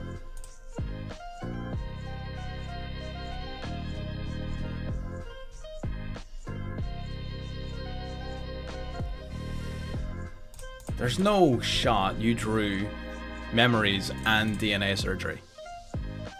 There's actually no way you drew both. As long as you didn't draw both, I'm gonna beat your ass. If you did draw both, there's actually no way.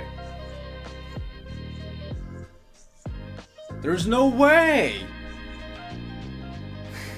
There's actually no way!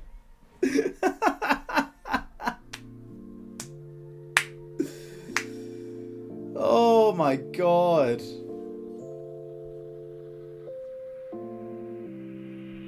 There's no shot.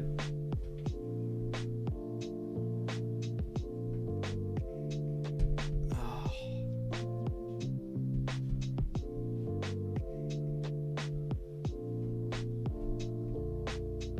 I don't have an out. I don't have an out.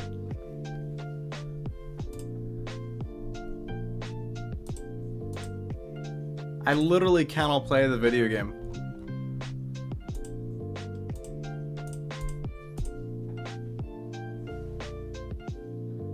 Oh my god. There is actually no way.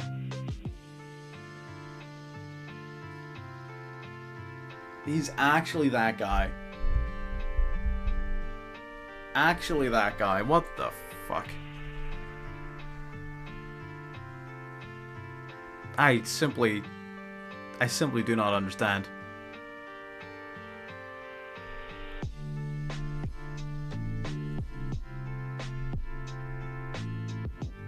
Oh my god.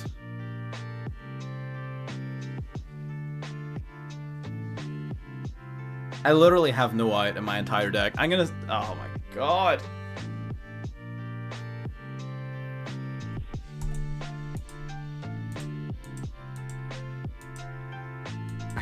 I have nothing. You know what? I'm not gonna scoop though. There you are. There's your target. Take it away, Chief. That is absolutely instant karma. No, I can't. So Buster Blader says that your opponent cannot activate the effect of dragon type monsters in their possession. Possession specifically refers to anything that you have, hand included. You cannot activate dragons in the hand, in the graveyard, in the banish pile, anywhere. You can't activate them anywhere as long as they're on your side of the field. If they're in your possession, you cannot activate them. Absolutely incredible. 0-2. 0-2. God damn. Did we try for higher sprites? We did like 2 streams ago. It was alright. I preferred regular for hire. Literally, I think regular for hire is better, in my opinion.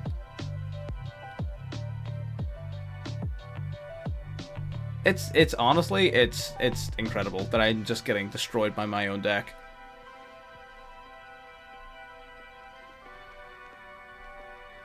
Yaomo? You there? Right, well, while Yaomo is having a nap, I'm gonna jump in the table with Supreme King here. Supreme King, you ditched me. What's going on? What's good with Sprite? I mean, Sprite's a really good deck. They just extend for days, summon a ton of monsters, have a ton of negates. Tons of follow-up. It's just like there's not like one particular thing they excel at. They're just generally really good. You just hold a lot of advantage. You're able to come back from basically any situation. You do have quite a few negates, splashable engines, floodgates.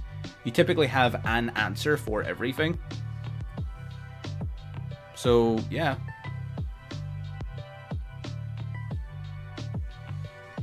Go stupid!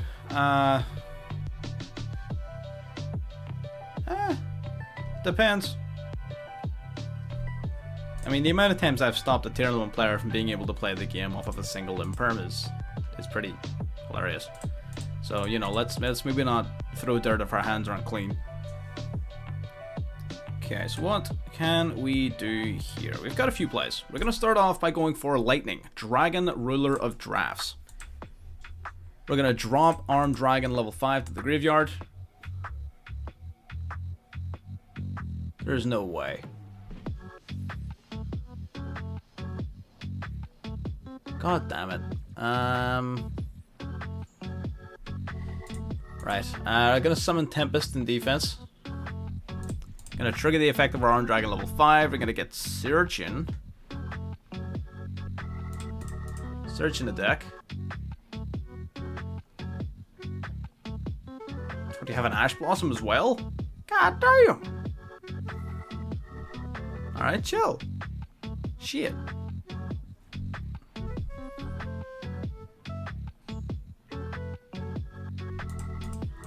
I guess I'm just gonna set a card and pass.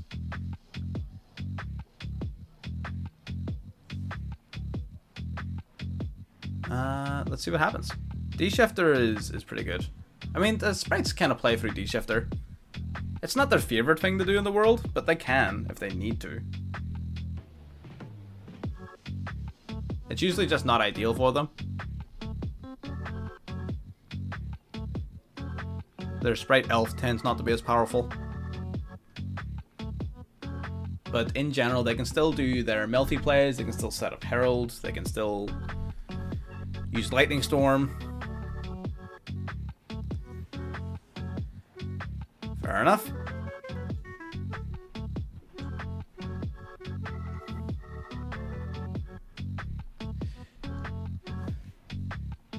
There is no shot. Get out of here. Do you think I'm sitting through a Numero on OTK? Because I'm not. What the f...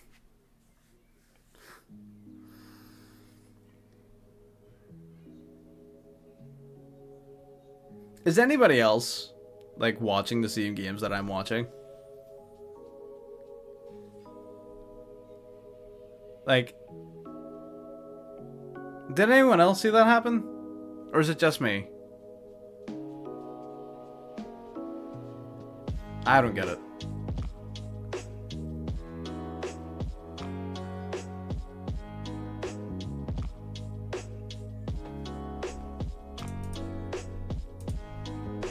Number 99, that's a bit extra, but sure. God damn it, man. What the hell am I meant to do with that? God damn. Well, that was fun and interactive.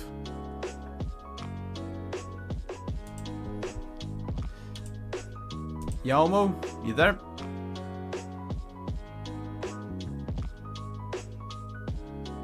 That was fast. That's what your deck does. It's built to play exactly like that. That was an ideal situation. Can't believe you opened up with fucking Kaiju plus Owner's Seal. That is incredible. We'll do it once more. We'll go once more.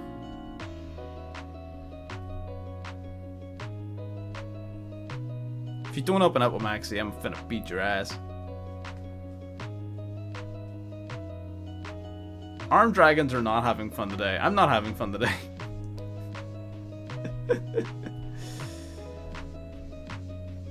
Oh my lord.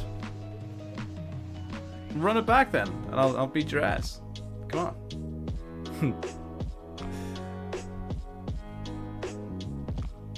Oh my god. Maybe we'll do 1 or 2 more games, and then we'll wrap the... Yeah, I'm tweeting on you. Let's run it.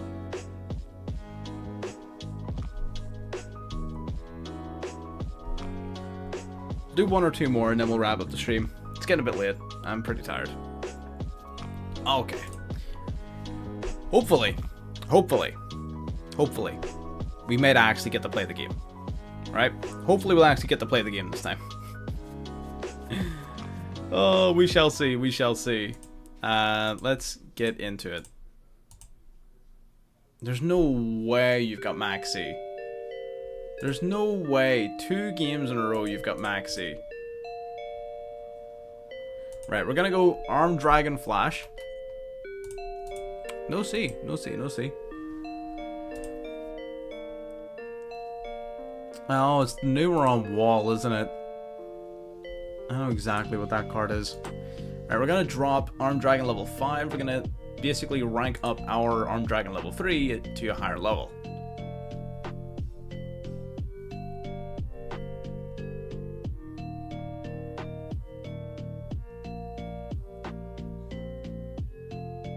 If you got something you want to say to that? Ooh, Imperm. Imperm. Schnasty. That's less than ideal, but I think I can still play. Yes, my Armed Dragon level 5 will get searching.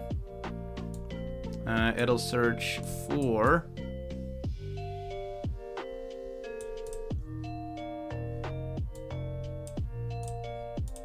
what will it search for? We have a couple of different options. I just don't know if any of them get me to where I want to be, is my only issue.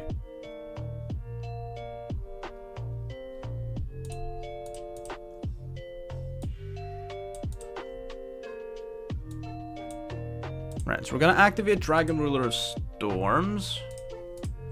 Activate this guy's effect. Going to discard our Armed Dragon level 7 plus himself. We're going to get searching. We're going to add from deck to hand. Going to add a...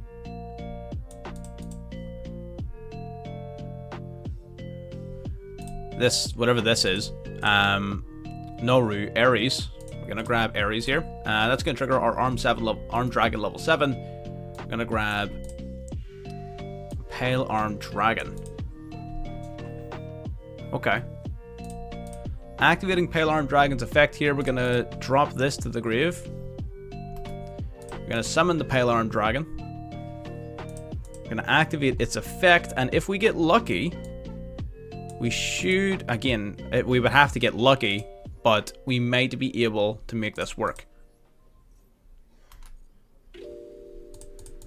Just give me a high-level monster. That's all I want. That's not a high-level monster. That's rather unfortunate, actually.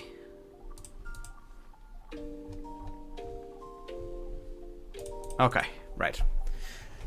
That's fine. So we're gonna normal summon our burner, then we're gonna link summon using the R2 level 3s. Going into Mask Arena. We'll set 1. And we'll pass it back.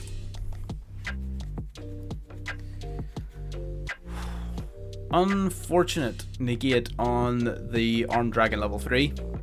Basically, all we typically need is 2 level 7s on board, and then we can start gaming, but, you know, it's not always a guarantee.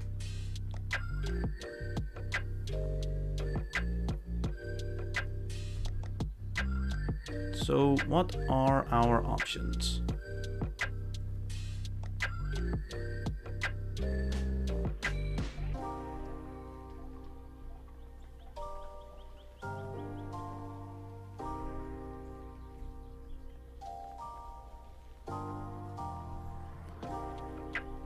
So did you have that, like, no, it was an Imperm you had, wasn't it? I think I had, like, that Numeron gate thing.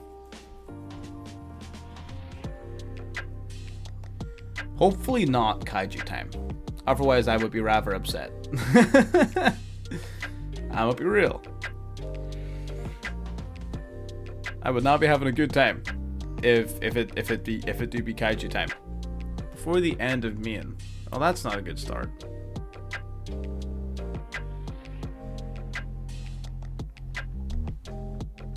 Oh my god, I just cannot catch a break. Alright. That's fine. I'm keeping my dragon.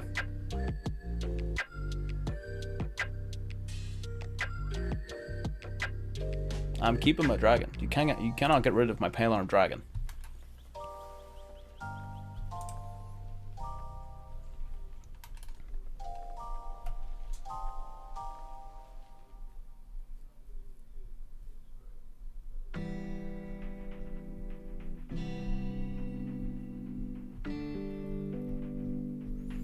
What is your play from here? No battle phase means no OTK, so you're gonna have to think of an alternative win condition. You're gonna need to change it up, my friend. Let's see what you got.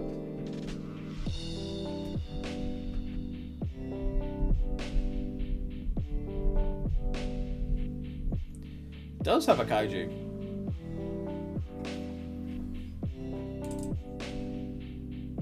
Alright.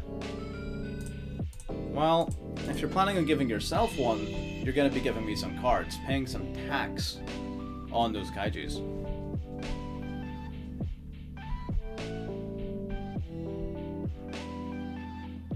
Otherwise, I'll very happily take the level 8 boss monster. It's less than ideal, but you know what? It's a body. And right now, that's something you're lacking.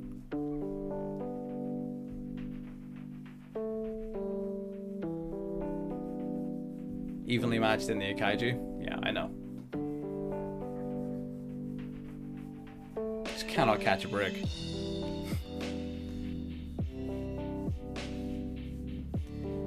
Sometimes it just do be like that.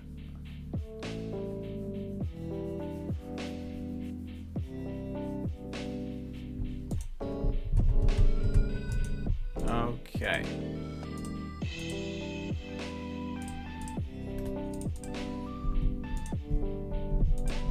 So we're gonna go for Tempest here. Tempest, then we're gonna banish 2 cards from the grave.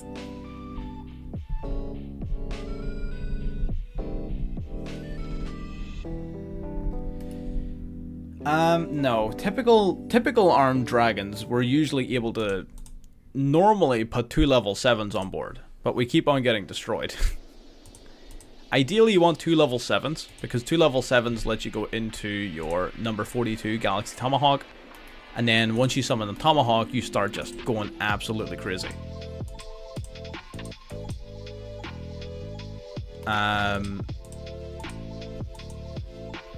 But yeah, it's also not the most consistent deck in the world. Especially not when you're hit with an evenly matched India Kaiju.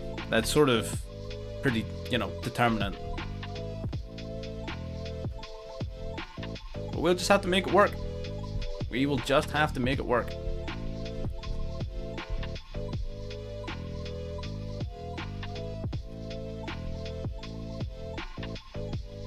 Tempest will be coming back to my hand during the end phase of this turn, which is something to bear in mind. It's not necessarily a bad thing either, because that means that basically its search effect can be recycled. So Tempest coming back is definitely not the worst thing in the world.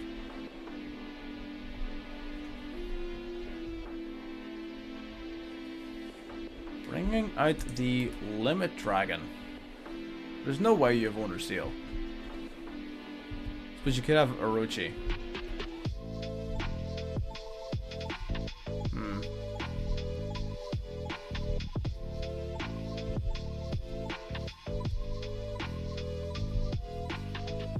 If you're playing so many of these dragons, have you considered Nebula Dragon? It seems like it would be sort of perfect for this style of deck that you're playing.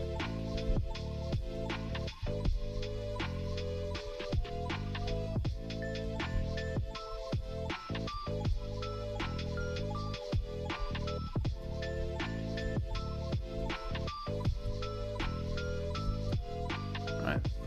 Envious. Alright, I guess you're just trying to put up some defense. That's fair. That's fair, that's fair. Trying to keep yourself alive.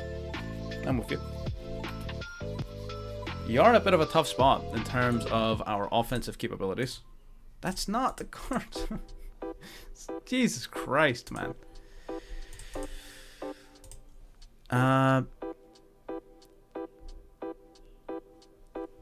Okay, awesome. Okay, so we can finally start playing the game. So we're gonna drop Tempest the Grave. It's the limit dragon. It basically just summons itself if your opponent has a big monster. It's just a level 8 basically. We're gonna finally bring out Ares here. Now we can use Tempest to summon itself to the field by banishing a couple of our dragons. And at long last, we have 2 level 7s. So we might be able to play the video game. Might. Right, so we're gonna go for number 42 Galaxy Tomahawk.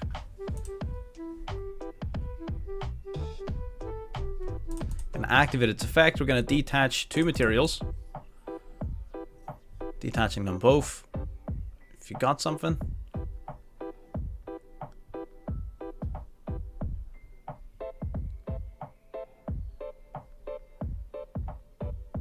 Come on, what have you got? What have you got? He's got something. He's got the freaking droplet. No shot.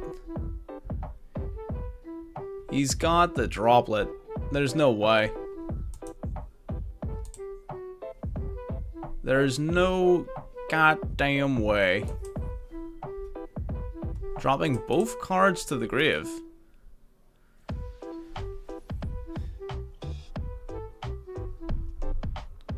Really committing to this.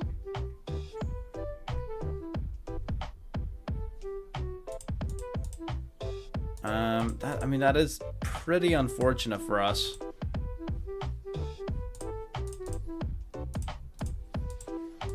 Just can't catch a break, man. Usually the number 42 allows us to pop off, but again, sometimes stuff like this happens.